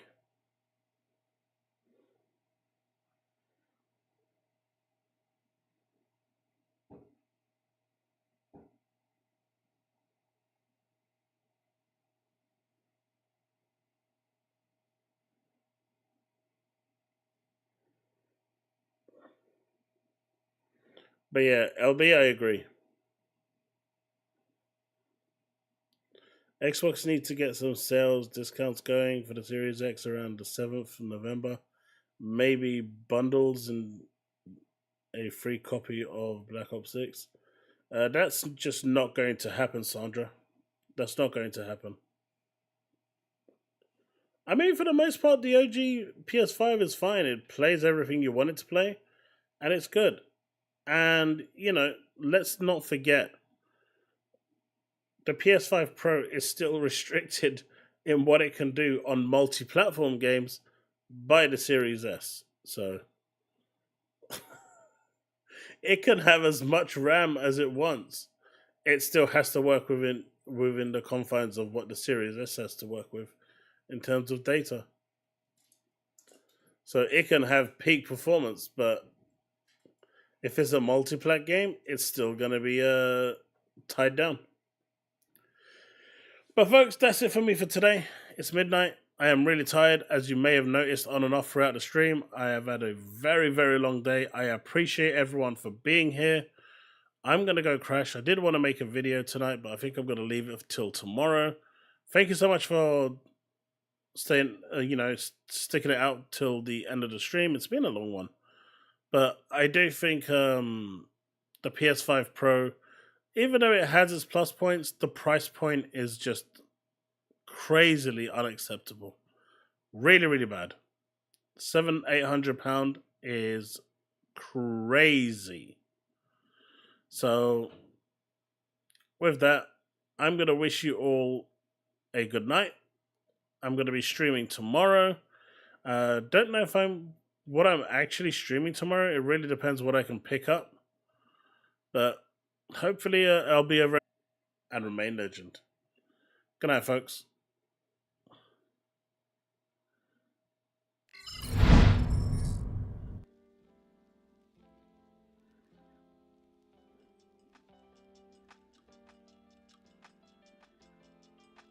You want me to stream Outlaws? I could do some Outlaws. That could work. Definitely could work. Anyway, I'm out.